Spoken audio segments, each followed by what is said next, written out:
You're watching a meeting of the Austin City Council with Mayor Kirk Watson, Mayor Pro Tem Cheeto Vela, Council members Natasha Harper Madison, Vanessa Fuentes, Jose Velasquez, Ryan Alter,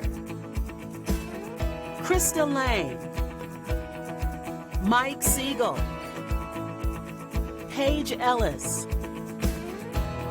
Zoe Kadri, Mark Duchin, City Attorney Deborah Thomas, City Clerk Erica Brady, and City Manager T.C. Broadnax.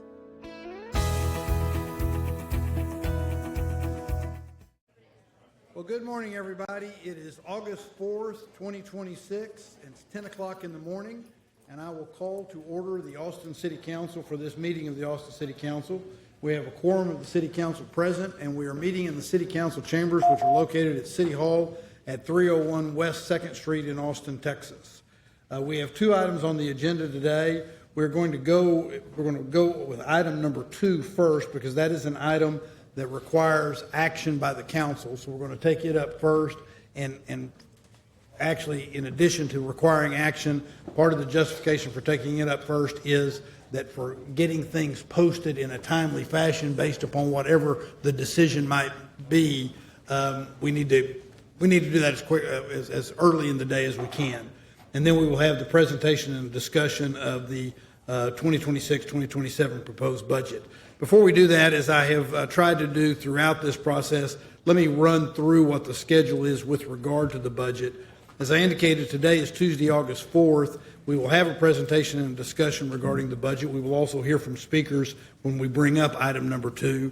And today is the day that we have asked council members to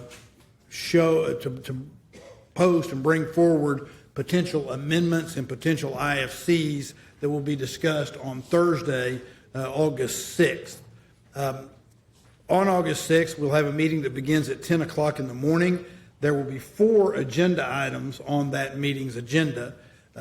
We will have, of course, presentation and discussion of the budget, and that will also allow for us to highlight proposed amendments and proposed IFCs. But there will also be a council election vote. One will be, if necessary, ordering a general bond election. One will be ordering a general election, because it's my understanding that some people are up for election this time. We'll talk about it. You just want to pass that? Anyway, we'll talk about that on Thursday, but that's another item. We have 3 items that we have to vote on with regard to the ballot. One is potential bond election, one is the general election, and one is ordering a special election for proposed charter amendments. Then, of course, on Wednesday, August 12th, Thursday, August 13th, and Friday, August 14th is when we will vote on potential budget approval. We will also conduct, during the course of that, public hearings. These will all be posted on the clerk's website with exactly how anybody that wants to be heard, what the envelope for timing is to sign up, and when the sign-up period will be over. So with that, I'll call up item number 2, unless there's any questions or comments by council members. I'll call up item number 2, which relates to a potential resolution directing the manager to prepare an ordinance for council consideration to order a November 2026 bond election. As I indicated, this requires actions by the council, and it requires a posting, and so that's why we're taking it up first. We have a number of people that have signed up to speak on this item, so unless there's objection or questions, I will turn to the city clerk and ask the city clerk to please start calling people. When the city clerk calls your name, if you would, she'll call them in lists or groups of 3, 4, 5, maybe more, but she'll call the names. When your name is called, please go ahead and get up and come forward, and if there's an empty seat, take one of the seats here at the desk so that we'll know that you're here and that you wish to be heard.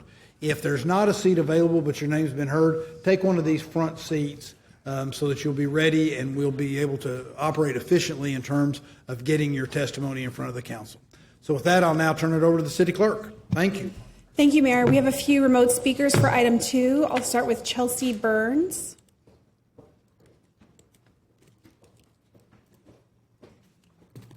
Hi, can you hear me?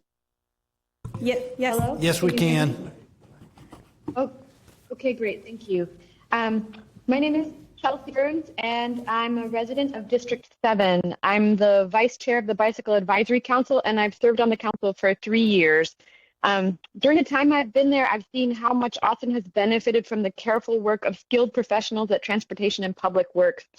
Recent bicycle and pedestrian infrastructure projects in Austin have been transformative in promoting critical safety.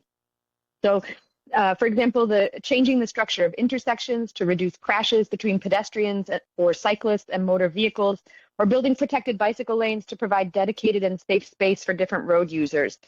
In addition, they've made the city a more pleasant place to ride with trails and roads that have improved shade and higher comfort levels for a range of different kinds of riders, prioritizing routes that can be described as all ages and abilities. And these improvements have not only benefited cyclists and pedestrians. As the most recent email from Austin Mobility News highlights, traffic calming measures and addition of protected paths for cyclists and pedestrians have also reduced motor vehicle crashes writ large, improving overall safety of these streets. These improvements have come at a cost, of course. I recognize that the city is in a tight position financially and that Austin will not be able to have the kinds of major project support in coming years that we've enjoyed from prior bond funding.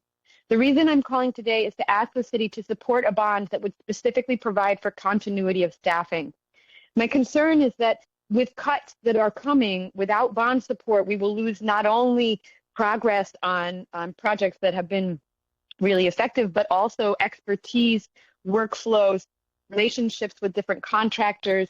Those have been really critical for making the work efficient and cost effective and reducing the cost per mile for various kinds of improvements. And I really am concerned that if we don't fund a bond just to keep small maintenance measures going, we're not just going to pause, we're going to go backwards in those ways. And so similarly, I would also support continuity of park funding. Thank you very much. Hayden Walker.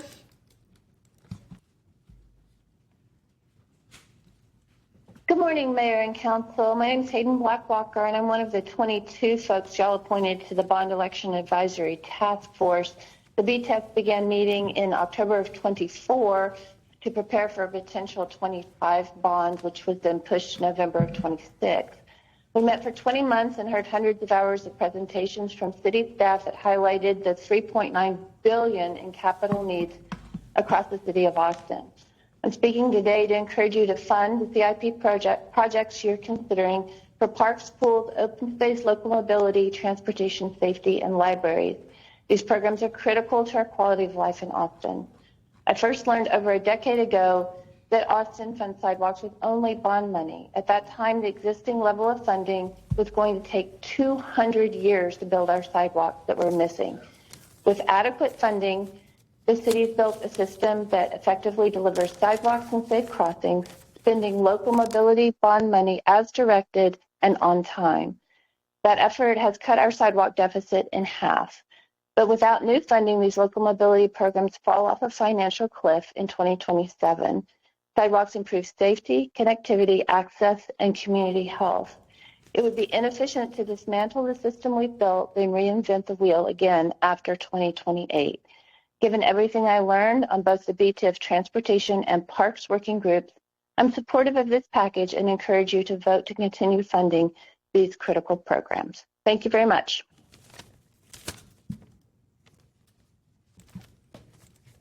Addie Walker. Good morning, Mayor and Council. My name is Addie Walker. I live in District 9. I've worked for several years in advocacy for active transportation and climate resiliency, and I attended the public meetings of the BTIF, including presentations from city departments and staff. I support having a bond on the ballot in November, and I support funding for active transportation and for parks. The original discussion around this bond in 2024 was to have a climate bond, recognizing that climate change is a real and present threat to our public health and well-being, and committing to take real steps to address that. During the course of the BTIF's meetings, Austin Climate Action and Resilience completed a rough analysis of the embodied and operational carbon of each project being considered for bond funding. Sidewalks, urban trails, Vision Zero, bikeways, safe routes to schools, transit enhancements, and the ACT Plan all have negative net carbon emissions. Parkland acquisition and open space acquisition both have negative net carbon emissions. We are living the consequences of climate change right now, and I would urge this council to consider climate resiliency and emissions reductions in every action you take. Funding for active transportation and for parks supports emissions negative projects that promote public health and well-being for our residents. Thank you very much. Jose Loyola.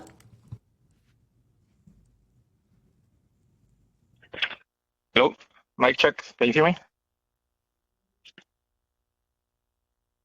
All right. Good morning, Mayor, Council. My name is Jose Loyola. I live in District 6, and I am a father of 2 young children.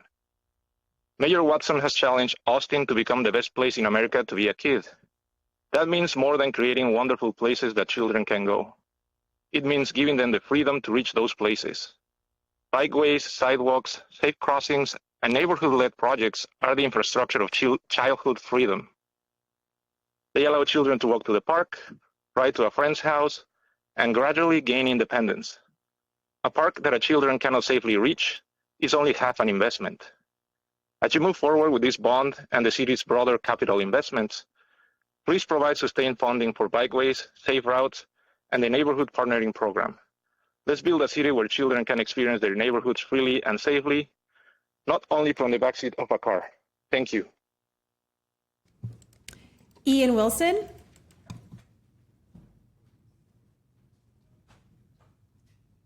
Hello? Mic check again? Yes. You can be heard. Hey, thank you. I'm also calling to echo the statements of the last few callers. My name is Ian Wilson, District 3.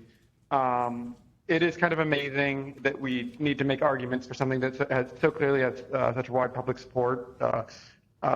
Not only is it make our city better to get around in a whole bunch of ways, it's also just the best economic decision for our city. Bikes are more affordable for everyone. Bike infrastructure is way, way, way more affordable than expensive build-outs of other things. So I could not more strongly endorse continued funding for all bike-related infrastructure. Thanks. Edwin Bautista. Hello, good morning, Mayor and council members. My name is Edwin Bautista. I live in District 7. I'm here to support the calling of the bond election this November, and I want to tell you why my support should carry some weight. I voted against Prop Q last year, but I know the difference between a tax rate election and a bond. A TRE permanently raises the rate for ongoing operations. A bond is a voter-approved debt for specific capital projects spread across the generations who will benefit from them. Saying no to one and saying yes to the other is an inconsistency. It's exactly the discernment you should want from voters. So I'm comfortable approving this, though I'll be honest, I have real reservations about the city's ability to deliver on time. The 2018 bond was the first bond I ever voted for. Little did I know I'd end up directly living with it. I later moved to Burnett Road, where the 2018 corridor project is under construction right now in August 2026 and expected to wrap up soon. 8 years from the ballot to ribbon cutting is too long.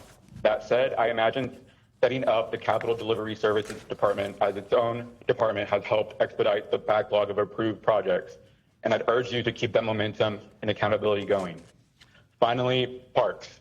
With the recent changes in state law restricting how cities collect parkland dedication fees, bonds are now one of the few meaningful tools left to fund our park system. Our crown jewel, Zilker, still has no comprehensive plan. The vision plan was shelved almost 3 years ago. Where is the update? When it returns, it must be a plan responsive to the needs of Austinites, not corporations. Send this to the voters in November. We can tell the difference between good debt and bad spending. Thank you. Yorgos Economos. Hello, all. Can you hear me okay? Yes. Okay.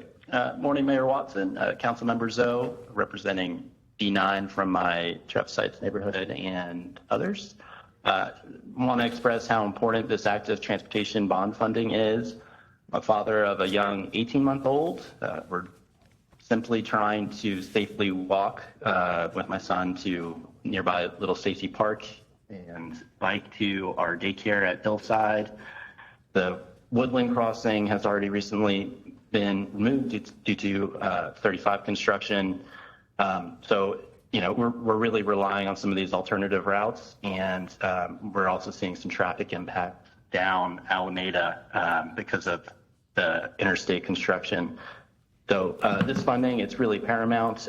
You know, in a few years, I want to be able to safely stroll to Travis Heights Elementary with my son and avoid queuing up in a drop-off line. I can see in my son's eyes, he's engaged on our trips by bike and by walking. We are once our household. It's really hard. Don't really want to keep him cooped up in the back seat. And we don't always have the car available for both parents. So, you know, we are seeing a lot of the cut through traffic in a high pedestrian area on Alameda Drive. And the professionals at the Safe Routes to Schools team have been a pleasure to work with. Diligence from the central engineering team and the support of Councilmember Zoe's staff. So just want to voice my opinion that this funding is crucial. It's life-saving, and I hope you support it. Srikar Naluri.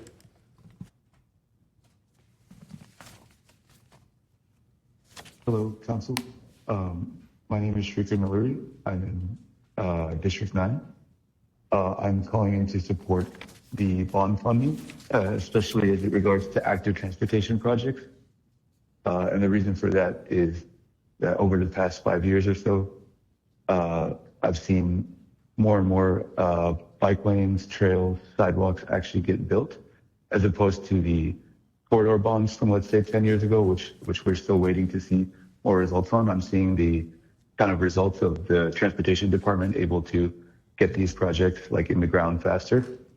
And I'm supporting, you know, some funding to keep that going so that we don't lose the expertise of the staff and the departments that have been working on this to keep that momentum going, instead of you know, us having to stop and start and then suddenly have to wait another few years to build that capacity back up.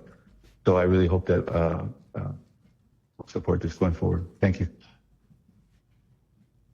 Claudia Zapata. Hello? Yes. Hi, this is Claudia Zapata. I'm here to support Mexican Museum.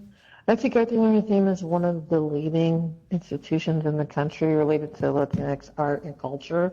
I was an intern, and I went and attended the programming as a child, and now I'm one of the leading scholars in the country. I had a pipeline to the Smithsonian, and now I'm the associate curator of Latino art at the Blanton. I was one of the first curators at the Mexican Art Museum, and now one of the first in the country. Mexican Art is one of the integral, cultural, impactful institutions in the city, and it has a national presence at all academic levels, at all museum levels. They are nationally discussed and a nationally participating entity in the discipline of fine arts in the country and Latino history and American history. They're one of the gems of the city, and people come from all over the country and internationally to understand what Mexican Art has been doing, how it sustains itself, and the collections it holds and the programming it oversees. So any sort of funding to keep that institution going needs to be supported in order for Austin to be at the intersection of the Americas in terms of a conversation related to Latino art and culture. So I fully support it. Pamela Vance.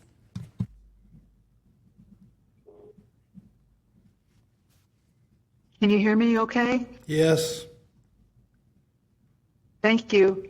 My name is Pamela Hall Vance, and I'm here today representing the George Washington Carver Ambassadors. I'm speaking to urge you to restore the $18 million expansion funding for the George Washington Carver Museum, Cultural, and Genealogy Center to the final 2026 bond portfolio. The reason I'm standing here today is because I trusted the city to carry out its baseline due diligence and see the Carver Museum expansion to fruition. That duty has been sorely and systematically neglected. This expansion was advanced by Act B, stripped by Capital Delivery Services, restored by staff under the $750 million scenario after intense advocacy and explicitly endorsed by the task force. Yet it was completely omitted from the final $390 million scenario recommended by staff. The project requires exactly $18 million to see the design to completion. Staff used project readiness and operations and maintenance impacts to justify cutting it. However, the data reveals a profoundly unfair evaluative standard. The Carver Museum expansion scored objectively higher across community consideration, efficiency, and readiness metrics than multiple other civic projects that were retained. The operations and maintenance double standard. The Carver assigned a $1.8 million annual O&M impact that completely excludes its 5 required staff members.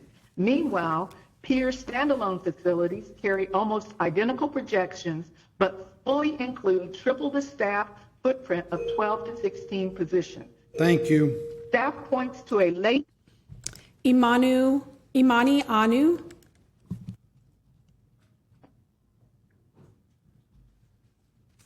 Good morning, Mayor and Council.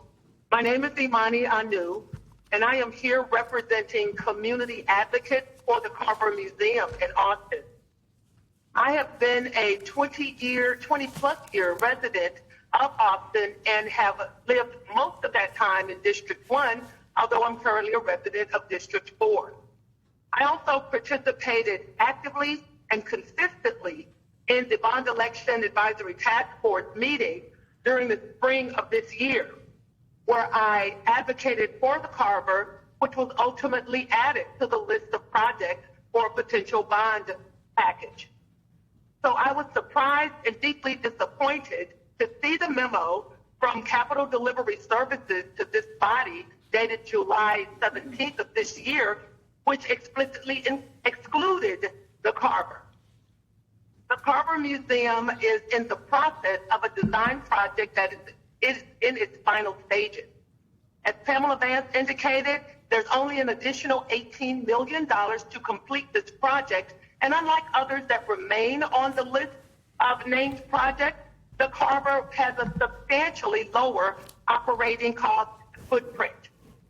We urge you to please add the Carver back to the list of projects that are to be included in this bond issue.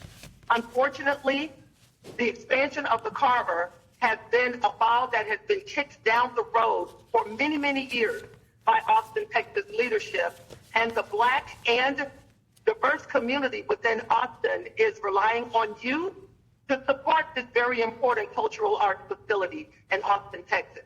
Please do so by agreeing to fund the final $18 million needed to conclude this project. Thank you.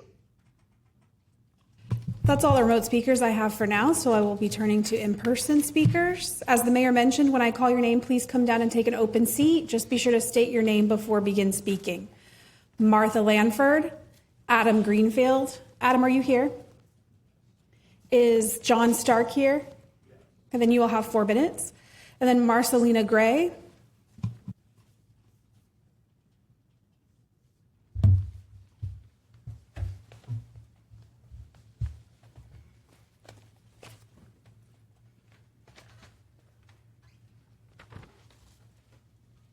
Please, Ms. Langford. Okay. Good morning to each of you again. I'm Martha Langford, here to speak on behalf of the Gus Garcia Center seniors. I would like to draw your attention to a statement made by Susan Anderson, the CEO of Austin Aging. She said, if you are lonely and isolated in your home, your body's decline can be compared to smoking 15 cigarettes a day. That struck me as a wake-up call. But then a rational thinker might counter with, well, why is that person staying at home? Why aren't they trying to help themselves? The key word in her statement is isolated. So many senior individuals are limited in their options to help themselves. Even though there already exist many programs to help seniors, many seniors have very limited resources, such as little or no transportation, limited income, limited ambulatory skills or devices. List goes on and on. Wait, are we not members or citizens of the city of Austin? Don't we try to meet the needs of our citizens? This is why I'm here to ask you to positively remember that the Gus Garcia expansion wing project is meant to increase the services to Northeast Austin seniors that are in so dire need of these services. We would like for you to vote yes to a November election for a bond issue, including Gus Garcia seniors, of course. Thank you. Thank you. Good morning, Mayor Pro Tem and Austin City Council. Adam Greenfield here with Safe Streets Austin. Nice to be with you.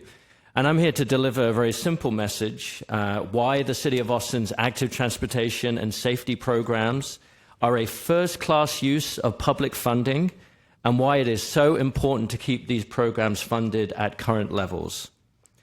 It is challenging to encapsulate the enormity of what has been accomplished by our active transportation safety programs in the past 10 years. If you look at the map, projects all over the city, sidewalks alone, walking 20 miles a day would take you almost 2 weeks to walk the entire length of the sidewalks that have been built just in the past 10 years, not to mention over 100 miles of bike lanes, 120 schools impacted by safe routes to school, and so much more. It took 3 key groups of people to make this happen. Firstly, it took a highly supportive community. In 2016, 59% of voters voted for the transportation bond that year. 2018, it was 81%. And in 2020, in an economic downturn and a pandemic, it was 67%. The message from the community is very clear. Active transportation and street safety is not an optional nice to have. It is basic infrastructure and the public expects it. The second key group of people, our hardworking and passionate City of Austin staff. Staff have become extremely effective in turning public dollars into infrastructure and stretching out those dollars as far as they will go to build this infrastructure. With sidewalks, they do field engineering, so actually staff just go out and build the sidewalks and engineer in the moment for maximum efficacy. They coordinate with street resurfacing projects so that they can best utilize that opportunity. And they'll often take the funding that they get and leverage them for more dollars through grants. Staff also continue to innovate. Just last year, we saw staff piloting a new machine that will allow them to pour concrete for more effective concrete protection for protected bike lanes. Staff are working on micro-connectivity to connect disconnected streets together for enhanced mobility that way. And this is the kind of innovation that happens when we keep our programs funded at maximum levels. And so this is why it's so important, now that we built this organizational infrastructure that is the envy of the nation. It is good fiscal policy, it is good governance to maintain this organizational infrastructure. The third key group of people, a visionary city council.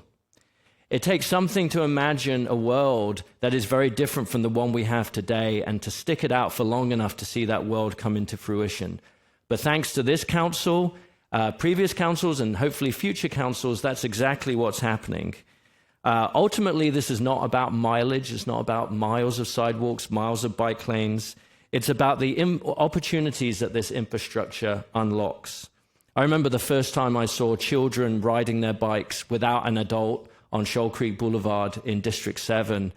And I finally got it at that point that this infrastructure opens opportunity for people of all ages and abilities. And this is happening countless times each day because of council support of this infrastructure. So that's it. In every council district, our streets are getting better and better, as our parks, and we certainly support a parks bond too this November. We should feel very proud what we have accomplished as a city in the past 10 years, and let's keep doing it. Thank you. Yes, please. Good morning. My name is Marcelina Gray. I am from District 3. I am also a Director for Communications and Outreach at Yellow Bike Project. We are a local nonprofit known for providing free bicycles to Austin community who don't have access to transportation. I am here today to speak on behalf of my organization, but also as a cyclist. Each year, our organization, Yellow Bike, provides about 1,000 bicycles to people who have no access to transportation, to transit-dependent and bicycle-dependent Austinites. These are people who don't have another way to get to work, to school, or to get grocery, and among them, the kids who don't qualify for the school bus. People who rely on bicycles as their main form of transportation are the most vulnerable road users. And that's why continued investment in bicycle and pedestrian infrastructure is so essential. Since 2020, our city has made huge progress in this area, and it has been noted by People for Bikes, rating Austin from only 13 to 36 today in their city ratings. But we're still far away from the city we could become. We still have gaps in our network that force riders into dangerous traffic, and we are still losing cyclists on our streets. Most recently, our dear friend Paul, who is also a Yellow Bike volunteer. So I'm asking you today to continue investing in bicycle and pedestrian infrastructure that can make Austin a city where everyone, regardless of how they move around, can travel safely. Thank you. Thank you. Barbara Scott, are you here? Is Brian Dolzal here?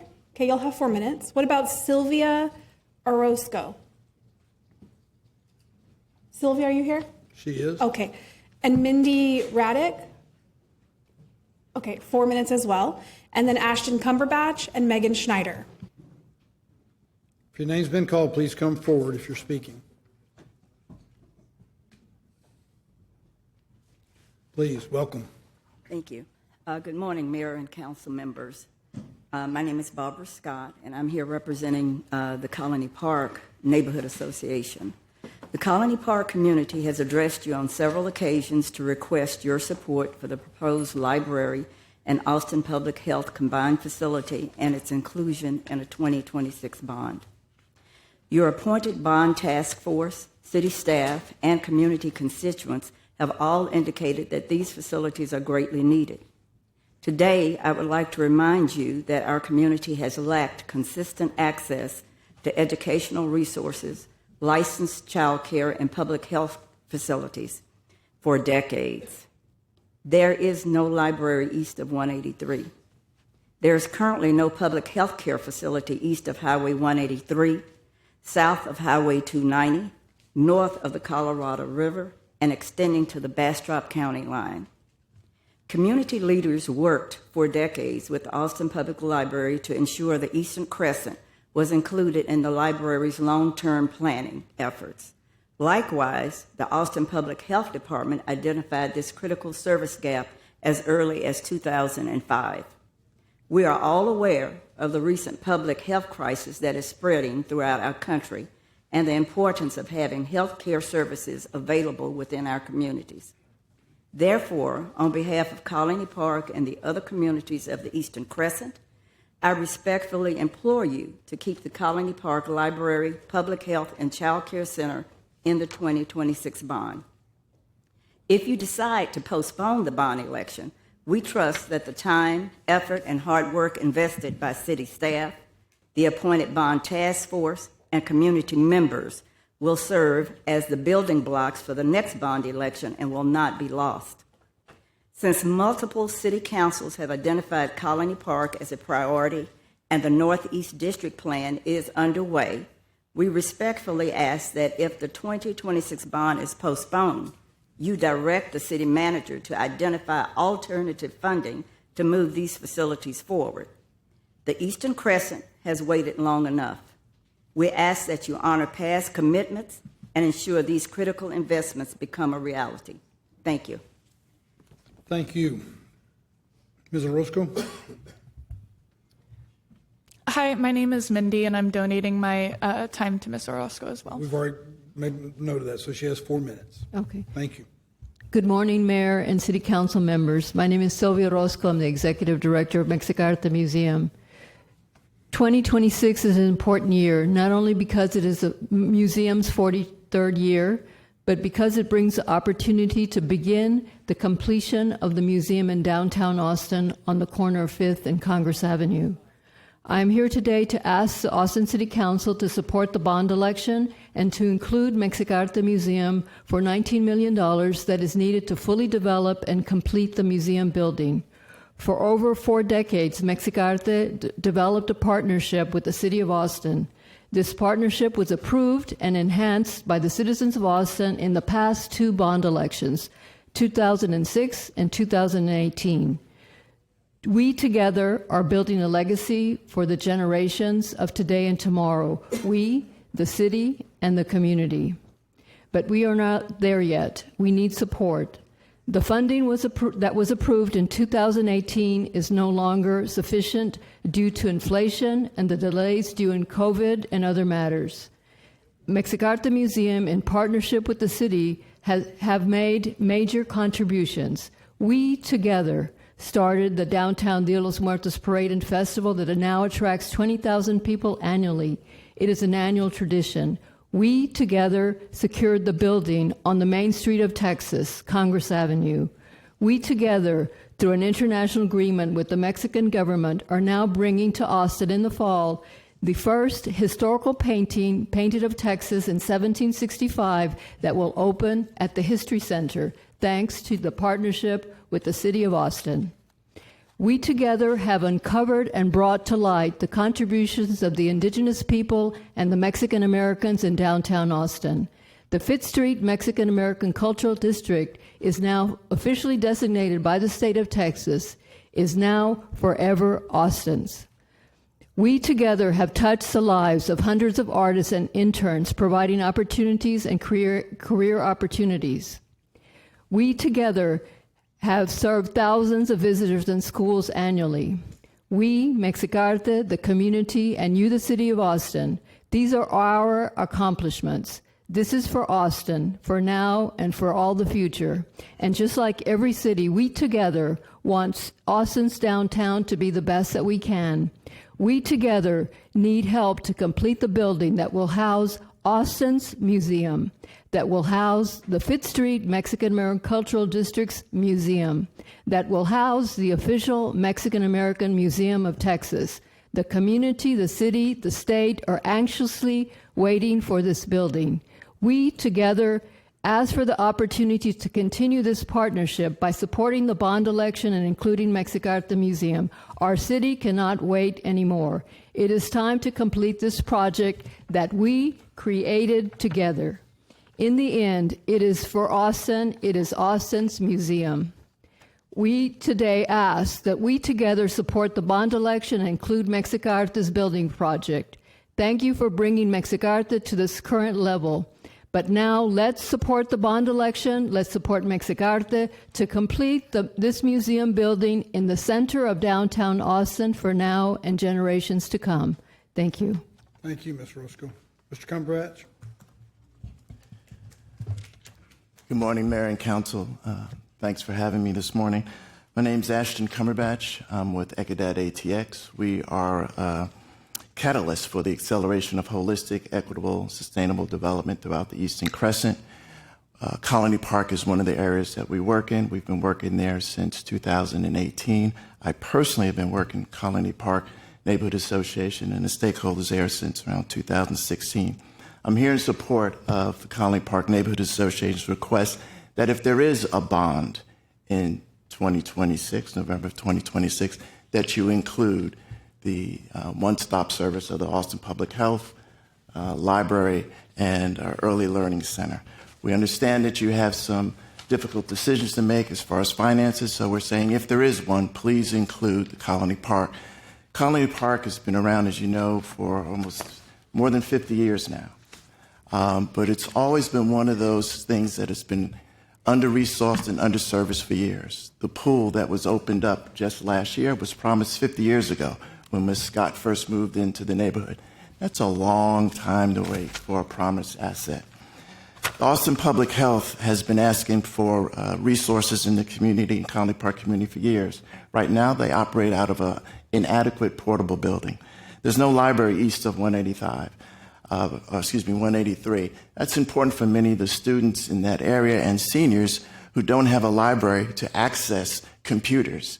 I've spent the last 2 years giving away 600 computers, and I've met seniors with no computers in their home, young families with no computers at home, students about to go attend high school with no computer, Baylor, no computer, ACC with no computer. The library can help address some of those needs. And then lastly, our consultant noticed when we did our report several years ago that only 19% of the need for early learning is being met in Colony Park. Thank you. Thank you all.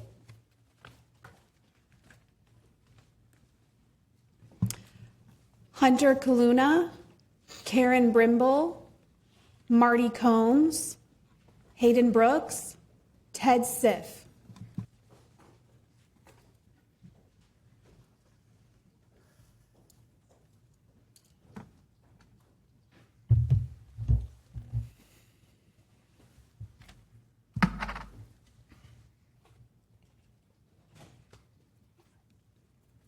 Mr. Stiff, why don't we start with you and we'll just go down the line. However you want to do it, Mr. Stiff. Good afternoon, or good morning, and thank you so much for this opportunity to talk about this important topic. My name is Karen Ribble. I'm a proud Austinite and Zilker 351 board member. I would like to ask you today to please place the proposed bond on the November ballot for voter consideration. Our parks have many needs, and I'd like to highlight 2 high priority projects in Zilker because they directly affect public health and visitor safety. The Barton Creek Spillway, more commonly known as Barking Springs, is a beloved community asset. It is the free side of Barton Springs, and it's where people come to cool off. It is one of Austin's most iconic and heavily used public spaces and serves residents from across our city, regardless of their ability to pay. Zilker Park receives approximately 3 million visitors each year, and Barton Springs Pool welcomes over 1 million people per year. That level of use has taken a toll on Barking Springs, causing compacted soils, exposed tree roots, and significant erosion. APR has stated that they have funding for lighter touch maintenance. This is no longer a maintenance issue. It is a public safety issue. Erosion threatens safe access to the water, creates tripping hazards, destabilizes the shoreline, and impacts water quality. The second high priority item that I'd like to visit with you about is the playground. Originally installed in 2004, it has served visitors for more than 20 years. In high-use environments, commercial playgrounds are typically replaced every 8 to 10 years. Austin's children deserve ADA-compliant play equipment. Please support this bond and place it on the ballot this November. Thank you. Thank you.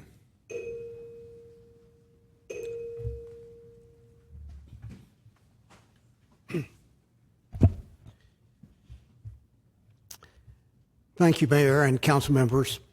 I am Ted Siff. I appear before you today personally and as a board member of Austin Outside, a coalition of more than 70 businesses and nonprofit members that support placing the Parks and Recreation and the library bond propositions on the November ballot so that Austinites can vote for them.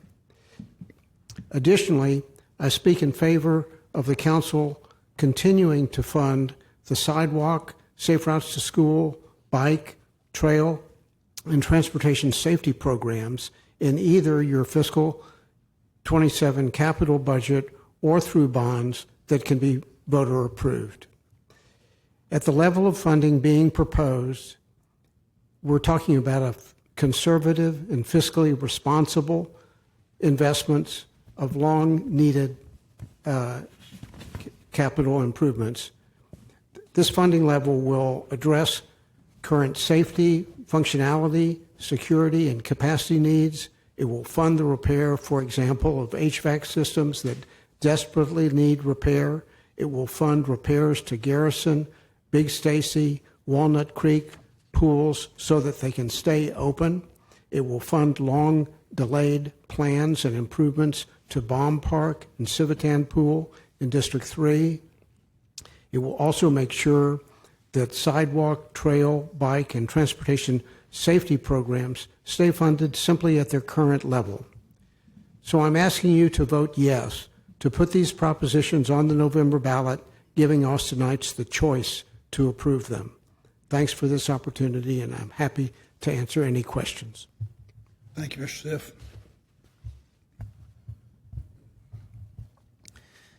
Morning, Mayor, council members. My name is Marty Combs. I'm a resident of District 9. I'm here to voice my support for the November bond measure. 180 years ago, Austin started out as a city that was not meant to be. We are not a center of commerce or transportation hub like Dallas or Houston. We have no specific resources such as oil or minerals. What we had and still have is quality of life. Residents and visitors are attracted by Austin's quality of life, which in turn attracts businesses centering to those residents and visitors. All this increases Austin's tax base. Amenities which improve the quality of life in Austin, and the cycle continues with new visitors, new residents, new businesses catered to those residents. However, not all amenities are created equal. Some provide a much higher return on investment. To mention a few, a May 2026 study by the Trust for Public Land showed that for every dollar invested in parks and recreation, returned $3 in local benefits from reduced stormwater treatment costs, lower healthcare costs, improved public health outcomes, consumer savings on fitness and recreation, rising tax revenues, and a boost to public-private partnerships. Bike lanes, pedestrian paths, and hike and bike trails cost as little as $50,000 per mile to build. Compare that to the nearly $1 million per mile cost for a multi-lane road with culverts, bridges, and intersections. Building multiple small community spaces like parklets, art installations, dog parks spread around the city attract visitors and cost less to build and maintain than much larger ones. These types of public improvements through this bond measure will improve the quality of life for Austinites, which will continue to attract visitors and residents to our lovely city. Thank you for your time. Thank you. Steve Klapnick, Merrill Foote, Amy DeLuna, Alexandria Anderson, Francisco Chavez, Sylvia Stinson. Please begin. Good morning, Council. My name is Steve Klabnick. I live in District 2. I'm here to support the transportation aspects of this, specifically Vision Zero and also Safe Routes to Schools. I could give you an abstract argument as to why these are good programs, but I decided to take my time to instead share with you stories about what this means to actual citizens in Austin here. My girlfriend lives in District 10, and she has two young girls. The oldest one is Livia, age 11, and she has the privilege of being able to bike and walk to school every morning. I grew up in a rural area. I'm 40 now, so it's been a while since I was 11, but I didn't have any of this kind of infrastructure. And, what this sort of represents to her is freedom. And, 11 is a really complicated time when you're a kid. You're just learning how to be in the world. And the fact that she has an age-appropriate amount of freedom to, go to school, come back from school, play with her friends in her neighborhood, this significantly increases her quality of life. And I think that's something that's a privilege for a child, but shouldn't be a privilege. It should be the right of everybody in Austin. And this infrastructure really, really helps make that kind of stuff, safe for them to do. 2 years ago, I was walking to go get groceries, and I was struck by a car. I rolled up on the hood, I crunched their windshield, and was thrown to the pavement. Luckily, I wasn't super injured. The driver drove off, and healthcare is expensive in this country, so I walked to the ER because I was pretty sure I was okay. And it turns out, just some minor scrapes and bruises, but as I was leaving the ER, the light turned green, and I stepped off the curb, and a truck blew through the red light, almost striking me again, literally as I was leaving the emergency room. So, these kinds of safety improvements for people help not just the young and not just the old, but they help all citizens and make our life better. So rather than thinking about the abstract aspects of bonds versus taxes and those kinds of things, try to remember what this means to actual citizens here in Austin. Thank you. Thank you. And be careful when you leave. Whoever wants to go next. Good morning. My name is Sylvia Stinson, and I'm here from District 1, and I'm here to advocate for the George Washington Carver Museum, Cultural and Genealogy Center. Okay, y'all.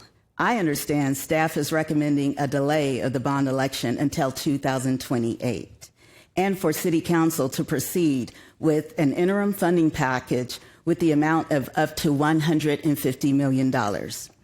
If the bond goes through for election, I advocate that the Carver remains on the bond or is on the bond. If not, I am here to advocate for a recommendation that the Carver be included in this interim funding package for the amount of $18 million. $18 million would be a huge win for the city. Not only is the $18 million recommendation supported by the community, after close analysis, $18 million was also recommended by BTEF. Allocating $18 million to the Carver also aligns with the city's strategic approach of emphasizing project readiness. We're trying to get away from funding things that never complete, get lost, and kicked down the road. The Project Review Board scoring released earlier this year in the January 21st, 2026 memo to the mayor and city council from the assistant city manager, Mike Rogers, and Capital Delivery Services interim director at the time documented that the Carver had some of the highest scores, higher than most, and specifically in the areas of timeliness, readiness, efficiency, and also community considerations. So I just want us to value our taxpayer time, effort, money, the decades that have gone into completing this process.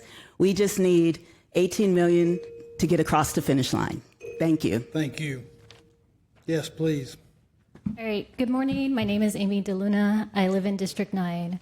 I am here to speak on item 2 and encourage you to include active transportation infrastructure funding.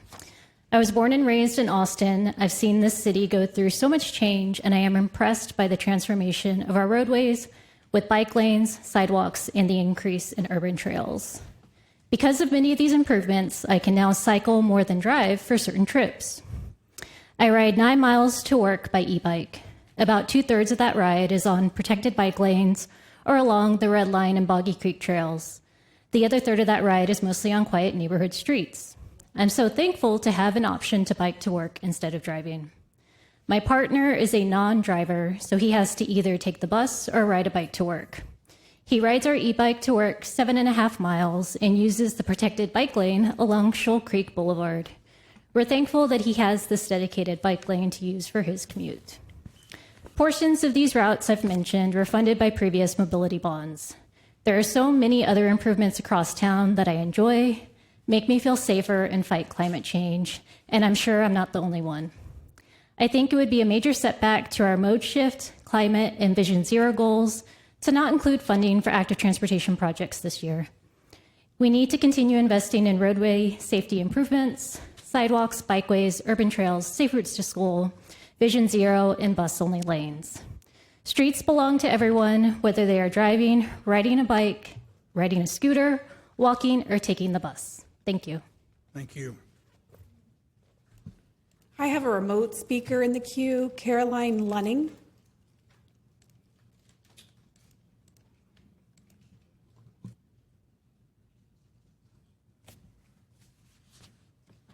Ms. Lunning, are you there?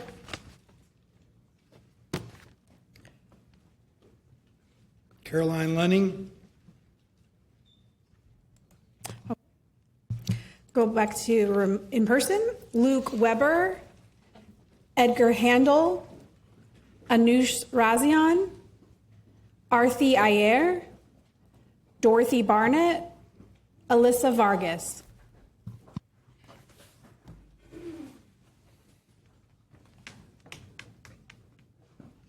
Good morning, Mayor and Council members. My name is Luke Weber. I'm a proud resident of District 9. I'm here to support a bond election to continue investment in transportation and safety projects. I work at ATX Kids Club. We teach Austin children to ride public transportation across Austin, to visit public parks, museums, and more. And recently, a parent told me that exploring the city from outside of their car has helped her daughter develop a sense of adventure, where she sees the entire city as her playground. How special is that? We see every day how the ability to move freely, safely, and joyfully helps our youngest Austinites connect with one another, grow confidence, and enrich their relationship with their communities. I graduated from UT in May, and every one of my peers says one thing: they want to live in walkable cities, and they're willing to move wherever that lifestyle is possible. Active transportation and street safety is life-saving, it's common sense, and it helps Austinites plant roots, start families, and grow rich lives. Please support the bond election and continue investing in these programs. Thank you. Thank you. Please. Hi, Council members. My name is Arthi Ayer, and I'm here from District 9.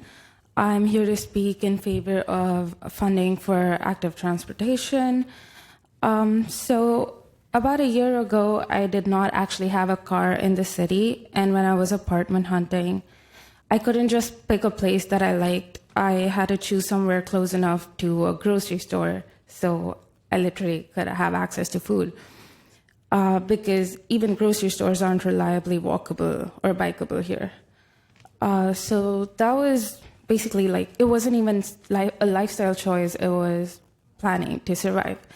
That goes beyond groceries, because without a car, it was really hard for me to have a social life. I just moved here for a new job. I didn't have any friends, so I couldn't create a community here. It's hard to keep up with hobbies or to explore your own city that you're a resident in. I couldn't even fill up my weekends.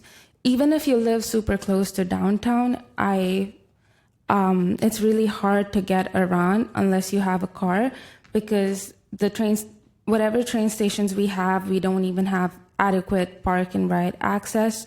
So we're leaving a lot of like potential ridership and a lot of car trips off the road. So I'm advocating for more walkable city, bikeways, and urban trails. Thank you for your time. Thank you. Okay. I'll go next, I guess. My name is Dorothy Barnett. I've lived in Austin since 1965. I'm 80 years old. I am a firm believer in the park system. I'm glad to see that they're considered for funding.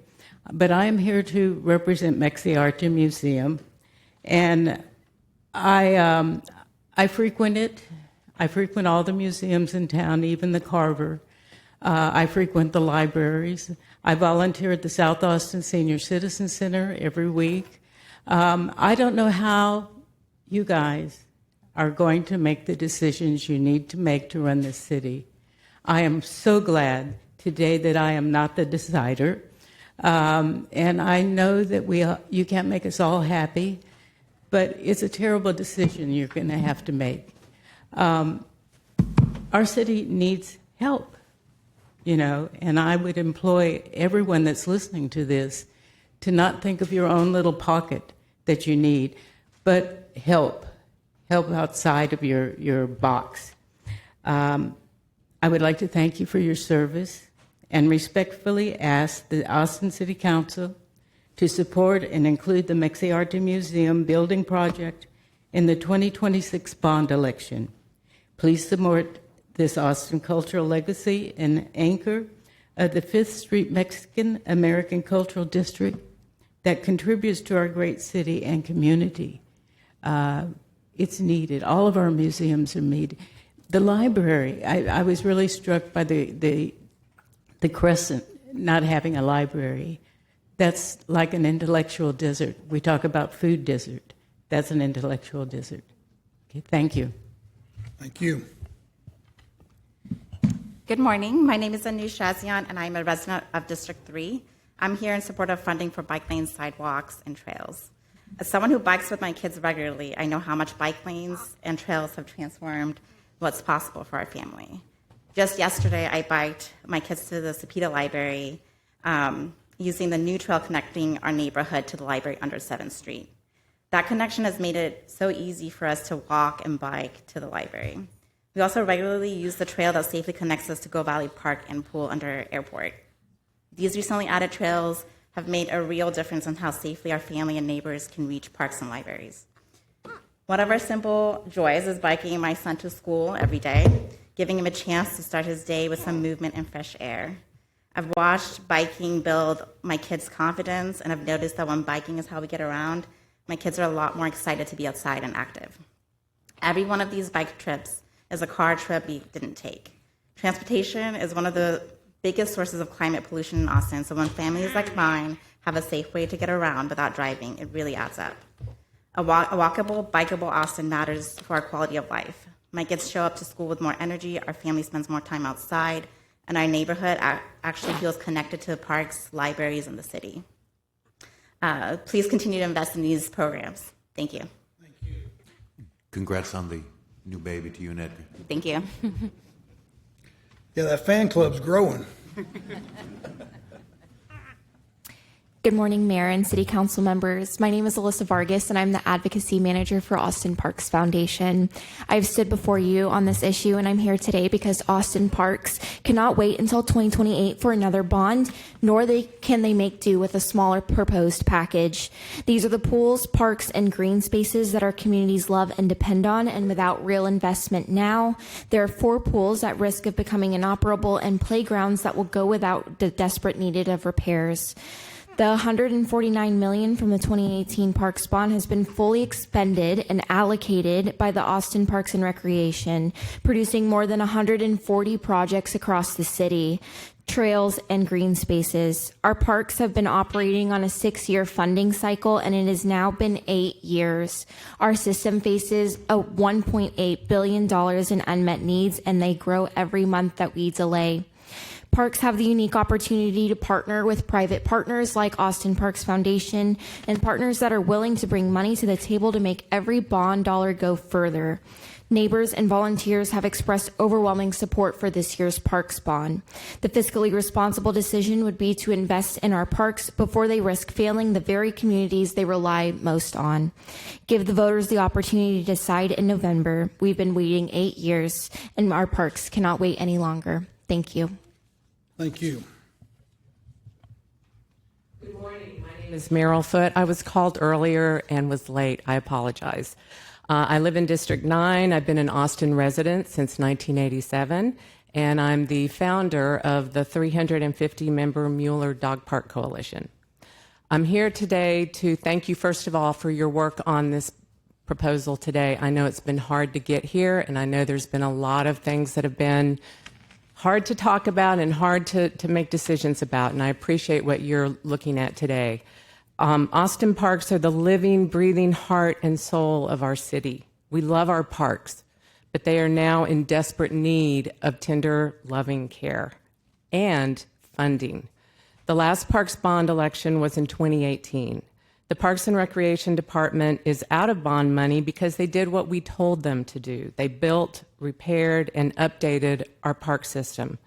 Postponing this bond any further punishes PARD for doing their job, and it also damages our parks and diminishes our ability to enjoy them. This bond isn't just about quality of life. It's about providing basic amenities. For example, one of the projects that I deeply care about will build, finally, a brick-and-mortar restroom to replace the existing unacceptable porta potties that are at Evergreen Cemetery, East Austin's historic public cemetery. I also ask you to direct PARD staff to look for opportunities to develop more dog parks in East Austin including a Mueller dog park on existing city parkland. An Animal Advisory Commission working group concluded this year that off-leash dogs are a growing problem in our city, and we need more designated off-leash spaces for dogs and people to safely socialize, play, and exercise. Thank you again, and I ask you to please let the voters decide if we want to spend more money on our parks. I think the answer will be yes. Thank you. Hi, my name is Edgar Handel. I'm a resident of District 3. I just want to echo a lot of my wife's comments about the importance of biking, bike lanes, sidewalks, and trails to our family. But I also wanted to add that, distracting. I wanted to add that I think that this type of investment has been a really big bright spot, I think, for me and I think a lot of other people, just anecdotally, when I was trying to gauge people's opinions on previous votes, whether it's Prop Q or just people's idea of spending in Austin. It seemed very common that one bright spot for everybody was the investments in sidewalks, bike lanes, trails, and that kind of thing. It really serves as a really concrete thing that people can see that their tax dollars are going to, and that result in an improved quality of life for everybody, improving safety, and just generally making people happier. So I think it would be really unfortunate if Austin kind of lost the opportunity to continue making these types of investments that people can really see upfront and value. And also, I think the universe has a bit of a sense of dramatic irony or of like divine irony, because our newest baby really hates being in the car. So being able to take her around in the outside and walk and bike with her, she's a lot happier being able to see us and see the outside. And I think a lot of people feel that being inside of a car all the time is kind of boring and sad sometimes. And I guess our infant also feels that too. So for the sanity of people like me, my wife, and other parents like us, please continue making these investments so that I can have some quiet time with happy babies. All right, thank you. Thank you. Ashlia Bills, Martha Cotera, Sharon Blythe, Cecilia Hogan, Zenobia Joseph.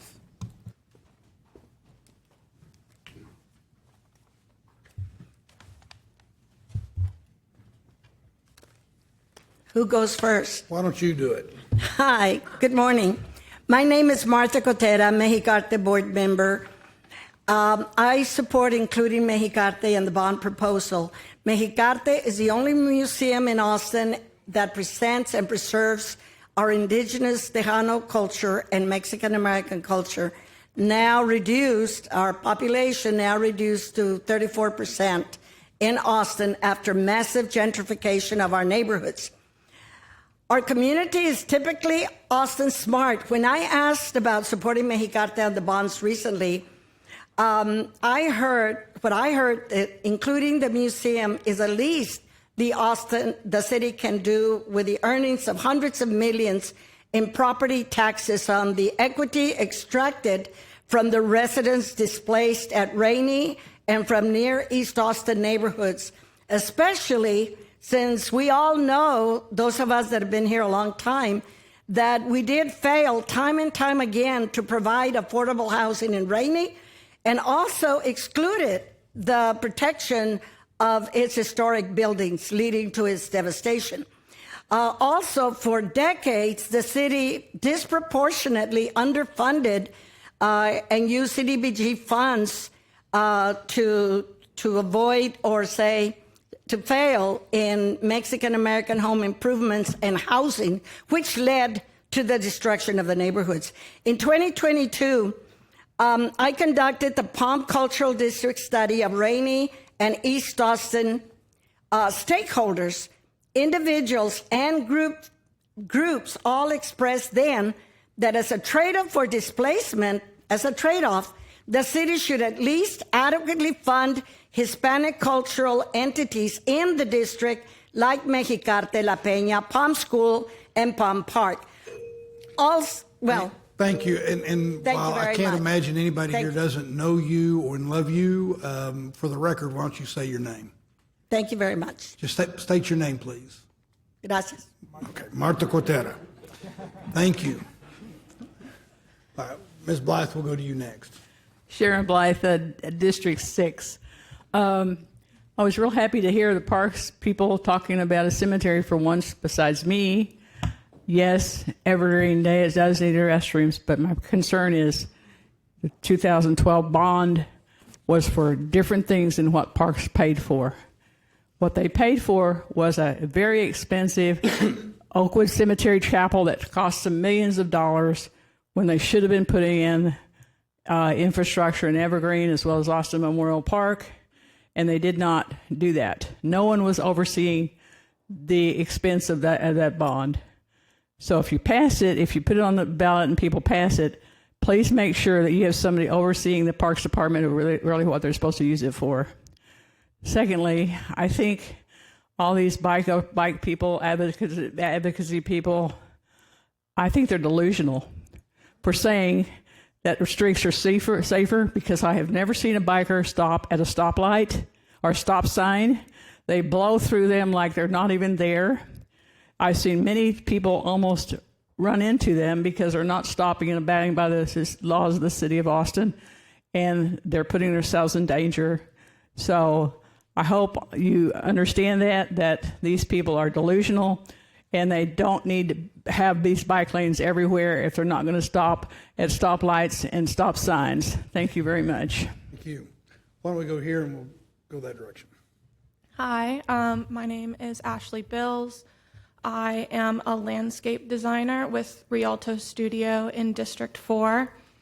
So my opinion on the importance of open space might be a bit biased, but my education and professional experience lends credibility when I say public spaces are essential to foster a sense of community. In 2025, I made the decision to move here from Tennessee, Texas's cousin, because back home I didn't see many people outdoors using public spaces. Not for a lack of trying, we just didn't have many. So to see so many people outdoors in the middle of summer heat having a good time felt really special. These spaces encourage small-scale entrepreneurs, artists, musicians, bad comedians, and residents just like me to embrace all our city has to offer. And since I've been here, I've volunteered with the Austin Parks Foundation, Tree Folks, Texas Master Naturalists. I've served on the Acme Grant Reviewer panel, where some of these parks pitch improvements that I'm not sure they'll realize because a dollar only goes so far. But it calls me to integrate more into the communities and programs filled with passionate people that I've come to associate with Austin. And at the center of all of those experiences is the same thing that drew me to Austin and learned from this beautiful city, her parks and open spaces. So as a constituent of District 4, I'd surely appreciate your support to put the full 2026 Parks Bond to a vote and give my neighbors a chance to show their love in supporting our parks as much as I love the chance at designing them. Thank you. Thank you.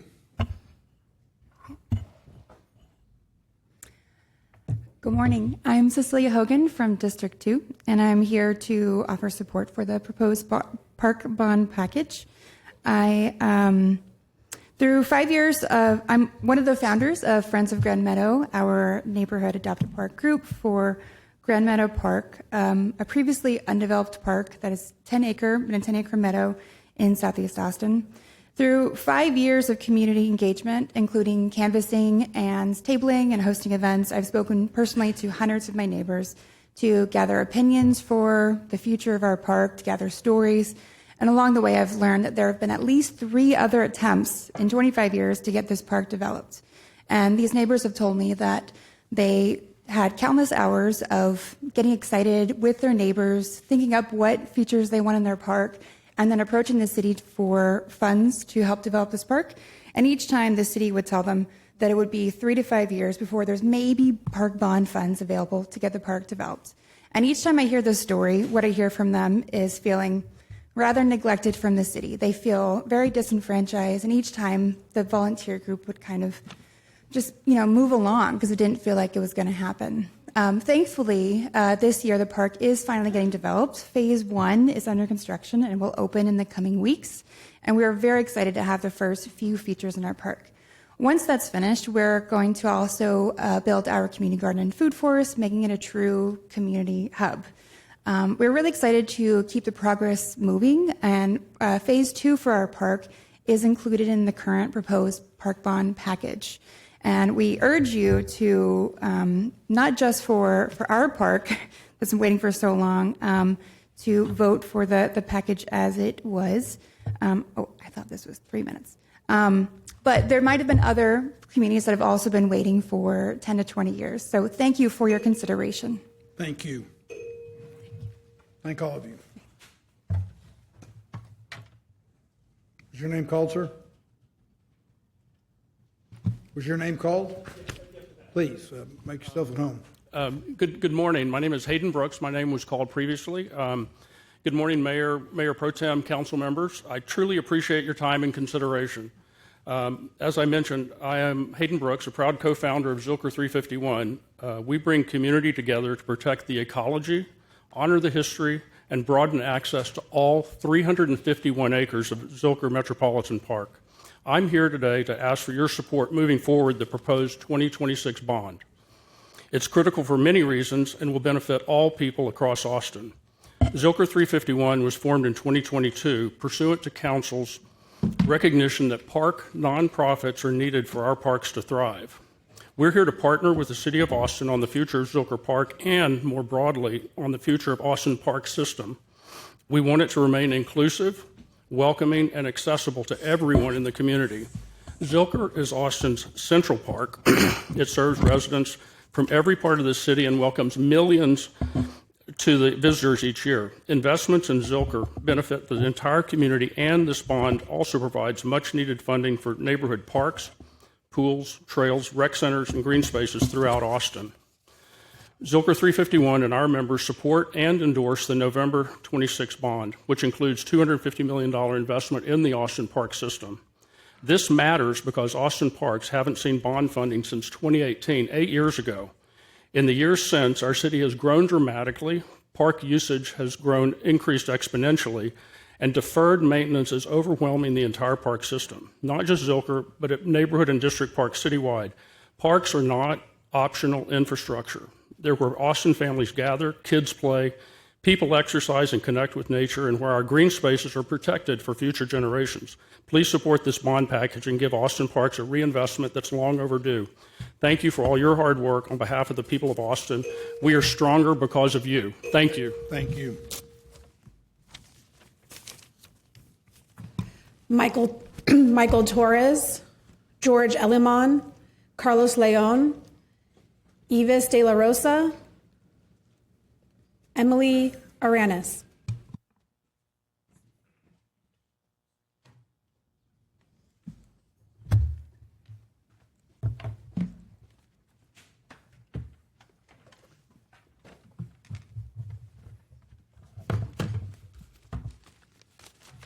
Mr. Leon, if you don't mind, we'll start with you and we'll work our way down the aisle. Okay, you got it, Mayor.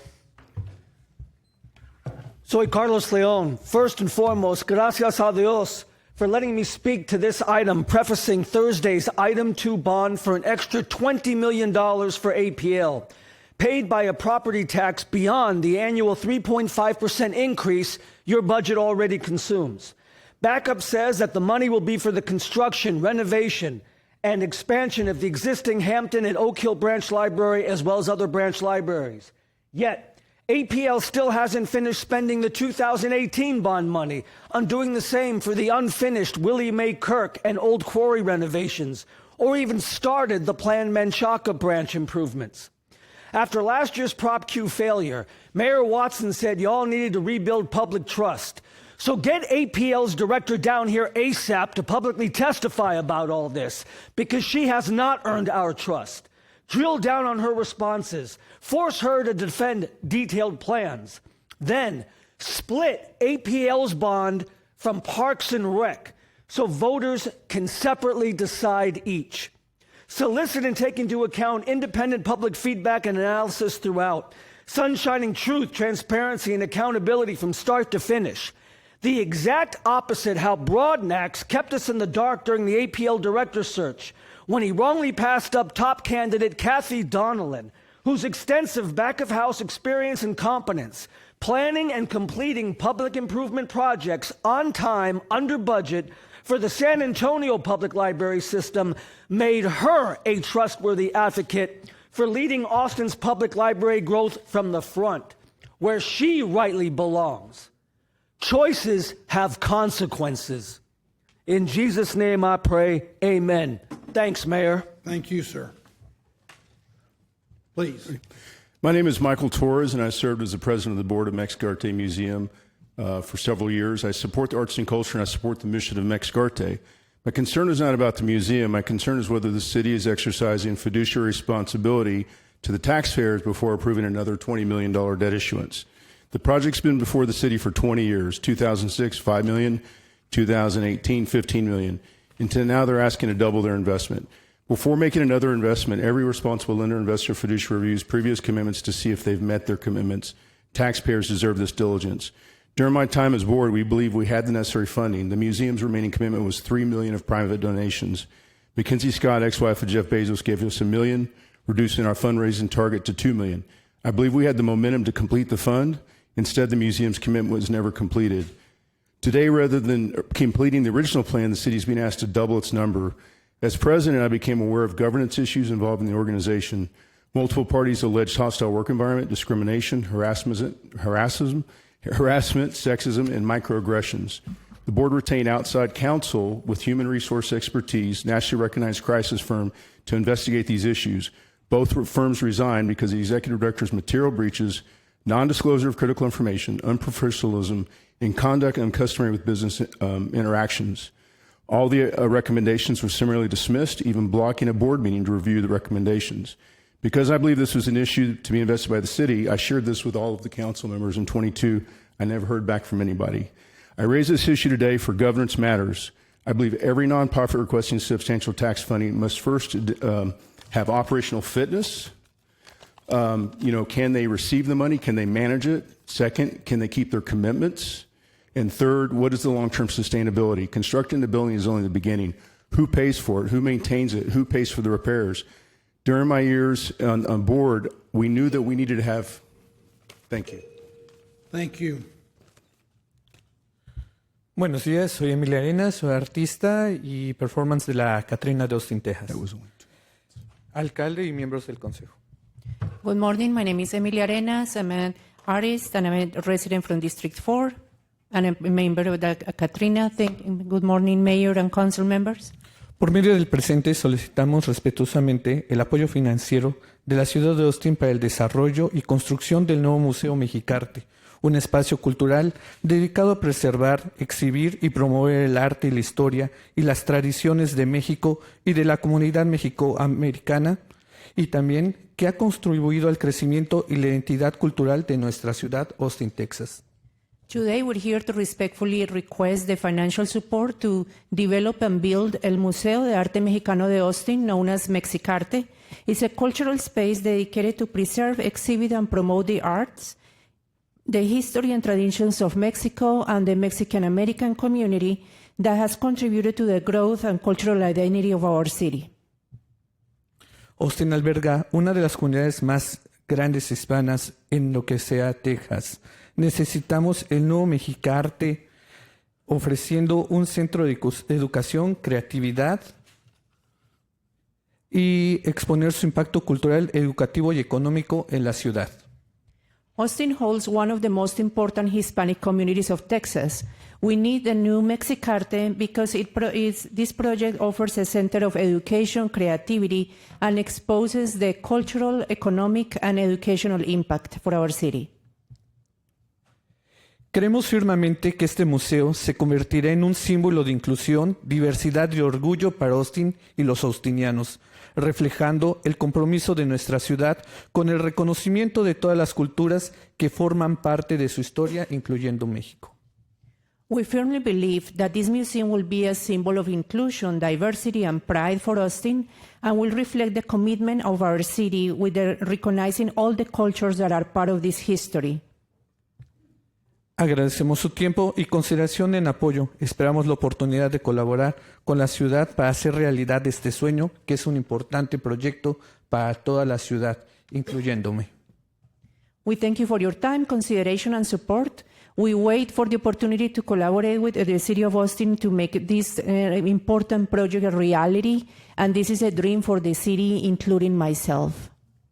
Thank you. Thank you so much. 2.5 minutes on my stopwatch. Well, you're supposed to have 2 minutes. Oh, only 2 minutes, not 4. Yeah, so Okay, if you sorry got about two that. and a half, we screwed up. Okay, my fault. Sorry. No problem. Yes, sir. My name is George Elliman, part of District 7, and I did sign up against the bond. That's primarily because I'm concerned about the size and the scope. Seems like we put a lot of things in the budget that maybe are not emergency types of things. I tend to agree with the staff that the city is in a very precarious place financially, and there's a lot of things that need to be considered where we are. And I think I'm very supportive of sidewalks and parks. I think we have some emergency things that need to be taken care of there. But as Michael was mentioning, when we look at our arts and cultural institutions, which I'm very supportive of, and also very supportive of Mexicarte and the mission, I'm just concerned about the growth in the amount of money that's going into that space. And I feel like it's not an emergency situation, whereas we have parks and infrastructure and sidewalks that are most definitely an emergency situation. And I would like to see any money that is going into this bond going into the things that are most critical to our city at this time. Thank you. Andrew Gonzalez, Zach Faddis, Jennifer Palermo.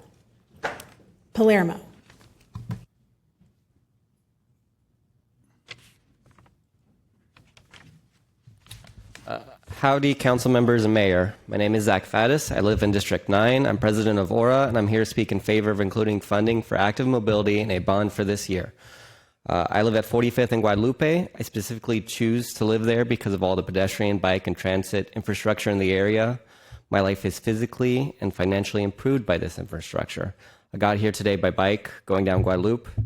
It's not awful, but it ain't great either. I'm able to do it because I'm a bit crazy. I don't mind me weaving around cars and using bike lanes with no physical separation. But you shouldn't need to be crazy to bike in Austin. I want to take my mother and my younger sister all over town by bike. But in order for me to do that, I need you all to continue our build out of bike infrastructure. We in Austin love to make pretty plans that look lovely on the shelf, but often fail to do the hard work of implementing them. That's been the case with much of the bond money given to the Transportation Department for road and corridor improvements. But it's not the case with active mobility. They've been so good at delivering noticeable improvements all over Austin that they're about out of money. We should not penalize them for their success by allowing their funding to dry up.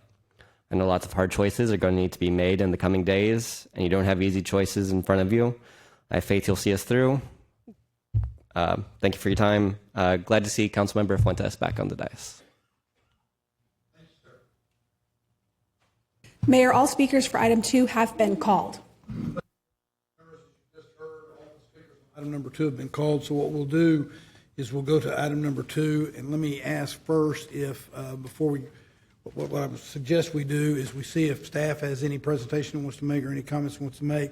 If anybody has questions of staff, we can ask those questions, and then I'll get a motion in a second, and we'll have discussion related to the motion in a second.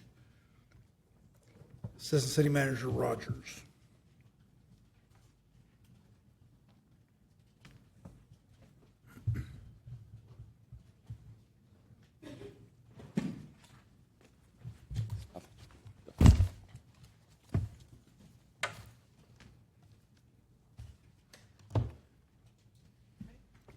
Yes, please.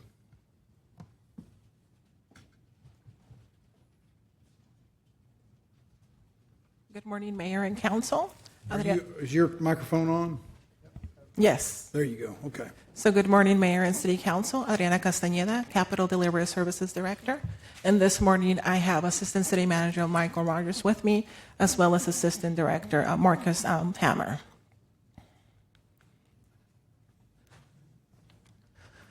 So this morning we're here to have a discussion on a potential 2026 bond program.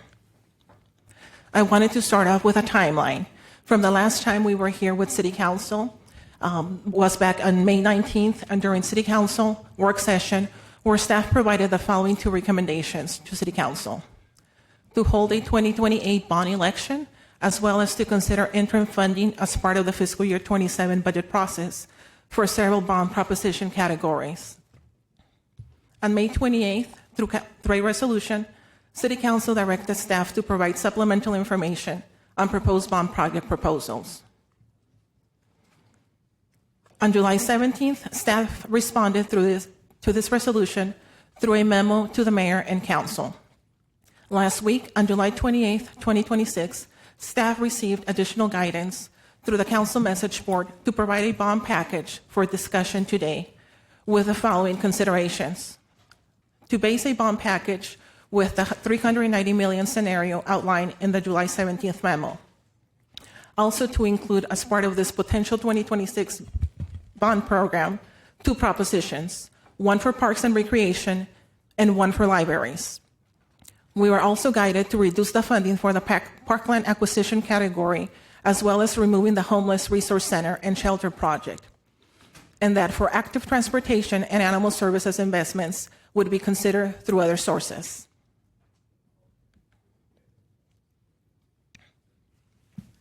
So what would a potential 2026 bond program look like? On the slide, we have a $280 million bond program with the two propositions: parks and recreation for $260 million and libraries for $20 million. Parks and recreation is broken down into several projects programs, including buildings, parkland improvements, infrastructure, aquatics, and acquisition. On this next slide, we wanted to go a little bit more in detail by breaking out the proposition. Under the potential prioritized 2026 bond program projects, we listed the priority projects in several districts. For instance, under buildings, that is the program, several projects such as Gus Garcia Recreation Center, Doris Miller Auditorium, it's included as a prioritized project under the program buildings. Specifically under that program and prioritized projects, there's approximately $43.5 million. Overall, the prioritized projects total approximately $177.8 million. With that, also the program categories are included more intentionally. For instance, under buildings, that funding, that bucket is for renovations and rehabilitation and additions of existing parks and recreation facilities, for recreation and senior centers, including ADA and safety improvements. Under that specific bucket, there's approximately $22 million. Cumulatively, under all the buckets, there's a total of $82.2 million, and cumulatively, the proposition totals $260 million.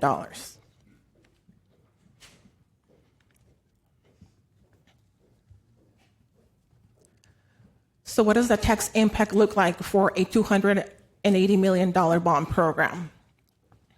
For every $100 million issued in debt, the current estimated annual tax impact to a typical homeowner would be approximately $14.10. Therefore, a $280 million bond program would have an annual tax impact of $39.48.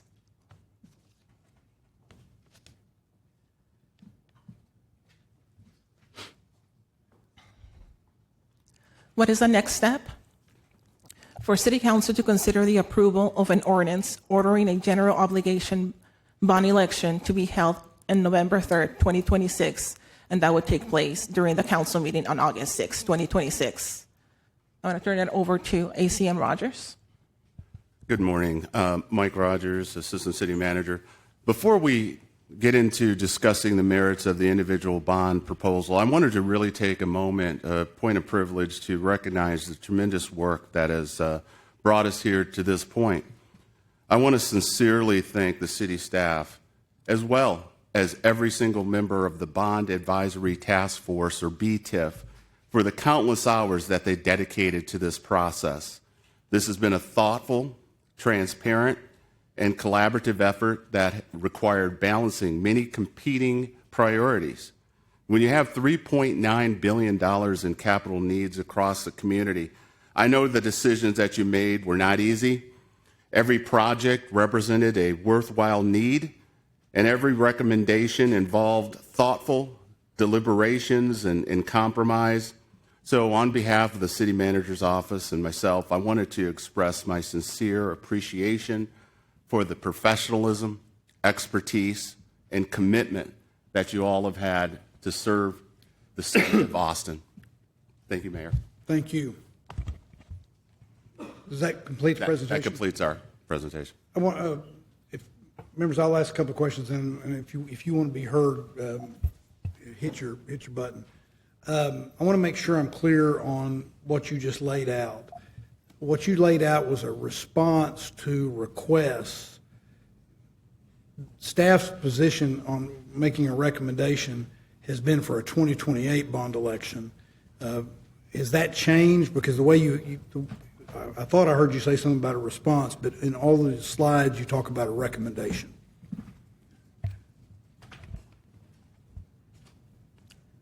So what we presented was based on the direction that we received on the council message board on July 28th. So you're being responsive to that. What is the staff recommendation with regard to a bond proposal? Staff recommendation remains the same as it has been in every presentation that we had, that our belief was that the 2028 would be the time for a bond. And we are responding to the requests that have come forward. Sure, and I understand that. I just want to make sure that there's clarity with regard to that. What percentage of the 2018 bond funds have been obligated for Austin libraries?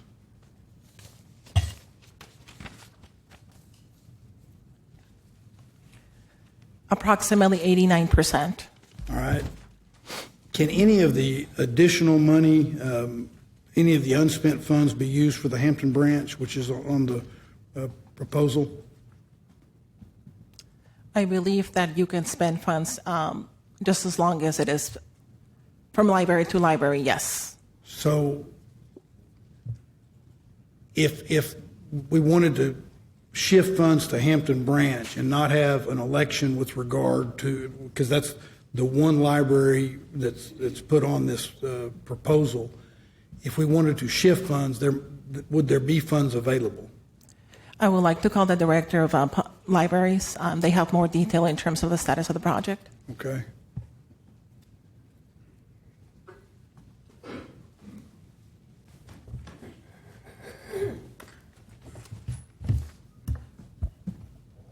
Hannah Terrell, Director of Austin Public Library. Thank you, Mayor. The short answer is yes. The longer answer is the money that has been obligated in the 2018 bond that is earmarked for projects that haven't been started yet, it would take away from them. So all projects have already been earmarked, even if they have not been started. Got it. Thank you for that. It appears that we're adding as an amendment to the backup the word design to the description under libraries. Can design be funded with cash as part of the budget process?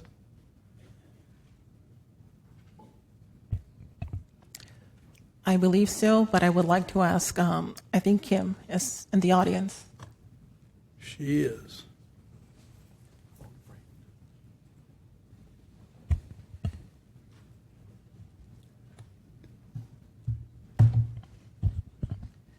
Good morning, Council. Kim Olivares, Director of Financial Services. Utilizing cash for design services is absolutely an appropriate use of dollars. One of the things you need to be careful with when you're utilizing bond dollars for design purposes is that there ultimately will be an asset at the end of the day.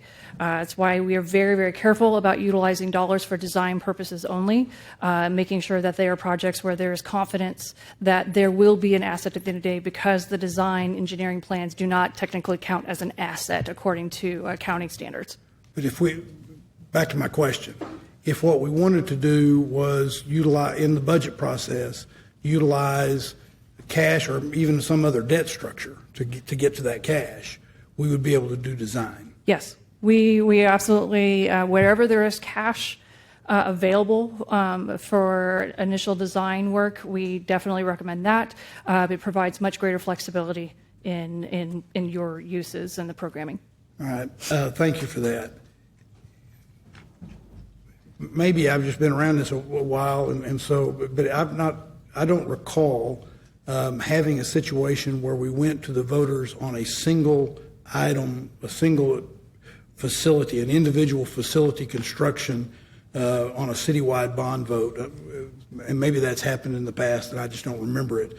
But in this case, with regard to libraries, we're only, the proposal that you've presented only has one library on it. Is that right? Yes. Were there, and I think I know the answer to this, but I want to make sure because we heard testimony today about Colony Park, and we know from a message board post and a proposed amendment to this that there was at least one other branch library that was also considered. Were there other branches, were there other areas that were recommended for library facility construction other than this one?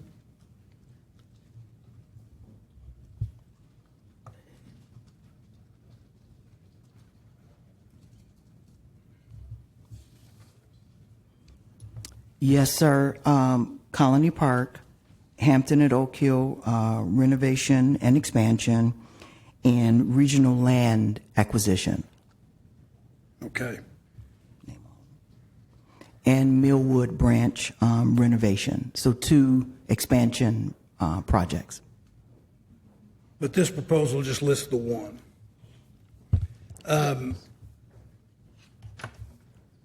Of the projects that are listed on the proposal, which ones were not a part of the Bond Election Advisory Task Force?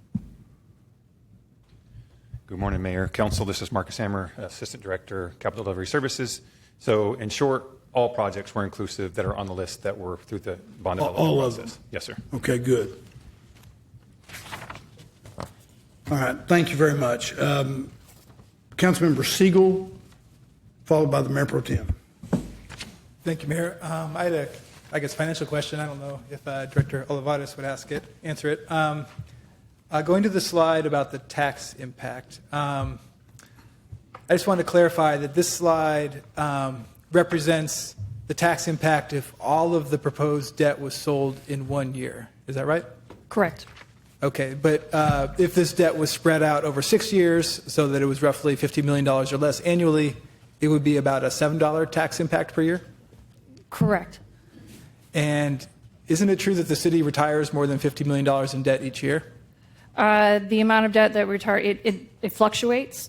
Right now, based on authorized but unissued, we would peak at issuance with no additional debt requirements. We'd peak in about 2030, 2031, and at that point is when you would start to see the curve decline relative to how much we have remaining to pay off. Right now, we just have such a significant amount of authorized but unissued to issue that there just isn't that drop off. So with this additional 280 as proposed, it would extend that issuance curve out without having doing a simple just divide by 6. That is based on the information we have available right now. That is a reasonable approach. But what we do is with our issuance is based on actual spending. So depending on how many dollars are going out in that fiscal year, that's what we follow up with and spend for our next GEO sale. So it's without having a clear spending plan for this 280. It's hard to give you an exact number. So just that simple divide by 6 is the best we can do at this point. No, thanks, Director. I guess the point I was trying to make is that each year we retire a certain amount of debt, right? And there's a range, and sometimes we extinguish over $100 million of debt, close to $200 million of debt, something like that. Is that correct?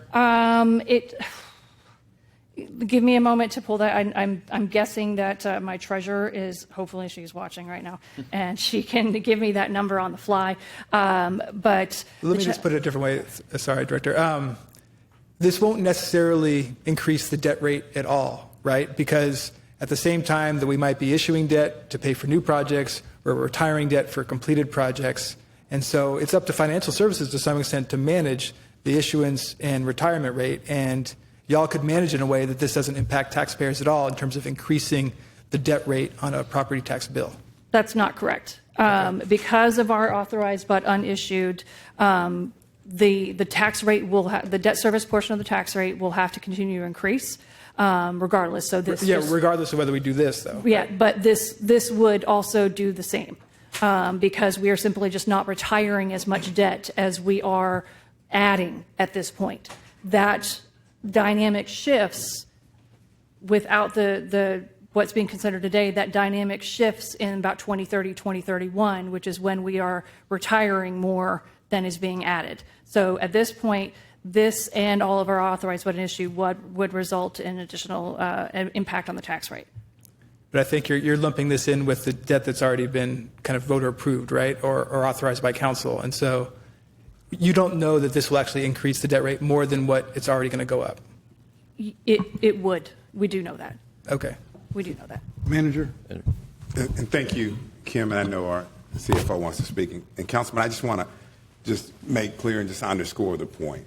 I think as you can reflect on prior presentations that we've made, particularly the one focused on the debt and what we would say, I think the 2030, 31 kind of, as Kim mentioned, that was one of the driving reasons why staff was recommending that the bond program be delayed until 2028 so that we would actually crest with our debt side of things and then begin to go down. And that debt from the 2028, particularly in how we progress with projects, wouldn't actually hit and or be issued until after 2030. So therefore, then it would begin again to do the trade-off that I think that you're talking about. And so again, I think staff has shared that, and I think they're trying to do that with the questions being asked. But that's the fundamental reason why staff has pretty much held, I guess, consistent with our recommendation, because it's not about the projects, which they're all worthy, as ACM Rogers said. There are billions of dollars worth of need out there. The issue is really the cost curve juxtaposed to even the operating side that we're trying to balance when it comes to the overall tax impact. Okay, thank you, Manager. And then I guess I'll just conclude. To sum up, the debt rate is going to go up a little bit, but the impact of this project will be roughly $7 annually for a typical homeowner. And I just want to follow up with CFO Vinny. Earlier we heard some testimony that the city's in an emergency financial situation. And I just want to ask you, what's our current credit rating as a city? Our credit rating is AAA. And that's the highest you can receive. That's pretty good, right? The highest you can receive. Are there any Texas cities with a higher credit rating? There's no other large Texas city that's AAA rated by all three rating agencies. There are a couple that are AAA rated by one, but not all three. So currently Austin is the highest rated big city in Texas. Yes, sir. All right, thank you, Mayor. I did have a response to you since you asked the question. I did have that information about our debt retirement schedules. I have all the details, but big picture, we're currently servicing $2.4 billion in general obligation debt. The net effect of retirement and projected sales based upon what we currently have, nothing to do with a new bond election, is by 2031 we would peak out at $3.4 billion. So we are retiring, like Director Olivares mentioned, but we are also issuing bonds as we continue to deliver on those previous bond elections. Thank you, Councilmember. Mayor Pro Tem, followed by Councilmember Ellis. Thank you very much, Mayor. First, I wanted to, as many of the speakers did, give props to Capital Delivery Services and Transportation Public Works on so many of the active transportation projects that have gone out the door over the last 5-6 years. I don't need to reiterate all of the comments, but we're really seeing a transformation of our city. Recently, yesterday, I drove down Dessau and Cameron and saw all of the improvements there, and it's really impressive. It's a different city than it was 15 years ago. ago in terms of bicycle access, in terms of the quality kind of sidewalks that we're putting in. You know, that 10-foot, I think it's a 10-foot sidewalk on Rumberg, right there running between Webb Middle School and Gus Garcia is just tremendous. And, you know, that protected hybrid beacon between the park and the middle school. Just those kinds of investments and improvements are just tremendous. I was just thinking, I mean, Burnett, Lamar, those Lamar sidewalks are going in right now. I saw them working on it. Cameron, the Wishbone Bridge, the Waterloo Greenway, a phenomenal list of accomplishments, all extremely popular. I was not able to make it to the Wishbone Bridge inauguration, but folks told me that there were thousands of people there, and everybody, I mean, people when they, not from Austin, when they see that, are immediately like, oh my God, you know, this is just a tremendous project. They were there to see Councilmember Velasquez run across the bridge. Yeah, the bridge is nice, but what you really needed to see. Yeah, like we got to get the video on that. And I want to put that in contrast with one of our peer cities, Houston, which is reportedly tearing out bike lanes on key arteries. I just think there's such a stark difference in the way that Austin is approaching transportation and the way that other cities are supporting transportation. And I just think, again, I just want to give props to the transportation staff and Capital Delivery Services for doing just a tremendous job on that and just improving our quality of life. With all that said, I know the transportation, we're not considering the transportation bond, and I just wanted to kind of address it real quickly because, and honestly, if transportation, or I guess CDS also, there are lots of transportation bonds pending, I believe, to be issued for a handful of largely major kind of road projects. But my understanding is that the active transportation funds, we're talking about, you know, sidewalks in particular, are running low at this point. Is that? Could you comment on that a bit?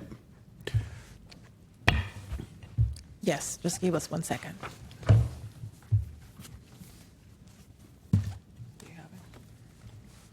And while you're doing that, I also got to give props to the bond advisory. They did a lot of really good work, and were largely drawing from what they identified. And again, I know that was a lot of meetings and a lot of discussion. But again, my appointees and all of the appointees, I think they did an excellent job vetting this over like a 2-year period. So. Yeah. So some of those areas include bikeways and sidewalks, as you mentioned earlier, as well as transportation safety improvements. Mm-hmm. And so that would largely be, so sidewalks were essentially, after this year, we're going to be essentially out of capital money? We're hitting the 90%, yes. Okay. And then that would be kind of the safety improvements, that's kind of the Vision Zero treatments that we've been doing on various intersections, that's also running low? Yes, and safety routes to school. All right. And last year, if my memory serves, we appropriated $10 million in COs to the sidewalks to continue the build out. And, you know, we've got the crews out there just knocking this work out at about a $20-ish million a year pace of sidewalk improvements. And I appreciate the discussion that we've had around the bond cycle and that 6-year bond cycle. Right now, though, I feel like our transportation needs are more kind of immediate. And I just wanted to mention that we don't have the transportation stuff on here. I do fully intend to propose the issuance of COs to continue our work where we are lacking right now. And my sense is that the Vision Zero, the sidewalks, and the bikeways would be the areas that could use some CO money. That's not a conversation for today, but I just wanted to highlight that because I know a lot of people are here to talk about the active transportation stuff.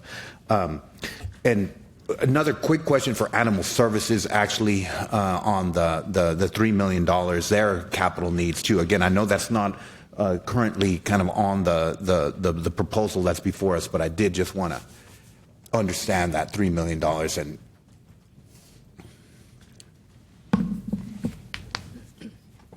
Good morning, Mayor and Council. My name is Monica Dangler. I'm the Director of Austin Animal Services. And you wanted to know how the $3 million would be spent? Yes, please. Yeah, that would be for design of expansion of the campus, as well as facility improvements. Okay, so this is for basically design, and when would the money for when are we thinking the facility improvements would actually be funded and built? So we would hope to be part of a 2028 potential bond for construction. Got it. So we want to kind of get ahead of the curve with $3 million in kind of engineering design so that when again, assuming that there's a successful bond in 2028, we're ready to build and improve the animal services. Huh? Correct. Okay. Very much appreciate that. Are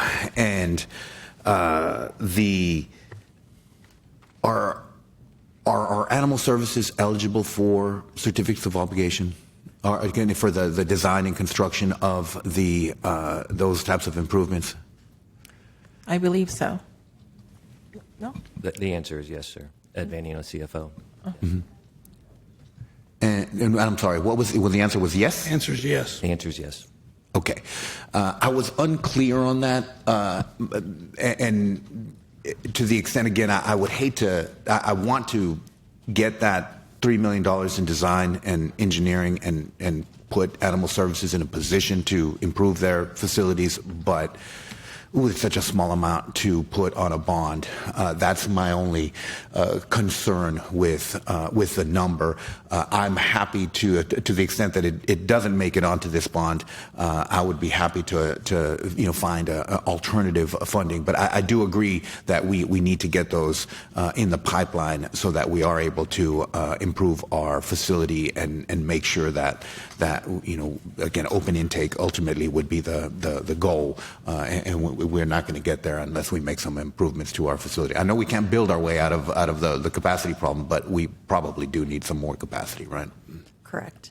Yeah, and animal services is in favor of looking for alternate funding sources with the help of city manager's office. Got it. Well, again, then just to the extent that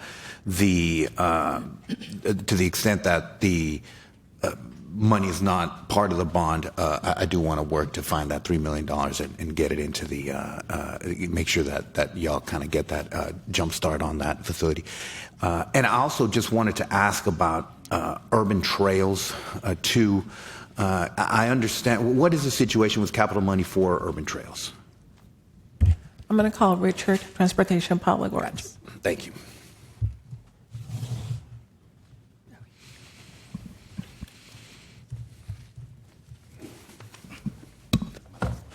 Morning, Mayor and Council. Richard Mendoza, Director for Transportation and Public Works. Urban Trails, Council Member, in terms of its spend, is a little bit slower than the sidewalks and the other active mobilities. And primarily for considerations, we're leveraging and been successful in getting federalized earmarked monies to stretch those bond dollars further. And of course, when you federalize projects, you have to go through a number of more steps, coordination with TxDOT, environmental studies. But we currently have all our urban trails monies identified for the Tier 1 improvements that were funded out of the 2016 and I believe 2020 bond programs. 2018, we got a small amount to purchase the right-of-way for Bersham Spur. That's been purchased, so all the 2018 urban trails have been expended. Got it. And through our conversations offline, we were, I know that sometimes, again, we talk about how we want to get money out the door, but sometimes we have to hold it because we're waiting for a federal match.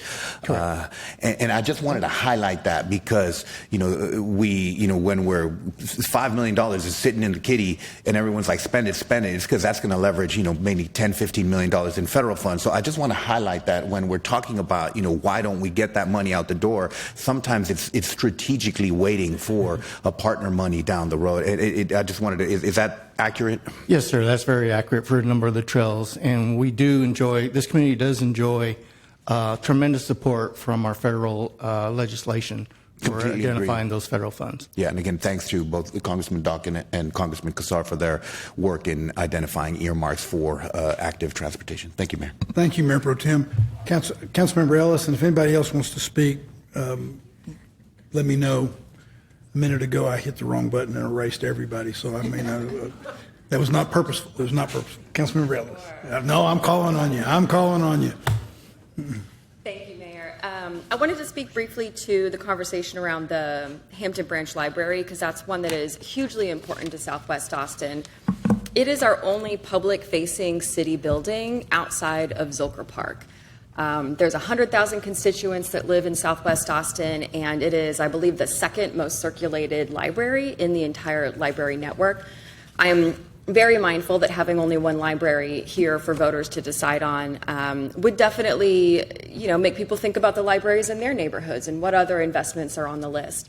I know that Councilmember Harper Madison has talked about the Colony Park Branch Library numerous times, and we've seen from the advocates that come and talk about how important Colony Park is to District 1. I'm fully supportive of adding in other improvements and designs to make sure that Colony Park can truly realize the impact and investment that is so well needed and deserved in that part of town. So I'm certainly supportive of that. We don't have a lot of city buildings in Southwest Austin, and so the only way that we're really going to get these detailed and prioritized investments is to specifically name where it is that we're going to invest those dollars.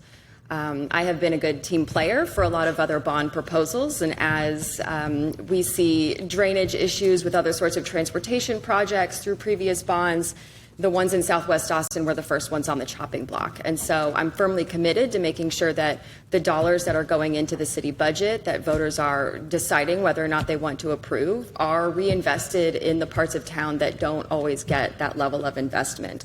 But I'm perfectly happy to have a District 8 and District 1 library investments within this bond package, because I think that's a really good partnership, as Councilmember Harper Madison and I have had over the years. We have seen a lot over the time that we've been sworn in, and really worked on a lot of detailed projects together, and want to make sure that we support each other through all of these different conversations. And I will say, as far as parks improvements, there's not a day that I'm out talking with neighbors that someone tells me, you know what, I think the city of Austin is investing too many dollars into our park spaces. It is the one department that year over year people say there's not enough investment in our park systems. And as the years go by, people watch their children grow up, and we might miss opportunities for them to be able to go to recreational programming and play on the swing sets and go to our pools and all of the things that actually make a childhood really, really good in Austin, Texas, and make people want to build a life here and grow their families here. I don't think we can invest enough in our parks, whether that's acquisition, recreation centers, summer programming, or other sorts of investments. Have always been fully supportive of them, and want to make sure that we continue to enhance what is already a great park system right now. And I will say, as far as being able to have some improvements for infrastructure in District 8, looking at the needs of the Zilker Metro Park, which is, many would say, the crown jewel of Austin, Texas park system. But it definitely gets beaten up a bit as people like to enjoy the space and utilize everything great that it has to offer. And so I know dealing with some erosion control issues, especially around Barking Springs, is going to be really important. There's a vision plan that council adopted in 2009 that specifically calls out where we need to make sure that trees are replanted and that we have these erosion control issues dealt with. So many, many years have gone by, and I think generally what I hear is that we need to up our investment in our park system and our libraries, and really make sure that families have access to the services that they routinely ask us as council members to deliver on. And I'll leave it at that. Thank you, Councilmember. Councilmember Duchin, followed by Councilmember Siegel. Thank you, Mayor. Colleagues, I don't have a lot of questions right now, but I do want to add a few things to our bond conversation. And I do want to thank Capital Delivery Services and ACM Rogers for hustling to put together a lot of different options for us over the last couple of months, and being very mindful and considerate for the pitfalls and opportunities of those options. So thank you all. But I want to appreciate the movement on the bond proposal that's happened up until now, which from what I've seen is reducing the scope, lowering the cost, and primarily focusing on parks. I'd like to believe there is a broad understanding that our parks have the deepest need and most urgent needs right now. And so I consider all of these positive developments. That said, I'm also concerned that the conversation has shifted to how can we cobble together the bare minimum of votes that we need to pass a bond by focusing on certain district priorities rather than keeping a focus on the big picture and our energy on consideration for what's best for the entire city and future Austinites. And one of those things that I know I've talked to some of y'all about in this conversation is trying to figure out a pathway to returning to a 6-year bond cycle. I know this is a priority that our professional staff also agrees is important. And I think that's because they know that most cities and counties across the country have a 5 to 6 year planning process that comports pretty neatly to a 5 to 6 year bond cycle. And yet, for almost 2 decades, we've asked voters for bonds every other year. And I think that that approach has probably hurt our ability to deliver projects. I think it's fatigued and undermined confidence with voters. And it means that every 2 years, there's a pretty messy process, if it could even call that, where advocates and residents argue over which priorities get funded and when, with council and staff caught in the middle of that process. And so I'd like to think that an omnibus bond process where we broadly agree on a bond schedule we follow would address a lot of those issues. I'm also concerned about our bond options, all of which are fraught for different reasons.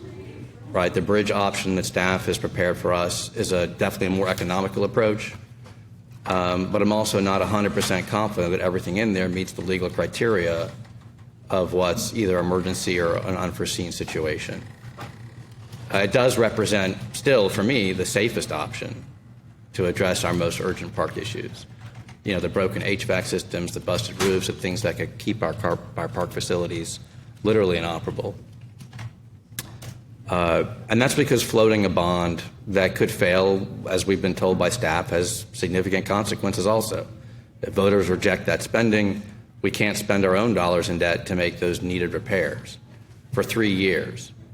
And in this moment where I think we'd all agree that there are at least some public trust issues where we've got $1 billion of unspent bond dollars that we're only going to hit the 90% threshold some point next year, when we saw Prop Q fail decisively last year, I think that's a real risk we have to consider. We're going to be stuck with those buses, HVAC systems, and roofs. And so far, up until this most recent bond proposal, I've been unwilling to take that risk. We had, as y'all know, and some of us have talked about, we had our budget town hall last night. And one thing I mentioned to residents is that the debt portion of their property tax bill is already growing faster than it ever has, and for all I know, in the entire history of Austin. It's grown nearly 30% in just the last 2 years. And that's because of work we're already doing, right, to invest in our airport, our convention center, a lot of Austin water, Austin energy projects, cap and stitch, and so on. So adding to that burden in this moment where people are struggling to afford to live here, for me, is a tough call.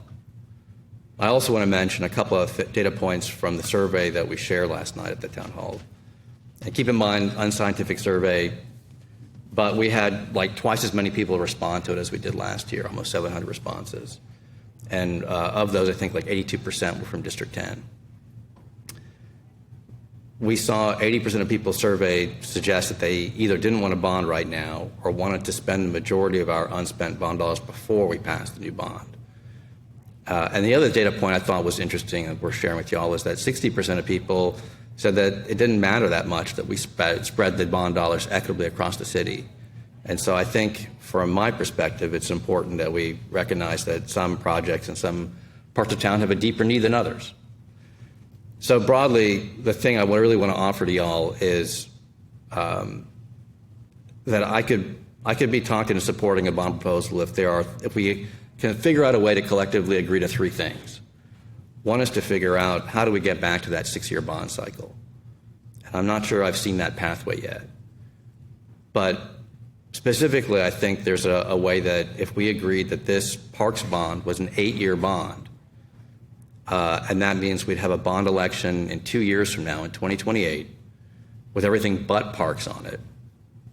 That means we could get aligned in 2034. And that would mean, again, a broad agreement. There's no bond election we're going to support in 2030 and 2032. Second is there'd be a commitment that we focus on only the most urgent items in this package. And frankly, I can't say I spent enough time with what's been added to this package in the last couple of days to be able to validate that. If we move forward, I think there just needs to be broad clarity from everybody here that we prioritize the most urgent park projects across the city. And that also means, again, just a sort of disciplined commitment to continue to hold the line on the scope of this bond, that although we've moved, I think in the right direction since we started talking about a $700+ million bond and then a $390 million bond, since this particular proposal has been rolled out, it looks like there may still be a trajectory to add and spend more rather than tighten our belts.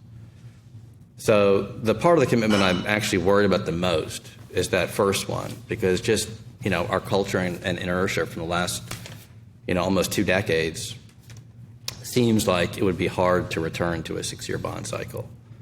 Today, we've heard people from all quarters speaking and asking for a number of really important priorities, and I'd like to reinforce that the advocacy here is good and it's helpful, and I've been an advocate myself.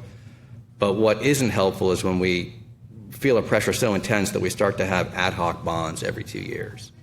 I don't think that's going to stop unless we have somehow incredibly strong public commitment to make systemic changes for how we approach bonds. And that's what I'd like to challenge ourselves and our staff to figure out how we can resolve that before we move forward with passing a bond. And there's one last thing that I'm going to ask y'all to consider, which is, as I've talked about last 2 weeks, in the process of rolling out a 2.5% budget proposal, has 55 cuts, 1 enhancement. That proposal would reduce the tax burden about $50 a year, which could offset a bond that costs almost the same amount. So under that circumstance, I could see myself supporting the bond as well. The details of that proposal should be out later today if possible. Of course, it depends on how long we take with this meeting. So I'm looking forward to getting it up and having that discussion when possible. Thank you all. Councilmember Duchin, members, I may have fouled this up, but what I was going to do is make sure we had questions and then get a motion in a second and then have discussion and people could speak. So we can do it however you want, but if you want to speak now, that's fine as well. But if you want to speak after we get a motion in a second and maybe even go to the proposed amendment and see where that goes, then we can do it that way as well. Councilmember Lane? I have comments. You want to speak as part of the discussion? Or do you want to go ahead now? I'll go now. All right. So I first want to express my very strong gratitude to our city staff for their collaboration and consideration of the very real and longstanding needs in District 6, and also of the need to be very cognizant of what we are able to deliver in a timely fashion, what needs have been longstanding and really need to be addressed. And so looking at this both citywide and from District 6, I'm very grateful for all the work that has gone into bringing this additional project list to us. I know it hasn't been easy. It also hasn't been easy for us, but it's not always easy to confront challenges, and everyone has been very gracious as I've advocated for my needs, for my district needs, and we've all advocated for our city's needs. I want to thank Councilmember Vela for his comments and questions as it relates to transportation. I also very much value these areas, and I'm happy to have that information elevated. I will be focusing on the Parks and Recreation and Libraries proposal that's before us. So, as you're all aware, the first version of the bond package only allocated 1.7% of the dollars to District 6, and I pushed back hard. It was a hard no, because we live with the historical underinvestment in District 6 every day. But with this updated proposition breakout, I am very happy to bring something, to be in favor of bringing something to District 6 voters so that they can decide on voting yes or no on this future in which targeted investments will improve quality of life in a meaningful way in District 6. I don't think we've seen a bond package that would deliver this substantially to the far north and northwestern corner of Austin since most of the area was annexed. So thank you very much for that. I've also made it quite clear during my time on the dais that I believe that what District 6 voters want as it relates to the city and what many, many of the voters in the city want as a whole is change. They do not want business as usual. They want to see that we are changing how we are doing things. Does that mean that we will actually deliver in a timely fashion? Absolutely, it means that. It also means that when there are projects that have been so long-standing that, to give an example of a frontage road of a middle school that just got a crosswalk from the one sidewalk to be able to cross the very busy street to that middle school safely this year. It's been needed since annexation, and I appreciate that very much. We have seen small change on the ground in District 6, and with this proposition, I see more meaningful change that I think my voters need the opportunity to see on a ballot. So I also believe that in the course of all of these various propositions and the level of review and the discussion, we have a very vetted list of projects here. And the dollar amount keeps going down, and the projects that are there, as I said, I feel very comfortable with how vetted they are and how the focus that we are putting on being able to deliver. With that, I want to highlight just a couple of things that do impact my district and that I am very excited about. I'll start with saying libraries, so important. And the District 6 has one library, and the 2023 Austin Public Library Comprehensive Library Strategic and Facilities Plan said of the Spicewood Springs branch that in 2022, it had the highest visitor count, highest circulation, and highest hold fulfillment rate of any library branch in the system. It also boasted the second highest number of Wi-Fi sessions and was ranked number 6 on library computer sessions. Staff report that story times are so popular that the branch has at times had to issue tickets. Despite the speed with which physical materials are checked out of this branch, staff report that items are returned even faster. They often find themselves with more items than will fit on their shelves, resulting in frequent weeding and appeals to other branches for shelf space. The Lone Community Room, this is the Lone Community, this is my observation right here. I was just reading directly from that report. My observation here. The Lone Community Room in this library is in use for staff programming during most of the branch's hours of operations. And it's needed programming that the library doesn't have other space available to handle. Going back to telling you exactly what's in this report, staff also report that the branch struggles to provide enough seating to meet demand, including space for customers to study and collaborate together and places to read and work quietly. Staff survey respondents also mentioned a desire to have more programmable and usable outdoor space. The final recommendation is that this library should be replaced at a size of at least 30,000 square feet in order to meet current needs and prepare for rapid community growth in Northwest Austin. Williamson County, part of Austin, has been extremely high growing. And this is just an example of what I believe to be historical underinvestment. Yet Spicewood Springs Library is not in the library long-range plan for expansion, replacement, or supplementation. I'm okay with that. I don't need to see our library in this list of programs. But the reason that I am okay with it goes back to this issue of, have we had a thorough vetting of what we are bringing to the table? And we consistently have a call for community convening spaces and many of the other things that are often handled through a library. But we don't have, let's see. What we find in this proposal that's new is, and I'm very excited about this, the initiation of a recreation center in District 6. The lack of convening spaces is something that I hear about from constituents frequently, as recently as an email received yesterday. While we do have the Pickfair Community Center, it is less than 2,500 square feet. It houses one micro gym and a second room, which is not enough space to offer even a single senior activity year-round. We cannot host senior lunches. There is no kitchen. The space is not big enough to host a public meeting like a budget town hall. And the only other city-owned facility is that one room in the library. And so libraries are critically important, and our city relies on them for so many things.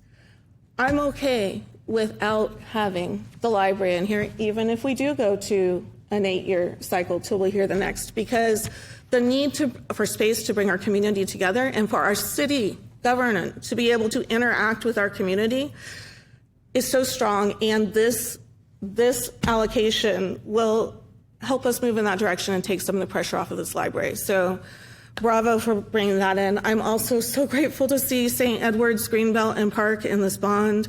The original Trailhead Park to access Bull Creek from Old Spicewood Springs Road has deteriorated very badly. Shattered car windows are all over the parking lot.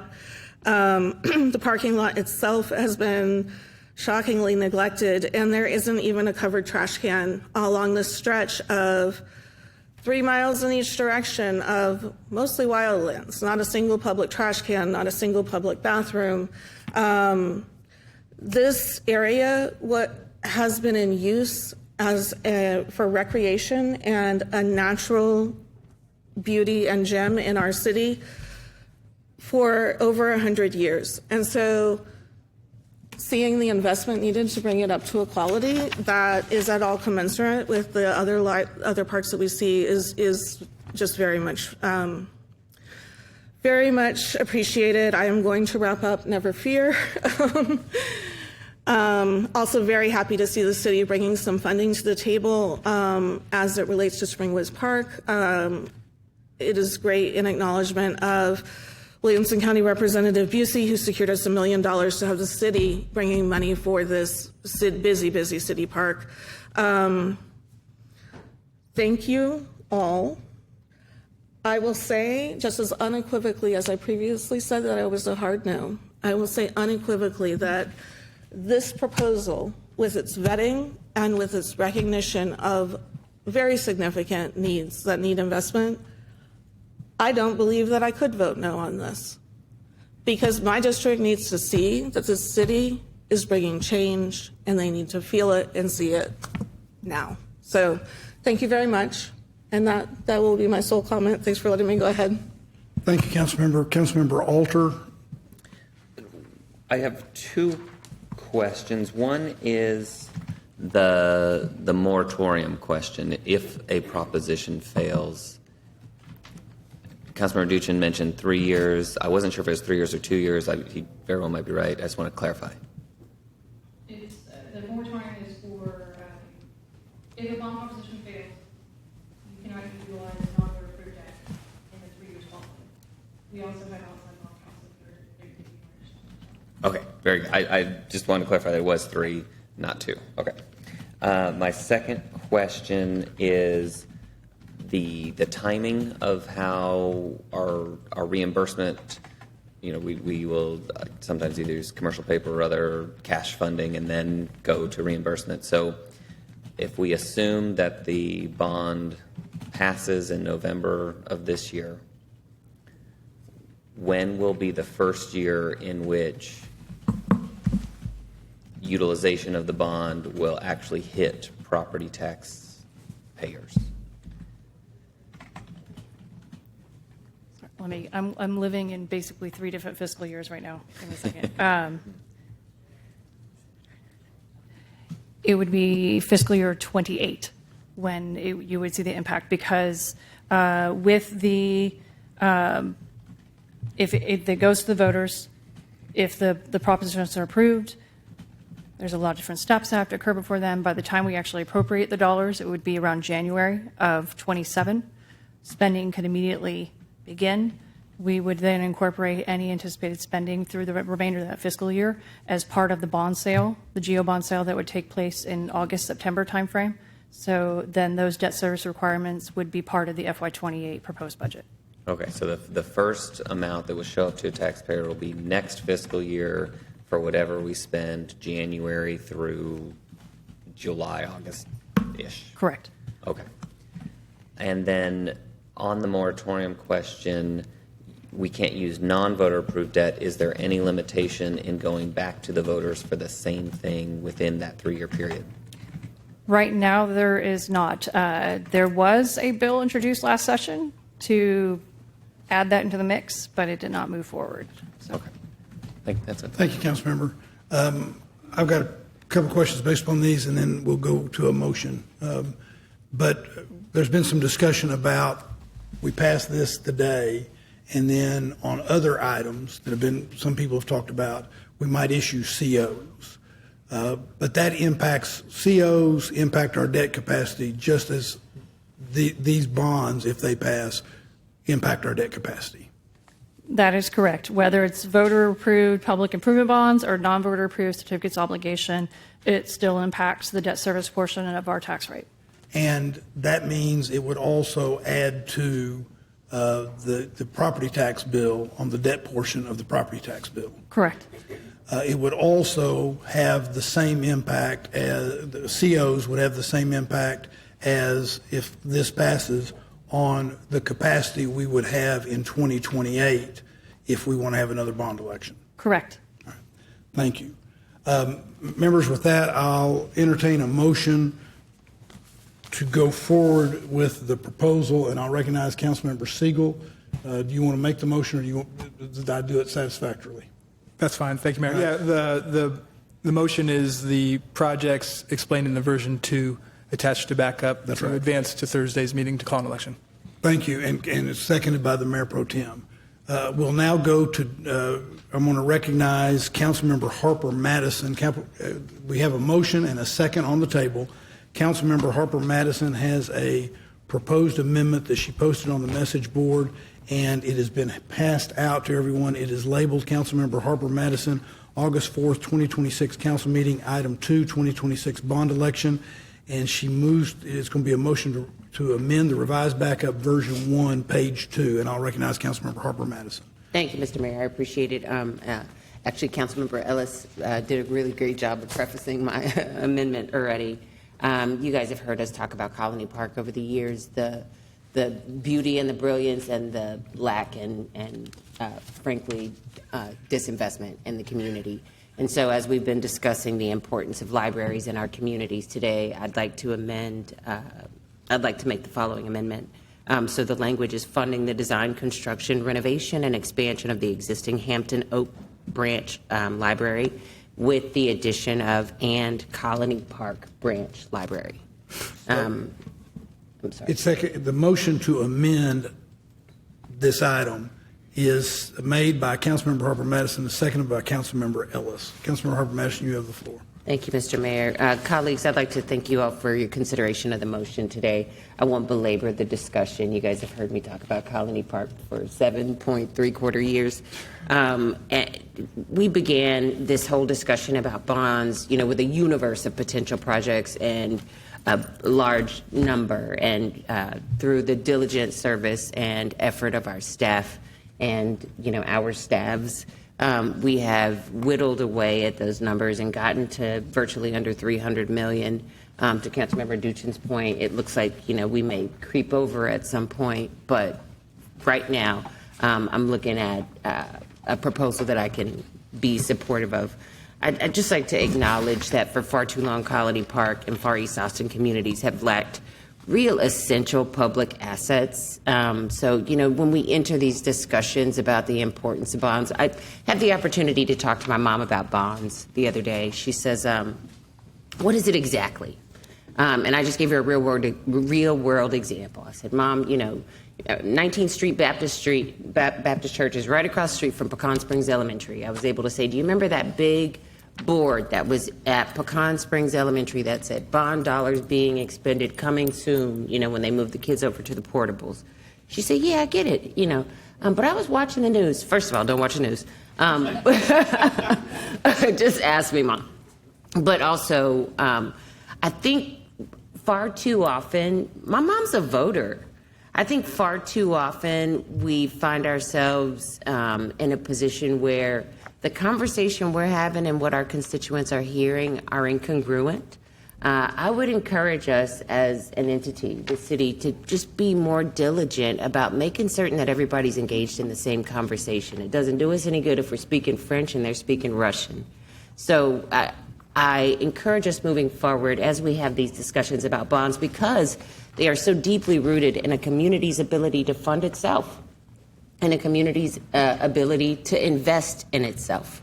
And, sometimes that's the only way, that's the only path forward A single municipality can never provide all needs, all assets, and all amenities for communities, ever. It will never happen.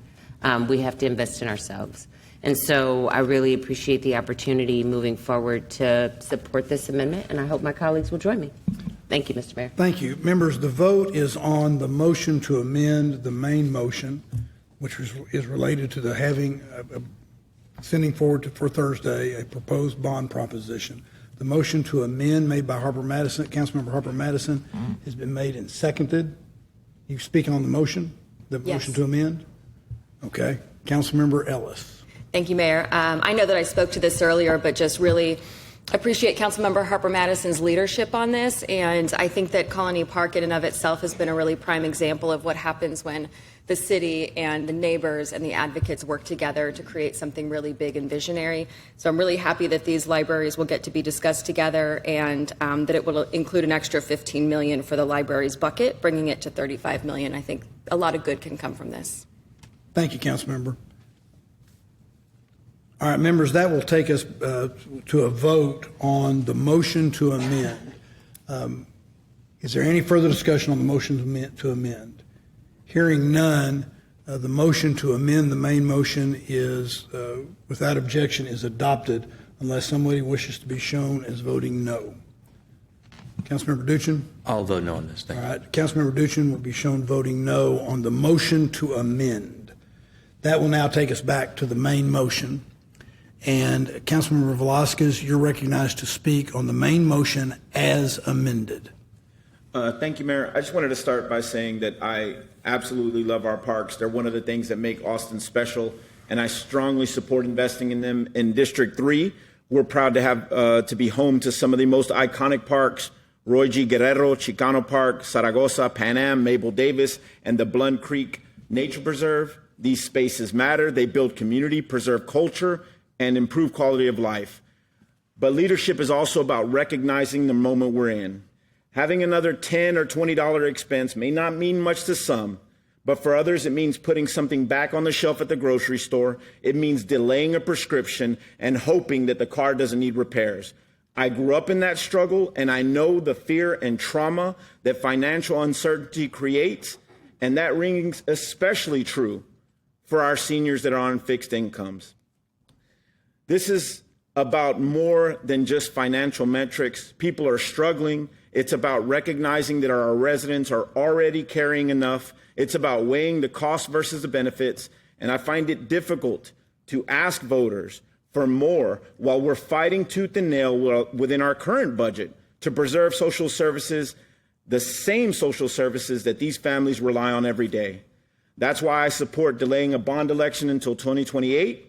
This has been an extremely difficult decision for me because as a born and raised East Austinite, I have lived Austin's tradition of disinvestment in the needs of the Eastern Crescent. But for me, this is the responsible path forward. I look to continue to work with the community and with my colleagues on a potential 2028 bond. We can continue investing in Austin's future while recognizing that not everyone can as easily absorb the impact of the decisions we make. That's the balance I believe our residents expect from us, and that's the responsibility I intend to uphold, and I will not be supporting. Thank you, Councilmember. Councilmember Ellis, did you wish to speak again? Okay. Councilmember Siegel, you're recognized. Thanks, Mayor, and I'll just motivate the motion here.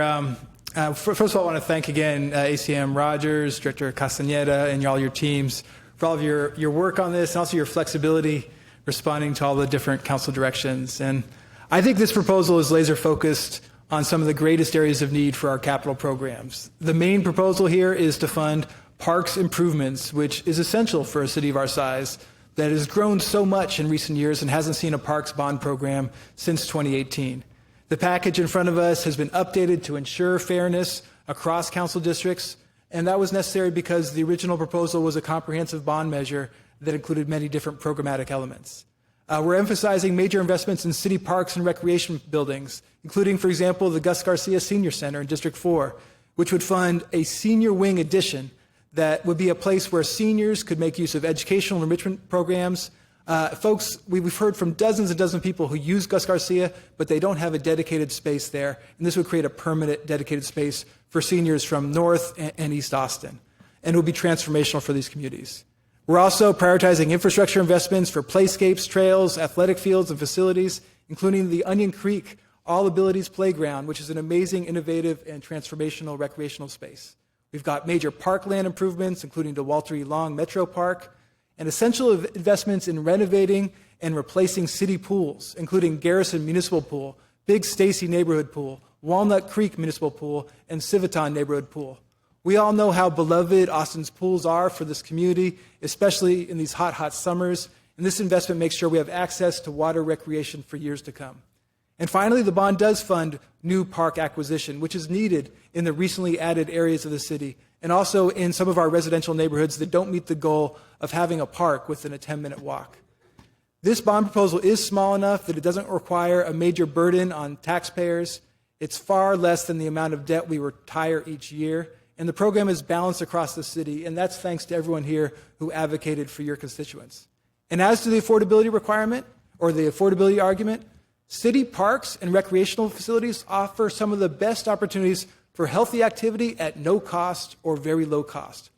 Having more pool access in summers is good for cost-burdened residents. So is having more parks, more play structures, more urban trails, better senior centers. And for libraries, too, that should speak for itself. These are centers of learning, places for community gathering, and yes, also a public program that is available to all regardless of wealth. My wife still tells me stories about how every summer her parents just told her, go to the library as their summer camp. And I know she was not alone in that experience. Parks and libraries are good for all of us. And so I hope that we will place this proposed parks and library bond measures on the ballot in November. Thank you, Mayor. Thank you, Councilmember. I don't have anybody else, so I'm going to speak, and then I'll recognize them. Somebody. Have you punched your button? No, not yet. Okay. Then I'll recognize you, Councilmember Fuentes. I just wanted to take a moment to appreciate the leadership from Councilmember Ellis. I really appreciate your fierce advocacy for your district, and you've been longtime championing equitable investment from the city of Austin in all parts of our city. So I'm particularly pleased to see the Hampton Library before us today, and I know that is due in large part to your hard work with your community. So thank you for your leadership on it, and also just equally excited for Colony Park to see that library addition and public health facility. Mayor, you asked earlier if we've ever had a proposition that was a singular building. We did have one in 2018. That was the Dove Springs Public Health Facility, and that has been an incredible addition for my community. It has a child care facility that already has a wait list for it. So just want to recognize the potential we have here before us. And I know these two proposals come in large part from both of y'all's leadership. So thank you. Thank you. Thank you, Councilmember Fuentes. I don't have anybody else signed up. So what I'll do is I'll speak, and then I'll recognize the Mayor Pro Tem as the maker of the second on that motion to close before we take a vote.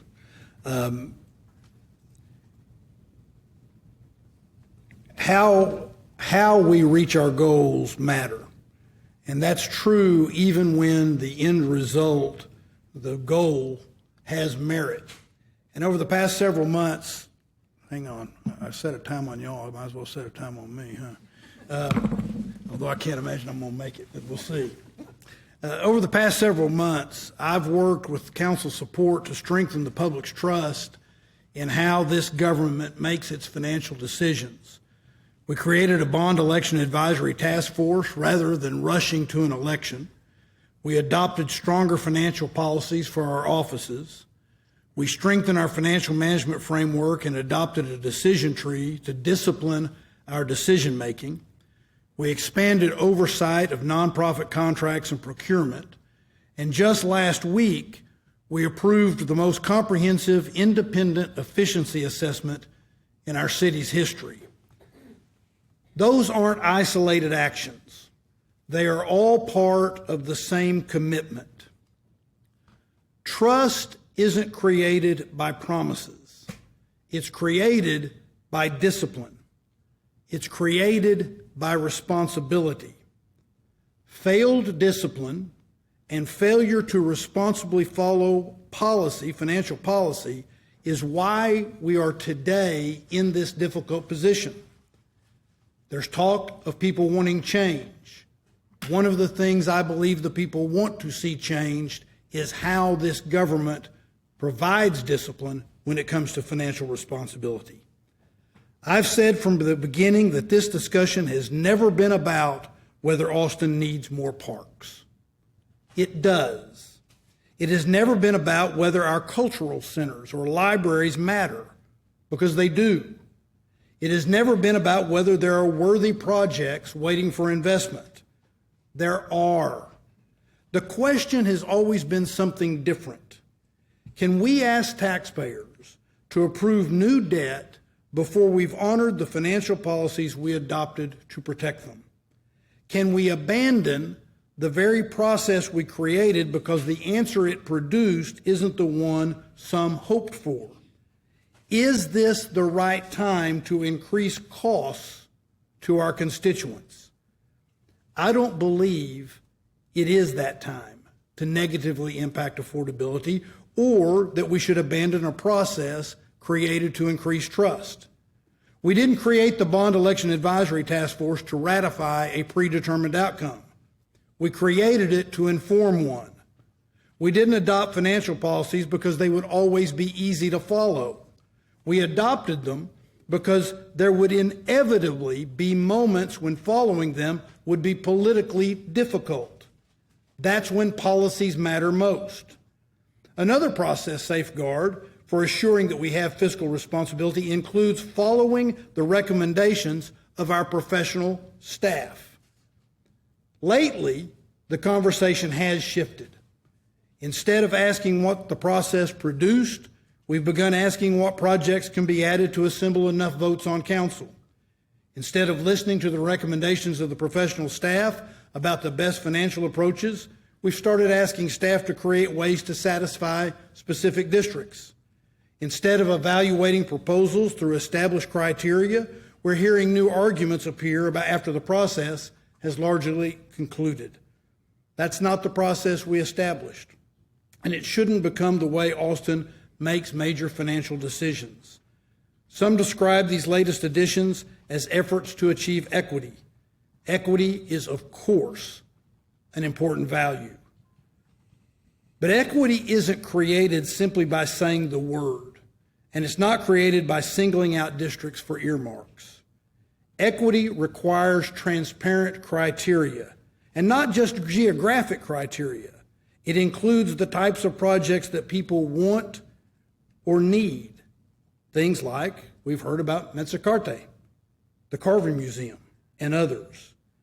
Equity requires transparent criteria, and equity requires consistent application, a process that can be explained and defended. Otherwise, it risks becoming something else entirely, something like ward politics. I've also heard suggestions that waiting somehow means we're against investment. That's a false choice. Responsible government isn't opposed to investment. Responsible government protects investment by making sure it happens in the right way and at the right time. That's stewardship. Responsible government doesn't ask taxpayers only one question: is this worthwhile? Of course parks are worthwhile. Of course community investments are worthwhile. But that's not the only question. Responsible government also asks, is this the right time? Is this the right way to pay for it? Those aren't obstacles to progress. They are questions that make progress sustainable. Government isn't defined by the size of its ambitions. It's defined by its ability to achieve those ambitions responsibly. And leadership isn't measured only by how often we say yes or what we get for our specific interests. Sometimes leadership requires the discipline to say, not yet.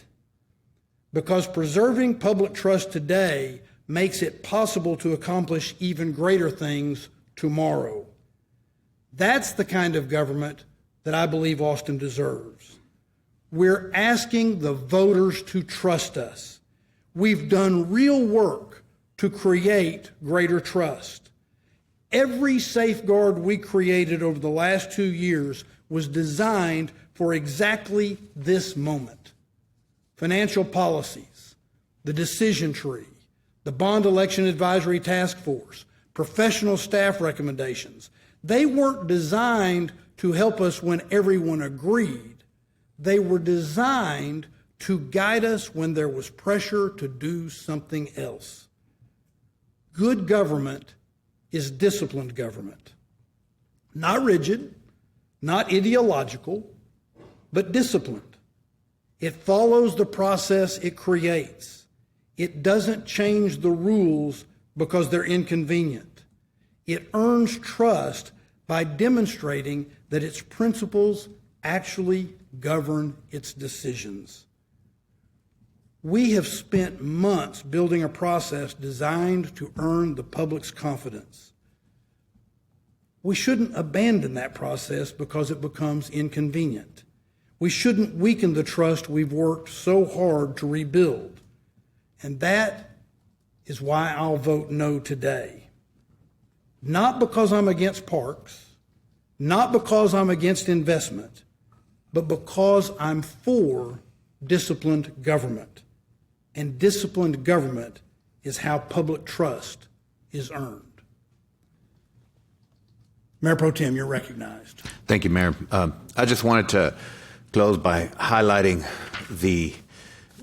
in putting the projects together for the bond, we've been very conscious of operational costs and operational needs, and I just wanted something like the Garrison Pool improvements, and particularly the pool investments. A lot of those, the HVAC discussions, a lot of those are long-term, will reduce operating expenses for a lot of these facilities. So I think in talking about capital and operating, you can let your facilities age and not invest in them.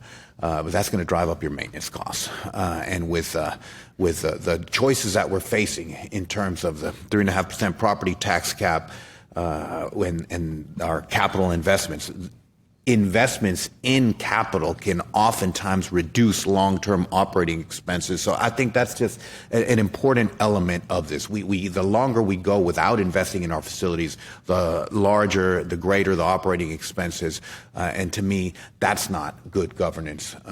We've got to invest in our facilities to make sure that we have newer, well-run, efficient facilities and not aging facilities that require lots of repairs and maintenance. So I know we haven't talked about that a lot, and that's been kind of underneath the surface of the conversation that we've been having, but we're really not adding a lot of operational expense on this bond. We're investing in more kind of hard assets and in potentially operation reducing items. So I just wanted to end with that. Thank you, Mayor. Thank you, Mayor Pro Tem. Members, we will now take a vote on the main motion made by Councilmember Siegel, seconded by the Mayor Pro Tem, as amended by Councilmember Harper Madison's amendment. The vote is now on the main motion.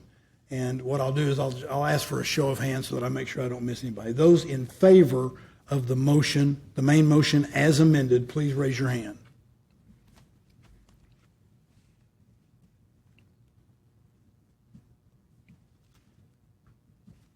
Those opposed, raise your hand.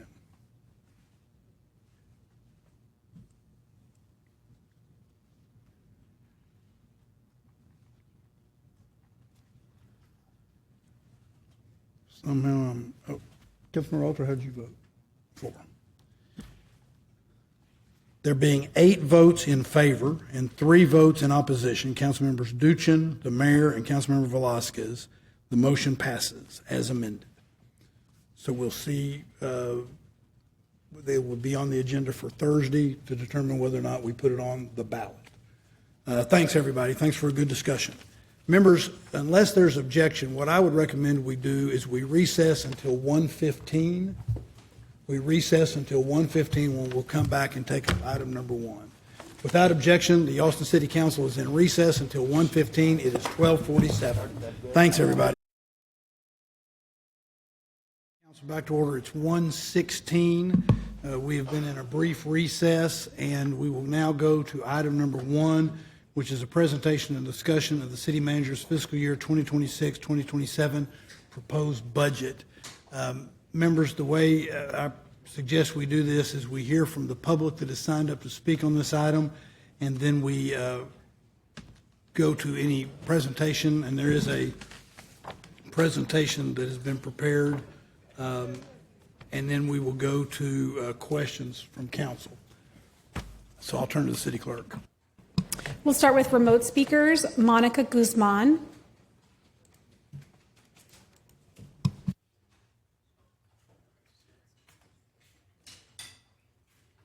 Monica, are you there?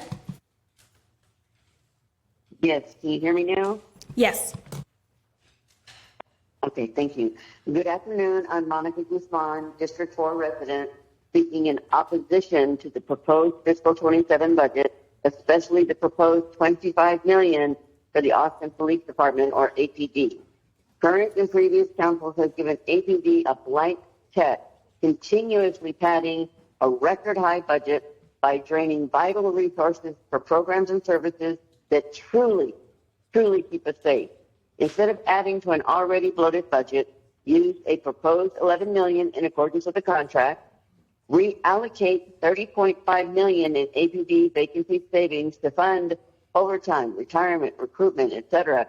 in their fiscal 27 budget, and use the remaining proposed $14 million to invest in the community's health and safety by funding $3 million for the Family Stabilization Grant to economically stabilize about 225 households during this time of increased cost of living expenses, $570,000 for legal representation services, and $250,000 for mental health services or immigrant support during this heinous political climate, resulting in many hiding in their homes instead of going to work, school, and enjoying life, and funding other basic and critical needs detailed in the Community Investment Budget Coalition Fiscal 27 recommendations. I urge you, do not continue to fund APD's history of violence as evidenced with the death of Anthony L. Williams II, Alex Gonzalez Jr., and many others. Thank you. Imani Anu.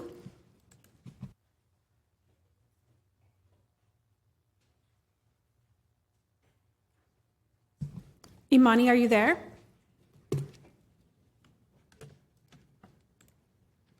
Ayana Houston.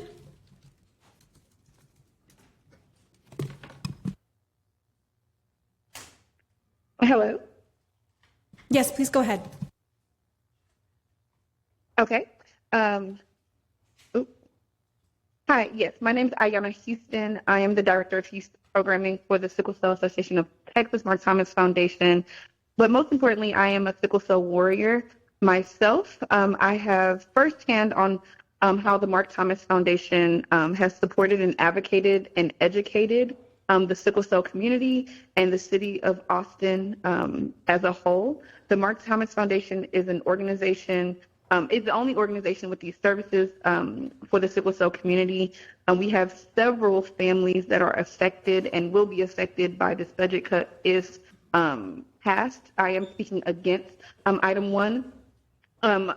I first found the foundation about 10 years ago as a UT student, and it helped me find ER and a hematologist to help me manage my disease without my parents, since it was the first time that I was living with a chronic disease by myself. They offered support groups, which was a tremendous help with peer-to-peer support, which was unmatched, finding someone that understood my disease and how I can help improve my life expectancy with that knowledge and advocacy piece. Please reconsider the budget cut as lives depend on it. Thank you, and thank you for your time. That's all the remote speakers I have at this time, so I'll move to in person, starting with Paul Secord, Linda Medina Lopez, Alexandria Anderson, Susan Spataro, Sylvia Stinson. If your name's been called, please go ahead and come down and sit in an empty chair and state your name before you begin speaking.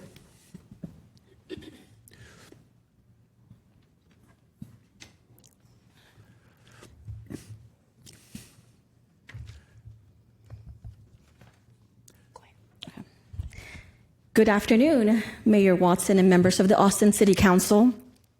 My name is Linda Medina Lopez, and I'm the proud executive director of Con Mi Madre, a youth-serving nonprofit organization. Today, I'm asking you to protect the city's $56,000 investment of Con Mi Madre. While $56,000 may seem like a small line item in the multi-million-dollar budget, for us, it means you're cutting pathways to college and economic mobility. This funding is an investment with long-term returns at a time when so many families are facing uncertainty. By reducing support for prevention and education programs sends the wrong message. Con Mi Madre has been a long-standing partner with the City of Austin, consistently meeting contract goals every year, submitting strong reports, and have been receiving nothing but positive feedback from city staff.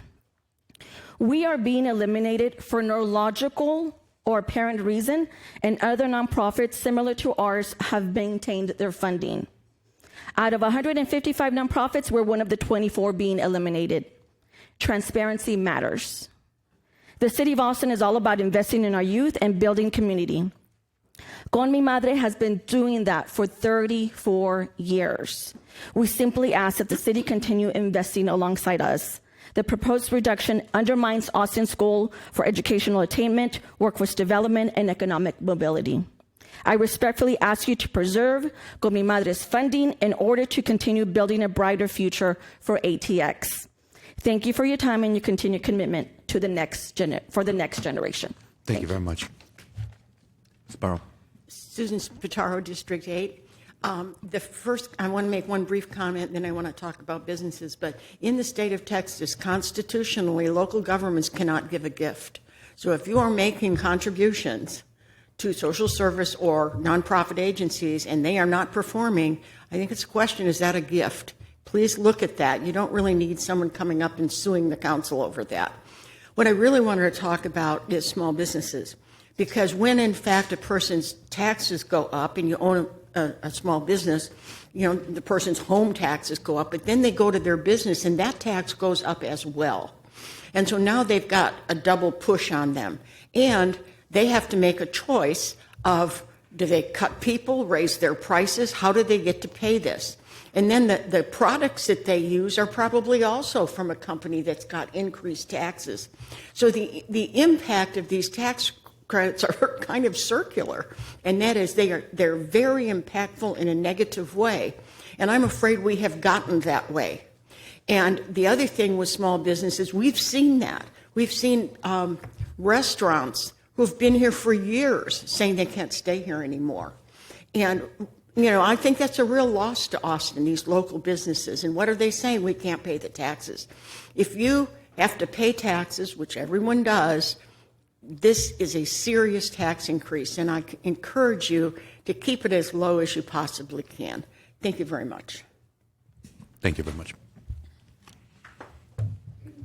Linda Wade, Richard Bondi, Sylvia Orozco, Lisa Barden, Richard Green.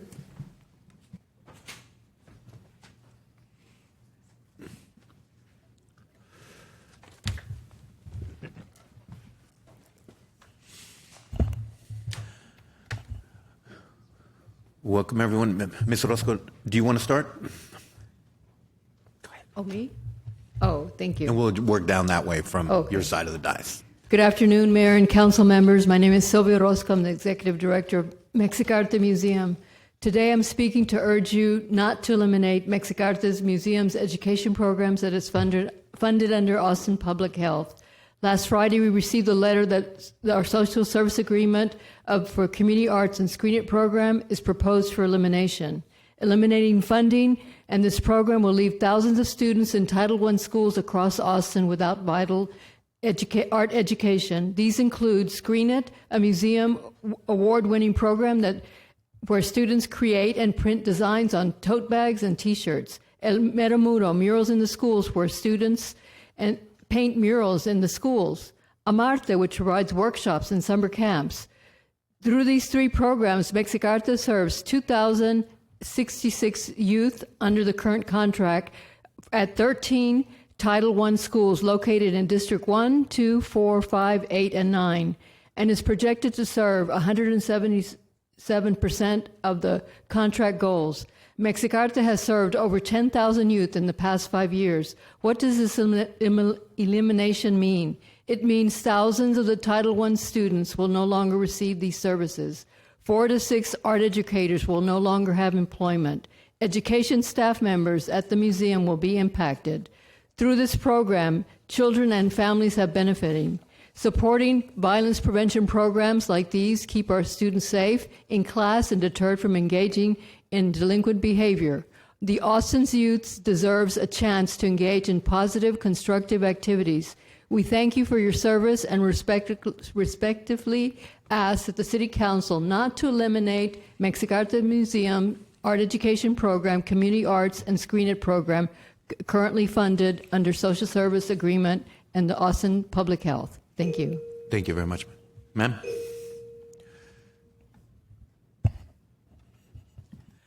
Good afternoon, Mayor and members of the City Council. I'm Linda Thomas Wade, CEO and co-founder of the Sickle Cell Texas Mark Thomas Foundation.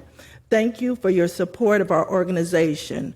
Because of the city's investment, we have been able to leverage those dollars to secure additional state and federal funding, multiplying the impact of your investment.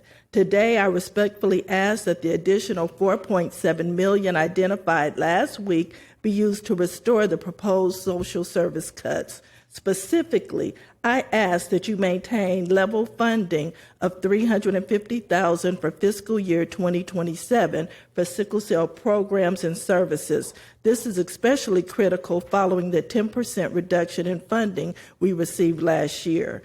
Further reducing our funding would directly impact our ability to serve the community. We already operate with limited resources, and additional cuts would mean reducing essential programs and losing 3 experienced staff members. Our foundation is the only foundation in Austin dedicated exclusively to serving families living with sickle cell disease and trait. We provide advocacy, transportation assistance, limited financial assistance, certified case management, community education, youth programs, and so much more. And these are the services that fill critical gaps in our community safety net system. Our crucial services also help to mitigate EMS usage and ER visits, which assist in relieving the financial burden placed on the medical systems. Approximately 1 in 12 African Americans and 1 in 36 Hispanics carry sickle cell trait, meaning thousands of families in our community are impacted. I respectfully ask that you restore our funding and maintain level funding of $350,000 for fiscal year 2027. Thank you so much, and God bless. Good afternoon, Mayor and Council. My name is Richard Bondi. I serve as Chair of the Commission on Aging and Director of Community Advocacy at Meals on Wheels, Central Texas. I see firsthand how important these programs are to helping older adults age safely in our community. I urge you to restore the proposed $73,000 reduction to the congregate meal program. Congregate meals provide far more than nutrition. They bring older adults together for a shared meal, social connection, wellness checks, and information about other services. They help people stay healthy and continue living independently in their own homes. Both Meals on Wheels congregate and home-delivered meal programs work together to help high-risk older adults remain stable. These programs help prevent crises before they happen. Reliable nutrition, regular contact, and supportive services reduce medical emergencies, hospitalizations, and help older adults remain in their homes. They also help prevent homelessness before it begins. The city is already investing in senior programming at its recreation centers. The congregate meal program makes that investment far more effective by bringing older adults through the door. Meals become the gateway to exercise, health education, social engagement, and wellness checks. Cutting the meal funding diminishes the value of the city's broader investment. I respectfully ask you to restore the $73,000 in congregate funding. Please don't let a relatively small budget reduction create a much larger impact on Austin's older adults. Thank you. Thank you, Mr. Bondi. Sir? Good morning, Mayor and council members. My name is Richard Green. I'm a museum educator, artist, and District 8 resident. I am against the current proposed reductions of social service funding as they exist today. I am the program manager of Mexicarte Museum's contract under the Office of Violence Prevention, and one of the 24 programs proposed to be entirely eliminated in the budget reductions. We currently provide in-school programs, after-school programs, and summer camps across Travis County that teach art education, mindfulness practices, and engagement that actively prevents violence and delinquency. We have a program happening at this very moment at Austin Central Library called Nuestro Estilo, which is our style, where youth are learning sewing techniques, the history of garment making, and how craft skills support individuality and a sense of community. This culminates in a fashion show where youth are the stars and they get to wear their pieces down the runway. I cannot be there right now to support these youth because I have to be here, advocating for the thousands of kids we serve every year and the teaching artists that we employ. If the museum is eliminated from funding, this will be the last year of camp for these kids.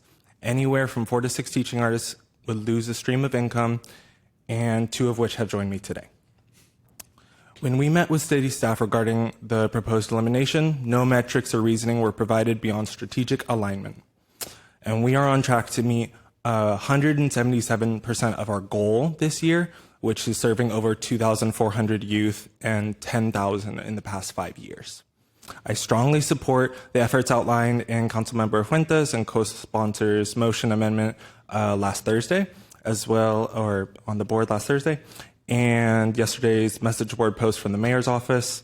Programs deserve transparency and clear reasonings for reductions, nevertheless eliminations. I implore you to fully and transparently support social service programs and the youth of Austin and future generations. Thank you very much, sir. Good afternoon. My name is Lisa Barden. I'm a resident of District 4, Executive Director of Keep Austin Fed, serving all of your districts, and a member of One Voice Central Texas. I want to start by thanking the mayor and Councilmember Fuentes and the other council members who have supported amendments to the budget to restore funding social service contracts. One Voice supports accountability and advocates for the full restoration of social service funding. Having read through yesterday's detailed recommendations on the contract reductions and eliminations, I agree with Mayor Watson that first, there isn't a clear explanation for the decisions, and second, staff flags real harm in cutting and eliminating several of these programs, unique services with no alternative provider, programs that the city funds entirely, and families who would lose support mid-service. And I agree with Councilmember Alter's reply that accountability matters. And I think all nonprofit leaders can agree with Mayor Pro Tem's suggestion that we need to understand what a stable level of funding is so both the city and our nonprofit partners don't endure the uncertainty, stress, and time involved budget after budget. Keep Austin Fed does not receive city funding, so I'm not here to protect my organization's budget. I'm here because I see what happens when the social safety net is weakened. When families and individuals of all ages lose access to critical resources, more people experience hardship, and organizations like ours are asked to do more with the same limited resources. The proposed budget already makes significant investments in housing. The question before council is not whether housing matters. It is whether Austin can preserve the essential social services that help people obtain and remain successfully housed. Housing and wraparound services are complementary investments, not competing priorities. This is not a choice between housing and social services. Austin needs both. Today, I urge you to fully restore the social service funding and give the staff proper time to review each contract with, to quote Councilmember Lane, transparency, collaboration, and a commitment to strengthen rather than diminish the services our community relies on. Thank you for your time today. Thank you very much. Henry Vandeput, Philip Fitzgerald, Savannah Lee, Sharon Blythe.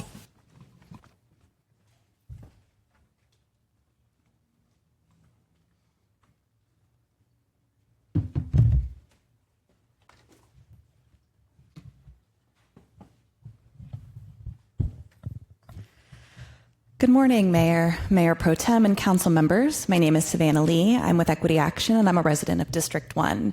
I'm here in support of the community investment budget. We're grateful to see the intention of many council members to restore the cuts to social service contracts. Avoiding cuts is the first step in ensuring that this budget cycle is one that truly invests in the families who need us most.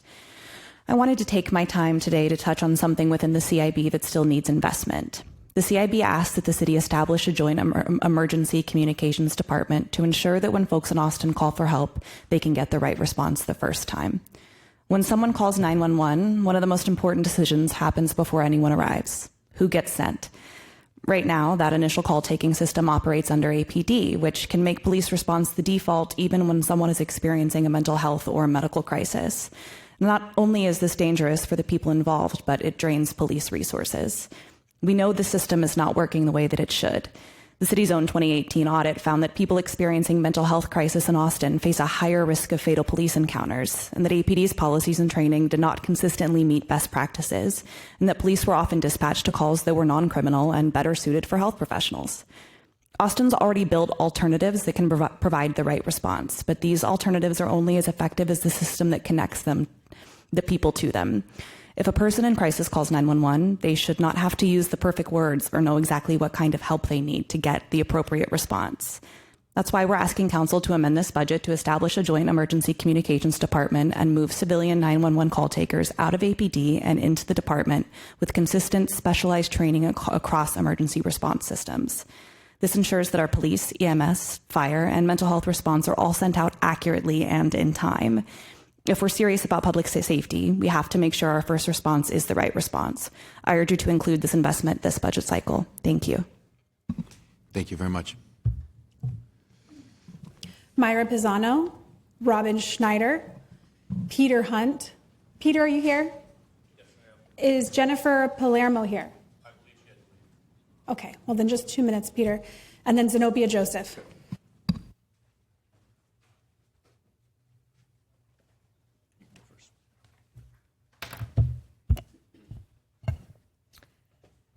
Hello, Robin Schneider, resident of District 3.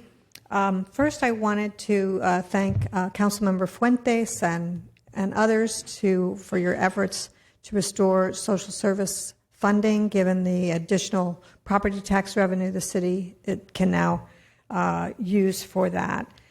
I want to echo what the previous speaker, Savannah Lee, said in terms of moving the 911 out of APD and putting that, having a joint communications department. Hopefully it can address some of the issues that we're having geographically as well, that Councilmember Lane has spoken up about. We can do better by moving 911 out of APD. Other cities have shown the way, and we should learn from their experience. In San Francisco, the street crisis response team found that crisis teams can resolve the majority of their calls without the use of the police department. Arrests are down. Use of force is very rare. People in crisis are connected to the care they need rather than into the criminal legal system. And the police are then freed up to do what they really should be responding to. And so I think it's a win-win all around if we have the appropriate responses, because dispatch is basically destiny when it comes to some of these calls. And hopefully we can honor people whose lives have been tragically taken by doing something really positive during this budget cycle, and make our 911 system something that people don't have to be afraid of. Good afternoon, Council. My name is Peter Hunt. I'm from District 10. I first want to say I'm here in support of the community investment budget, as plenty of people have been before me and will be after me. And I want to echo what some of the previous speakers have said, saying that I think it's a good thing that Council is looking to move the 911 call center out of APD. I'll be here to speak more about that on Thursday. I wanted to, for Council and for the record, speak a little bit more about the police budget and how that relates to these issues, because I think that there has been a little bit of confusion about what exactly is contractually required in relation to what has been provided to police in the proposed budget, and I think it would be good to have some clarity about that. Now, the proposed budget would allocate an additional $25 million to police, some portion of which is contractually required by the 2024 police contract. One of the requests of the CIB has been to keep the police budget flat. The way to do that is not by reneging on any contractual obligations, but instead looking for other parts of the police budget that could be taken out or reduced to offset that. Now, I know at last night's District 10 town hall, Councilmember Duchin identified about $1 million at least that he had already seen could be removed to offset part of that, and I'm sure there's more. With the level of attention that has been paid to social service contracts, going $5,000, $10,000 at a time, I'm sure that similar amounts of proportional savings could be found in the police budget, looking at over $500 million there, if that same kind of attention was paid. When people talk about budgets, we talk about them being reflections of our values. They are reflections of our values not just in where the money is, but where the attention is paid to find that money. And I encourage council to do that kind of work to keep the police budget flat and to look for things to offset the contractual obligations from the previous police contract. Thank you.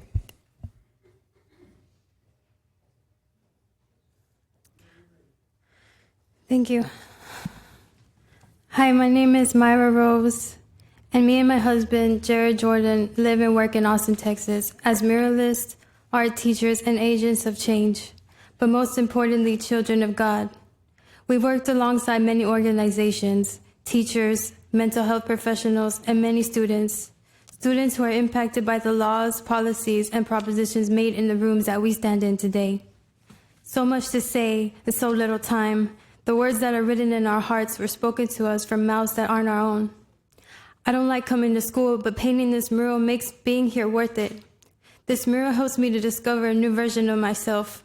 Teachers only see me as a troublemaker, as a person who has so many problems. This gives me a purpose to show them that I'm not a bad kid, to show them that I could do good.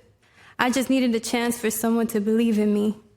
This school is always filled with drama, but this mural and the things that are painted in it give us a reason to have hope, to be heard when we don't always get a chance to speak what we truly feel, to tell our story, to bring light to a dark place. Will you all come back to see us again? I hope you do, because we'll still be here. These are the words spoken to us by the kids who are part of the Metamural after-school program facilitated by the Mexican Art Museum, specifically LBJ High School, Burnett Middle School, and Paredes Middle School. Lastly, I would like to finish with the words of a project we're now starting. The greatest story ever written is the one with you in it. But it's your choice to determine which side of history you want to be a part of. Your choice is to determine the future for generations to come. So with that being said, what's your next move? Thank you. Carlos Leon, Karen Gonzalez, Andrew Hairston.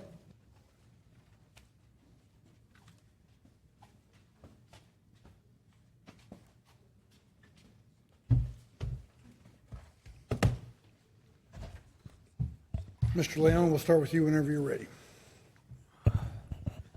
You got it, Mayor. Soy Carlos Leon. First and foremost, gracias a Dios for letting me speak to APL's projected funding. Broadnax is telling you to give APL about $11,000 more from the general fund than last year, wrongly rewarding their ongoing insubordination against you under Hannah Terrell, who added Millwood Branch not in her written bond proposal when answering Mayor Watson's item 2 question this morning. Since August 2023, APL's library use 2B3, 15D1, and 15D2 have not complied with your superseding rules for public use of city properties or paramount constitutional law. In addition, their intentional wrongdoing appears to have captured your library commission, who is supposed to accommodate you, not APL. At the July 25 meeting was a serious violation of the Texas Open Meetings Act. The intentionally locked closed door preventing us members of the public from accessing the 4th floor conference room meeting location at New Central Library. I had to bang on the glass to be let in. That door remained locked after I told Library Commission to unlock it to follow the law, on record, during my public comment, which I later communicated to Deputy City Clerk Hall and City Attorney Thomas. APL's rules for thee, but not for me, double standard bullcrap must not be tolerated because they must not be above the law. An anti-constitutional, lawless society endangers us all. Mayor Watson is right. Building public trust is not just about financial discipline, but administrative adherence. Therefore, rightly punish APL by reducing their funding. Repurpose that savings toward reviving one of the law-abiding, results-producing social programs testifying here today that Broadnax is telling you to defund. In Jesus' name I pray, amen. Do what's right. Thank you, Mayor Watson. Thank you, sir. Yes. Good afternoon, Mayor and Council members. My name is Karen Gonzalez. Today, I thank you for the opportunity to speak today. I'm here respectfully asking you to vote no on the proposed social service budget cuts in the city manager's budget, specifically to advocate to restore Con Mi Madre's City of Austin funding. I come before you wearing several hats, and each one allows me to speak to the impact this organization has had, not just on me, but on thousands of students and families across Austin. Today, I stand before you as the board chair of Con Mi Madre, deeply concerned about what this funding loss would mean for the students and families we serve. This funding provides far more than programming. It provides mentorship, opportunity, leadership development, and most importantly, a safe space. I also come before you as a former staff member, where I had the privilege of serving students who were brave enough to ask for support and showing them that college and a brighter future was possible. But most importantly, I stand before you today as a Con Mi Madre alum. When I was a student at Paredes Middle School, which closure I am grieving, my counselor saw that I was struggling and referred my mother and me to Con Mi Madre. Looking back, we know that that referral changed the course of our lives. A crisis was avoided because we found safety, support, and a community that believed in me before I believed in myself. That belief carried me through college, inspired me to earn a master's degree, and led me to dedicate my career as a social worker serving communities across Texas. Today, life has come full circle. In just a few weeks, my daughter will begin 6th grade, and we recently completed her Con Mi Madre application so she can receive the same gift my mother and I received. When you invest in Con Mi Madre, you aren't just investing in one student or one family. You're investing in generations. I'm standing before you today because someone invested in me and my family, and I believe that our current students and those to come deserve the same. Thank you. Yes. Good afternoon, all. My name is Andrew Hairston. I'm a Democratic Socialist and civil rights lawyer who lives in District 1. I currently serve as one of the co-chairs of the Austin Democratic Socialists of America, and I commend our members for offering their perspectives on the police budget over the past 2 weeks. I personally was in Minneapolis on the day that the news of Antonio Williams II's murder entering the public consciousness. I was in George Floyd Square, seeing an autonomous zone that had been established over the past 6 years, where people can receive free clothes, have community member meetings, and generally exchange with one another in a public space. We recognize in this Black August the struggles of Black folks across American history, whether our comrades George Jackson, Dr. Angela Y. Davis, or Kwame Ture, who were fighting against the prison industrial complex and the ever-expanding policing infrastructure of America.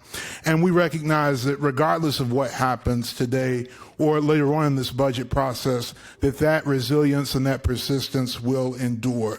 That we certainly encourage you to not add a single cent to the police budget more than what you're legally required to do in this moment, and to shift 911 out of the Austin Police Department's control. But that long history of struggle and resilience of Black folks will persist, and we will indeed achieve a better world eventually because of the sacrifices of our forebears, my contemporaries, and those who will labor in the future. So I offer that perspective, and a better world awaits us all. Thank you. Mayor, all speakers for this item have been called. Thank you very much. Members, as you've heard, all of the speakers on item number 1 have been called, so I'll look to city staff to come forward and make a presentation.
Good afternoon, Mayor and Council. Carrie Lang, Director of Budget and Organizational Excellence. We'll just walk through a couple of slides before we get going on discussion for today's work session. We would like to give an additional update on the typical ratepayer, as well as talk through some of the budget reductions that have happened over the last couple of years. Have further discussion on social service grants, a brief update on the housing department, local housing vouchers in particular, and a update on the capital improvement plan spending for the forecast period and next fiscal year. This is the timeline that we've talked about. We have today's work session and then one on the 6th where council will talk through their amendments for budget adoption next week.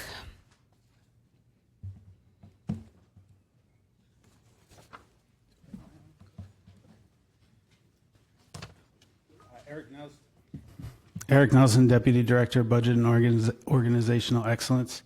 Following up on the property tax revenue update that we presented last Thursday, when we received the certification, we also request the updated property tax roll so we can recalculate the value of our typical homestead property.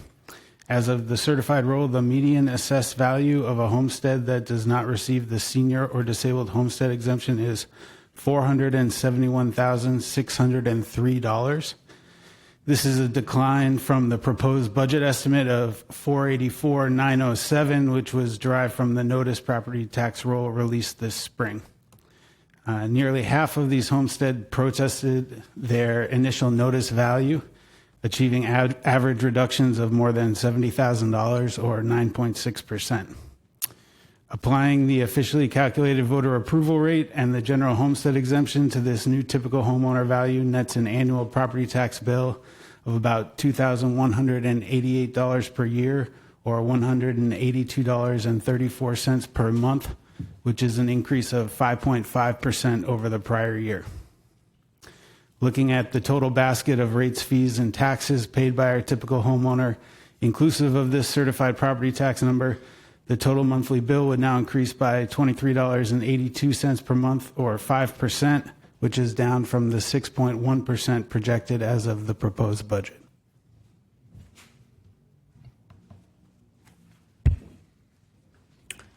So now I want to talk a little bit through some of the fiscal year 26 and 27 reductions. As you all know, balancing the budget each year is an interplay of available revenue and department reductions or reallocations. There have been several points made of discussion about the reductions taken from city departments to help balance the budget, particularly in relation to the proposed reduction to social service grants. This slide is to demonstrate the levels and amounts of reductions taken over the past 2 years to our general fund, support services, and internal services departments in our effort to ensure a balanced budget while continuing to invest in the services that the city delivers. Noted that the savings listed for both support services and internal services represents the full savings for those departments. The general fund proportionate share of support services savings is about 50%, but when you look at the internal services funds, that savings to the general fund can range from 8% to 40% based on the service that is provided. Going into a little bit more detail of the reductions made to the general fund over the past 2 budget cycles, 11 of the 13 general fund departments have some level of reduction over the last 2 years, resulting in $19.5 million in fiscal year 26 and $5.3 million in the proposed budget. That is separate from the social service grants reductions of that $8 million. The social service grants investments, if you look at fiscal year 26, it did not reduce in fiscal year 26. As part of the 26 budget, you all may remember, there was a $14.1 million one-time funding that was transferred in from reserves to sustain those contracts. During the budget amendment process, funding within the social service grants was reallocated. However, the city's full investment remained at the $74 million. Those reallocations did result into several contracts within our social service grants having 10% reductions as across the board reductions were taken to reallocate those dollars to other priorities.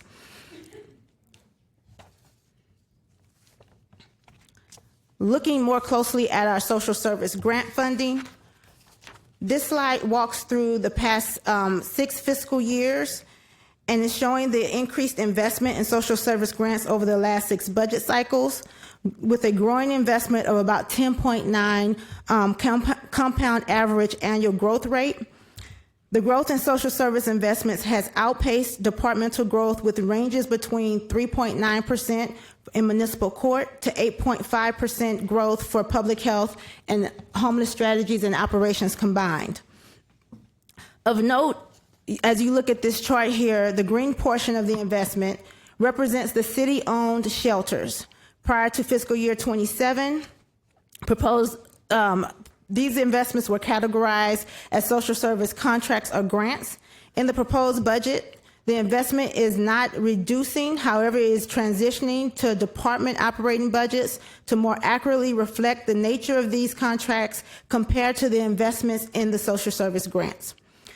This also does not represent the other investments across the city, including investments in local housing vouchers, which we'll talk about in a bit, as well as rental assistance and the Sobering Center. If you all will remember, we moved that to one-time funding for fiscal year 27. And then I want to walk a little bit through the conversation that we've been having about the social service evaluation process.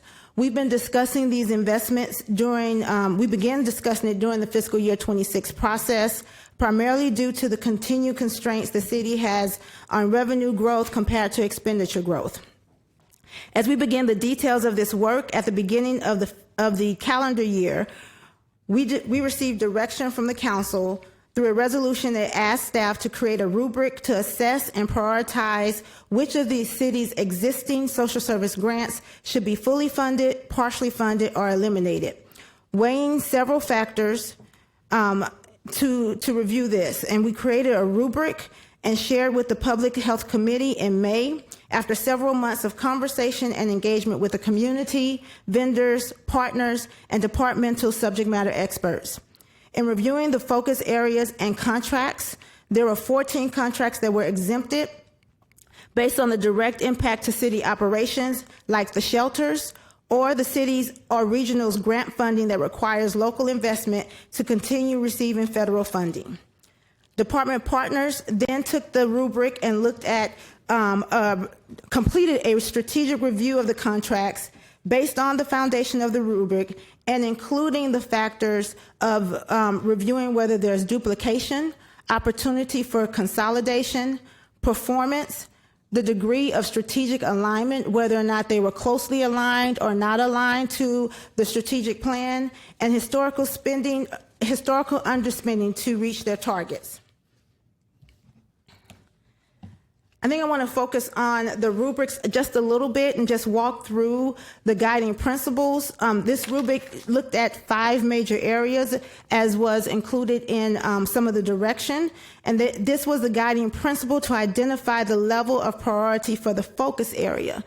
The contract analysis included, the contract analysis by staff then included those 5 other areas that I mentioned earlier. The city auditor's recent report on social service contracts, although focused on contract management of those contracts, identified performance as a key concern in several of the contracts reviewed. As such, because of the timing and the dynamic of these conversations, the focus of the conversations has shifted to performance, but it's important to navigate through the full review intended. It has always been the goal of the team to continue this work beyond the current review, identifying the appropriate level of investments for social service grants as we continue to grapple with the constrained fiscal realities of the city. We are committed to continuing the work that aligns the City Council's direction to implement continued outreach, build upon the created rubric, and refining the analysis where needed to restructure the city's social service framework to a level that is sustainable and addresses the priorities of this community and the council. The city manager has articulated a goal and vision to restore structural balance to the general fund. The review of this framework cannot be completed in isolation. The social services investments should align with the city's investments in core services such as our parks, health and human services, libraries, and public safety. The goal is to invest in our core functions, ensuring that we can achieve structural integrity in the general fund. Thinking through our housing, local housing voucher investments, there's been some questions about the funding and the request for the $7.8 million. And this slide really focuses on the properties that are included in those investments. The city's investment in local housing vouchers is key to the success and sustainability of the city's investments in properties and are instrumental in the full social service framework. The overall investment required is a $7.8 million for these 7 properties, and this is through the city and is an ongoing investment need. The cost, as you see here, is the average cost per unit for the 374 units that are currently online. Speaking a little bit about our capital budget, I think there were some questions or asked to look at our capital spend over this fiscal year, over the 5-year forecast. And so if you look at our spending plan for this 2027 planned year through fiscal year 2031, you'll see that there's a $4.25 billion planned spending for this coming fiscal year. Our enterprise departments are about 80% of that spending. The large projects that you all are aware of, Austin Energy, Aviation, Austin Water. PIBs are $252 million, and that includes the existing bond programs. And then the others include the expansion of the convention center and smaller other funding sources such as grants or loans. You'll see this tapering down of our capital spend plan through this forecast period, primarily as the reduction of or the completion of the convention center expansion project. There's continued investment in the dark green that you'll see of the continued work at Aviation. And then the lighter green and dark blue represents the work of our Austin Water Department and Austin Energy, respectively. These next 2 slides walk through the individual department spend plans, showing the individual spending plans for fiscal year 27, as well as the combined spending plans for 28 through 31, and the total for each of these years.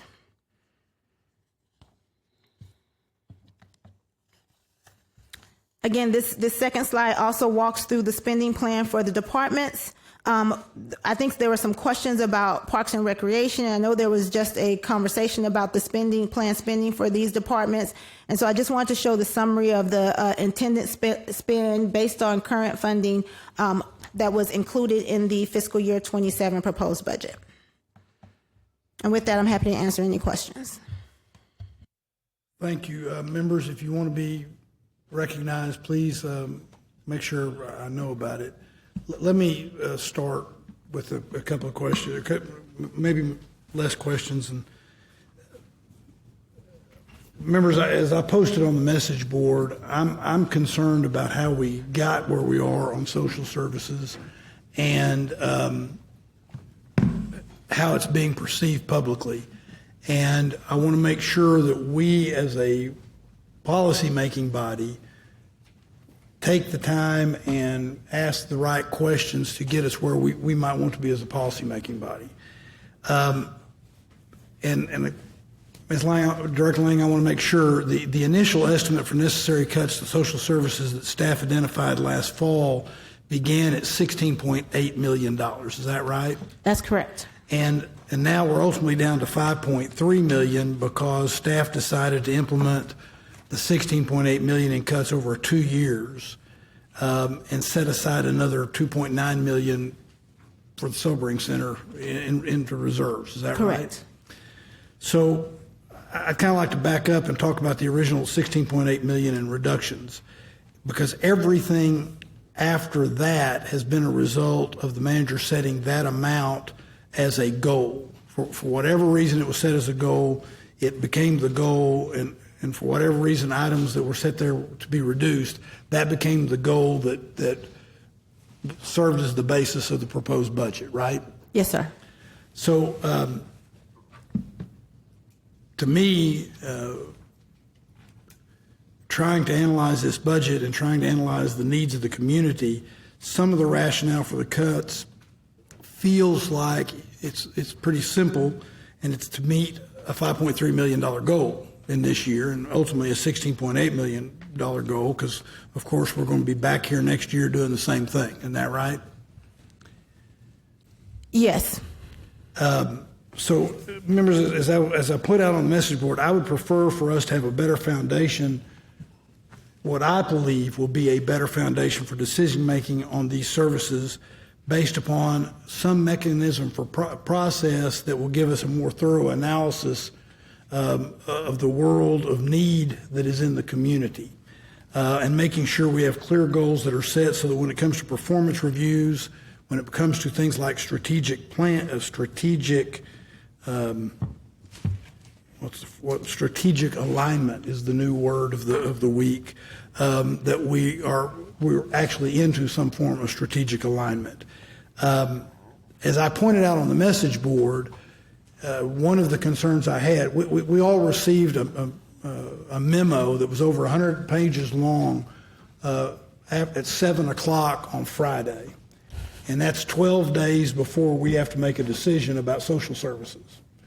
And one of the things that bugged me about that memo, and I sat through it and I actually started counting, in some instances the phrase strategic alignment meant it got a reduction, or it was the justification for a reduction. And in some instances, strategic alignment there was no reduction. So it was impossible for me to tell. So the first question I have is, whose strategic alignment? So as part of the resolution, there was some direction to look at the city's strategic plan and the community health investment plan to identify whether or not these contracts align with the current contracts, align with those plans. And I think the instructions were also to look at other plans that the city had put in place. And so when we say strategic alignment, it's based on looking at the citywide strategic plan and the other plans that have been put in place across the city. And then we're looking at which contracts are closer aligned to those plans and furthest aligned to those plans. And so I recognize that there was some misunderstanding about what we meant by strategic alignment, and the goal that the staff was trying to articulate was if a contract was maintained, then it was closer to that strategic alignment. If a contract was reduced, then it was further from that strategic alignment. Okay, but you can understand why now, 8 days before we have to vote, it makes it even more difficult because of how that process played out. Yes, sir. And the other thing that I saw, we all saw in the over 100-page memo, was that in some instances performance served as a justification for a reduction. Now, I must admit, and I'm now told I did it wrongly, but I admit I thought that was somehow based upon the audit, which I think, frankly, I probably am representative of the community in that regard. The community thought that when we were talking about performance, we were probably talking about the audit. But I'm told that that's not the case. That is a performance evaluation that was done specifically by staff. Is that right? That is correct. Performance was one of the factors that staff reviewed in the review of all the contracts. And so if you remember, we started with the creation of the rubric to identify the focus areas, and then staff went down into the individual contracts and reviewed it, and performance was one of the indicators for that review. So while now we've got strategic alignment, whatever that might be, and we've got performance, whoever makes that determination of what it might be, as the reasons for reductions. The logic of my message board post, I think, is the same. We as a council, and an audit and finance committee and the council wanted an audit because we felt very strongly that we wanted to be sure that the services were being provided, services that we said we wanted and were part of our strategy of how to govern as a council. We wanted to make sure those services were actually being provided, not to use it as a de facto way to do away with the services. And there hasn't been, in my view, a clean, if you will, description of why we are now saying we want to utilize performance or strategic alignment, again, whatever those might mean, to do away with the actual services. We may want those services. Now, what may happen is we look at performance and we say, well, you're absolutely right. The performance was wrong. Kirk's Kids, for example, which is not a nonprofit, by the way, but would be a good one. Kirk's Kids isn't performing the way it ought to perform. But we still think those kids need to be fed. So can we take that money and put it with Cheeto's Children and make it work that way? So you get my point. I don't think so what I've recommended, and I'll just go to my recommendation. What I've recommended is that we do a one-time appropriation and in my case, I focused on children. But I think it applies across the board. And that is, we say, we're going to make an appropriation of this additional money, and it will be, then what we're going, it's a one-time appropriation. It's in one fell swoop. And then what we're going to do is we're going to ask that the evaluations of the contracts come back. We actually evaluate those contracts. We use the audit. We use whatever performance standards are appropriate. But if it comes back and we find that that's not a contract we want to continue, we make the decision about whether it's a service we want to continue. And then so that's step one and step two.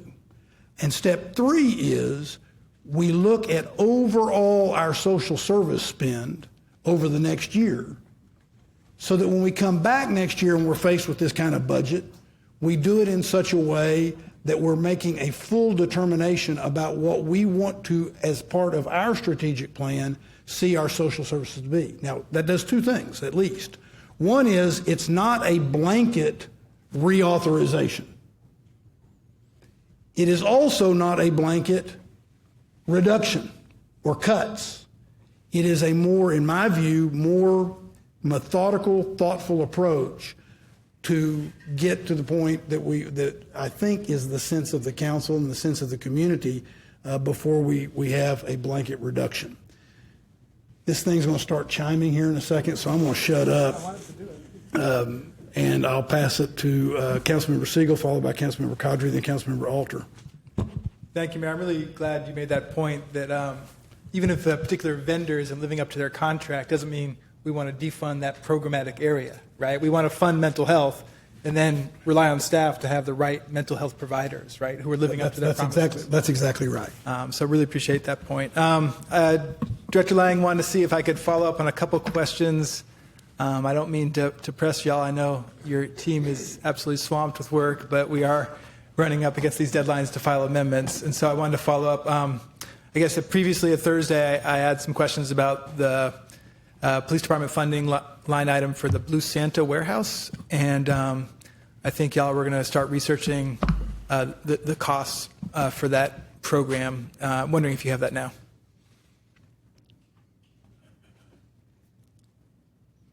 We do. We're pulling it up. Thank you, ma'am.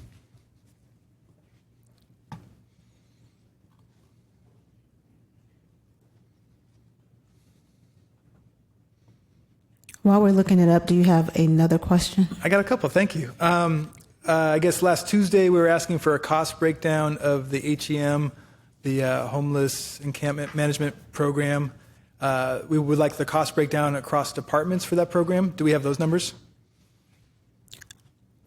thought that was answered in the CBQ, but let me check with the team. I thought we had that answered. Okay. Director Gray is going to take that one. Fantastic. Thank you, Director.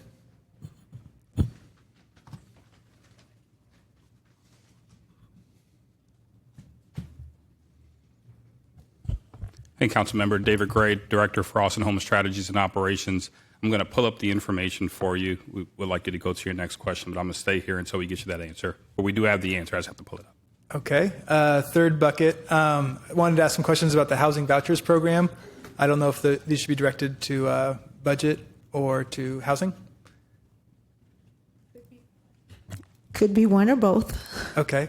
I'm looking at the presentation here, and I guess is it page 14. I'm curious about the different properties listed. Which of these are city-owned AHFC properties? Of the 7. Deletta Dean, Director of Austin Housing. Councilmember, you're talking about of the 7? Yes, ma'am.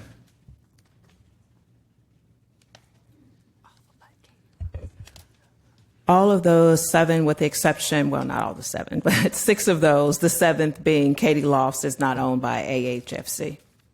Thank you. And Director, do you know the different MFI levels at these properties? Do we have access to that information today? All right, I'm going to have my housing officer come up. Thank you. We need some more chairs over there. Yeah. Good afternoon, Nicole Jocelyn, Housing and Community Development Officer for Austin Housing. I do not have the breakdown in front of me of the MFI levels. Generally, they're mostly 30% and 50% MFI units. There are 2 properties on here, Karen Point Cameron and Aspero, that are not solely permanent supportive housing, so they have a mix of permanent supportive housing residents and then other residents that are served by the LIHTC program. Thank you. And do you know the kind of breakdown of unit size, single occupancy versus 3-bedroom, et cetera? These are all efficiency units. Okay, great. And then the last question in this kind of strand here. After fiscal year 27, as staff is unable to find, I guess, the additional $1 million for housing vouchers, how would we account for the impacted units that don't receive funding?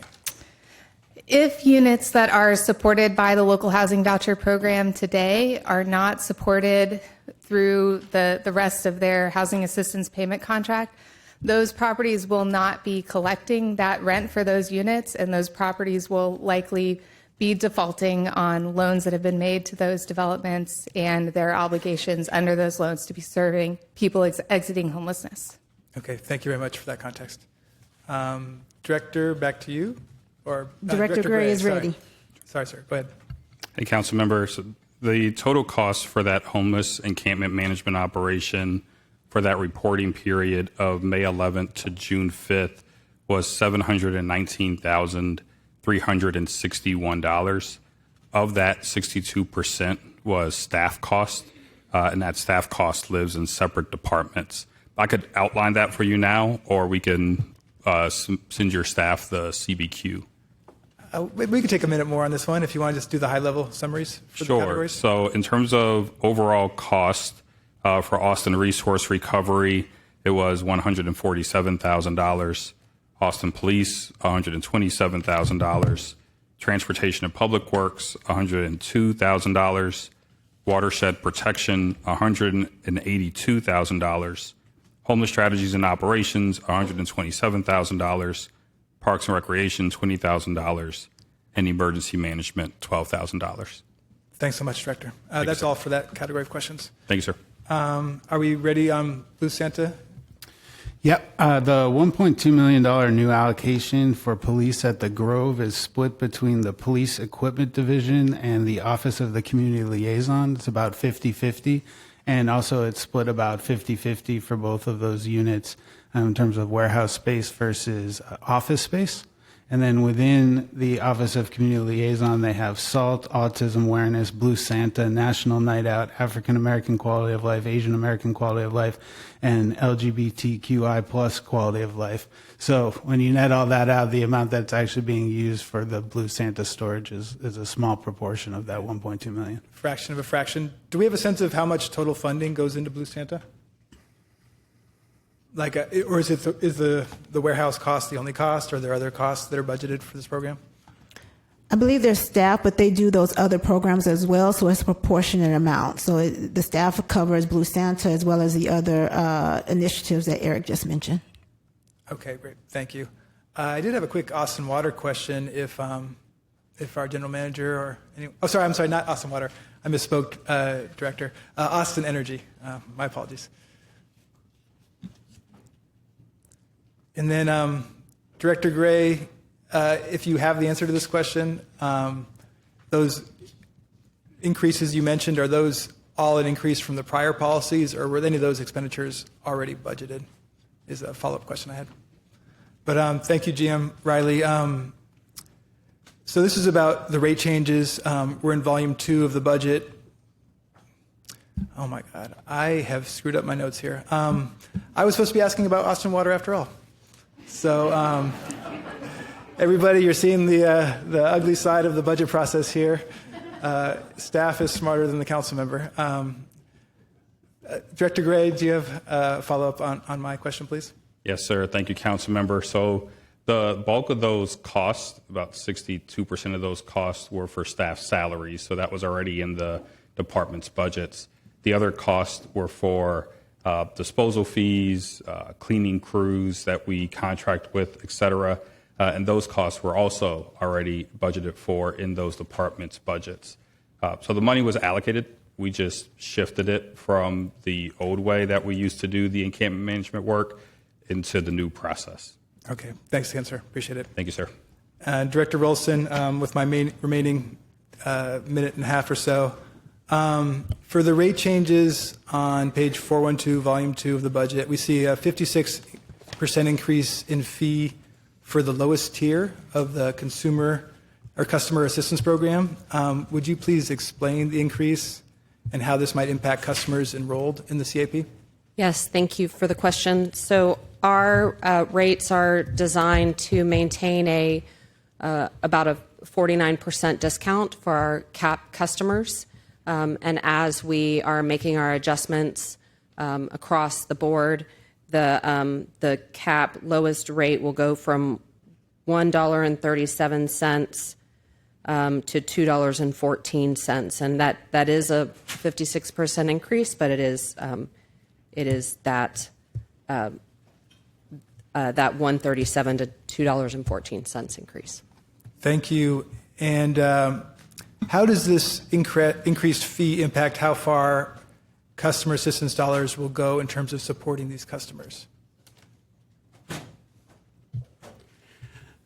Joseph Gonzalez, Deputy Director, Austin Water. As Shay mentioned, the proposed rate updates would provide a 49% discount for CAP customers. In the current year, that discount is about 52%.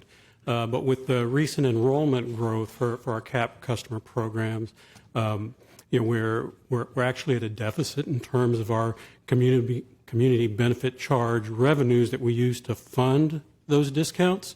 So we moved the discount down to 49% to get to a closer alignment between the revenues that we have available to fund the program and the current enrollment levels. Thank you, sir. Thank you, Mayor. Thank you, Councilmember Councilmember Cadre, Councilmember Alter, Councilmember Fuentes. I just had a quick question. I came across some great work that Councilmember Harper Madison and Councilmember Allison Alter had done back in 2022 before my time on council. They had requested an audit, and the audit came back, this is obviously from 2022, that crashes involving city-owned vehicles cost the city $8.4 million. And then in that audit, it showed that there was 1,855 crashes. It resulted in $8.4 million in repairs and replacements, and that 47% of those they found out was the fault of the city. And I think the biggest thing that's come out in recent times is and there was an article that came out on, I think, KXAN about a former APD officer who was texting and driving and hit two folks who were seriously harmed. So, unfortunately, the city is at fault at times. Of that, $4.8 million of that 8.4 was when vehicles were completely totaled.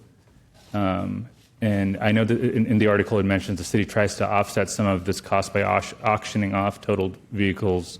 Any money generated from auctions is transferred to the city's general fund and enterprise departments.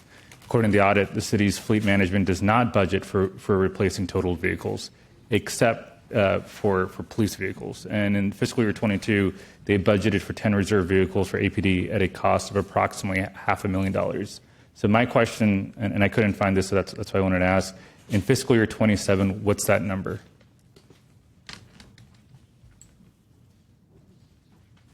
Mr. Mayor, I don't know that it was an audit. I think it was a special report, if I remember correctly. Special report. Yeah. So they're not Thank you, looking at Councilmember. I'm looking for the fleet director. Yeah, I see it. She's working her way down here. Director Walls is on her way.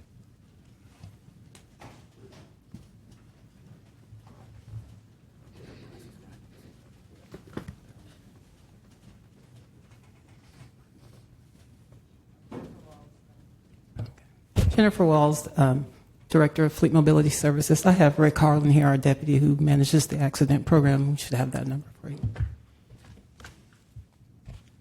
Trying to pull this number as quickly as possible. Sure. Rick Harlan, Deputy Director. About 20 reserve vehicles are what we're setting aside for APD this year. For fiscal year 27. And what's the cost on that? They're, stand by, I will tell you. Didn't have that number right off the top of my head.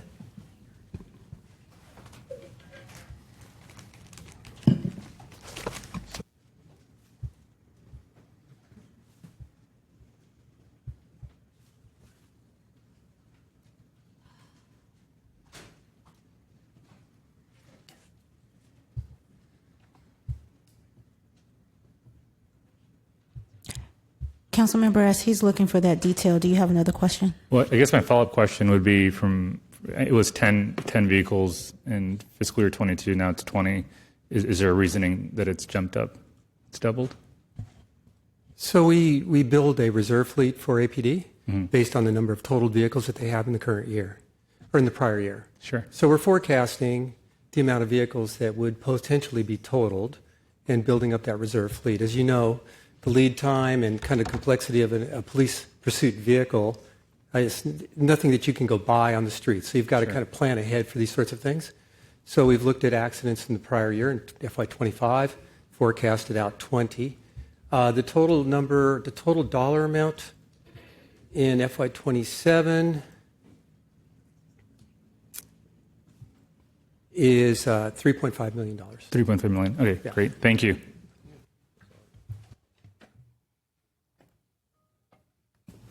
Thanks, Councilmember. Councilmember Alter, Councilmember Fuentes, and Councilmember Lane. Thank you. I want to start with, I put on the message board last night, and I know we had this discussion a little bit whenever it was we met last as a body about what should we do with the additional revenue with the certified rolls, the $4.7 million, and staff made a recommendation to use those funds for the local housing vouchers. And I think that would be a really wise way for us to try to, or to be able to provide stability to that program. It doesn't foreclose our ability to also make the same level of investments in the social service contracts, but every budget we show up, we have 5 crises we have to figure out, right? How are we going to fund the vouchers? How are we going to fund rental assistance? How are we going to fund social services? How are we going to fund this or that? And we are facing next budget, if we keep things as they are, once again, another question about social service contracts, but also this $5.7 million question mark of the local housing vouchers. And if instead we take this 4.7 and we dedicate it to that, it dramatically closes that gap to just be a $1 million question mark that is much more manageable, but will also equally free up dollars both in the Housing Trust Fund and in the Hope Fund of the similar amount that we can dedicate to the social services that have been discussed many times.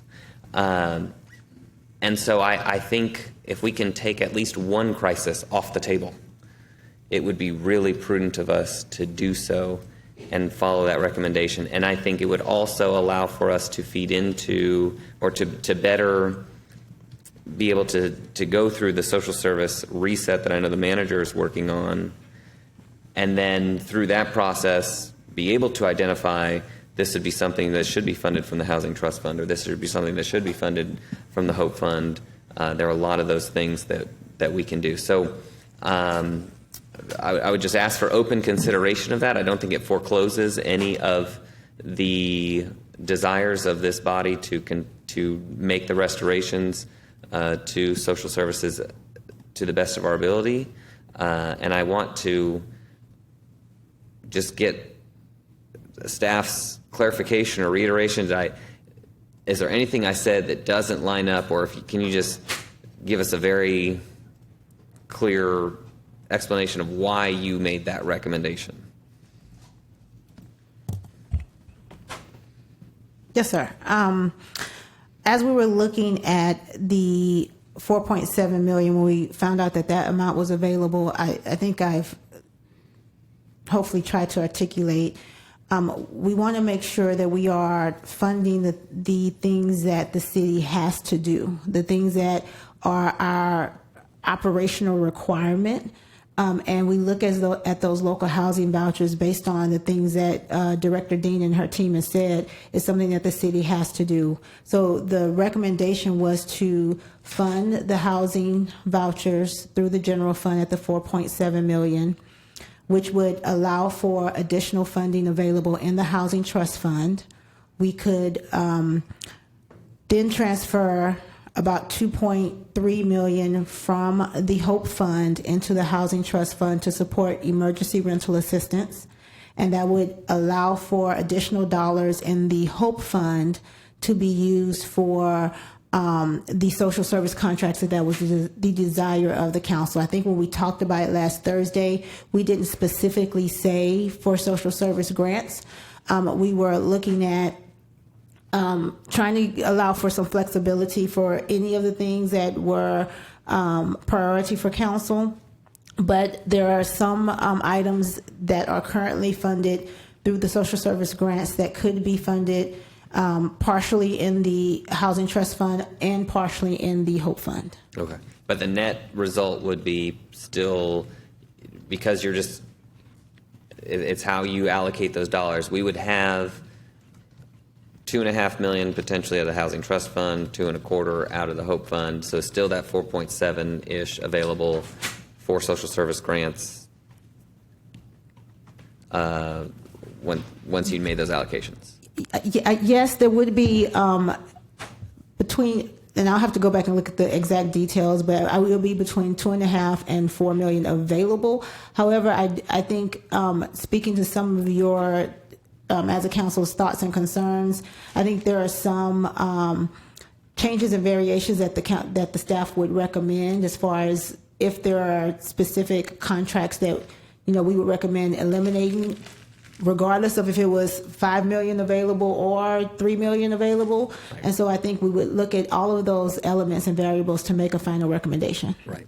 And that, I think, is really important and feeds into what the mayor was talking about earlier. I do think we could make that single allocation out of those funding sources to, whether it's a subset or the larger set, as I know the Mayor Pro Tem has also voiced, have that allocation, the contracts within that be reviewed to see which ones are performing, which ones are not, which ones are the highest priority. How can we make these dollars get the services to the people and in a high quality way?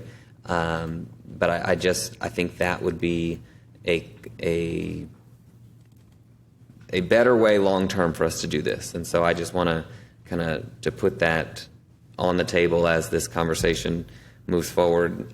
I do want to get one clarification, and you might have said this, but forgive me, I got lost in when you were talking about the social service grant funding, slide 10. The 68.8 million in your notes, it says it does include city-owned shelters, but then the next bullet says that it doesn't include the marshalling yard, which is a city-owned shelter. So You're confused? I'm very I've confused you. Okay, let me clarify. Last year, when we added the $5 million of revenue that was received after certification, similar to the 4.7, we added those dollars in, but we added into the operating budget of HSO. And so the 68.8 does not include that now $8 million, because the $3 million we added in fiscal year 27 is the full amount that is in operating, and it reflects the changes, that 19.4 that we're moving over to operating as well.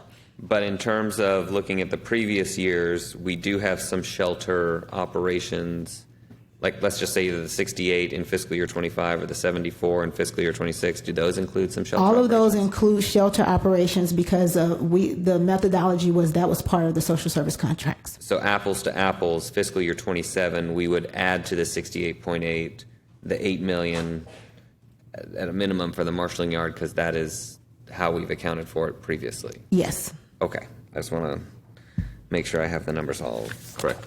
I will just say, kind of closing out, I have had some of the same frustrations that the mayor talked about a little bit ago. I don't think the public understands, and rightfully so, how we don't know which contracts are performing and which ones aren't. And I think it does us a disservice and does not lend credibility to our ability to say which are the lowest performing contracts, and how can we make sure that we get those dollars either reallocated to Cheeto's children or to another priority. And I get that it's complicated, and I get that there are a lot of external factors, but everybody in their daily life, whether the job they're in, their job gets measured somehow. And for us to not be able to kind of put that measurement on the table has been a frustration for me, and I think the general public has not really understood how we don't just know what's the bottom of the list and what's the top of the list. So I know we're trying to do a broader look at this next year, and I am confident that is going to be part of that broader look. But I do want to just kind of lend voice to some of that frustration that's out there, and recognize that there could be more information that we have and we just don't, and that's the reality. We have a week left to figure it out. So I appreciate the time. I caught it with 1 second left. It didn't. Councilmember Fuentes, Councilmember Lane, then Councilmember Harper Madison. Thank you.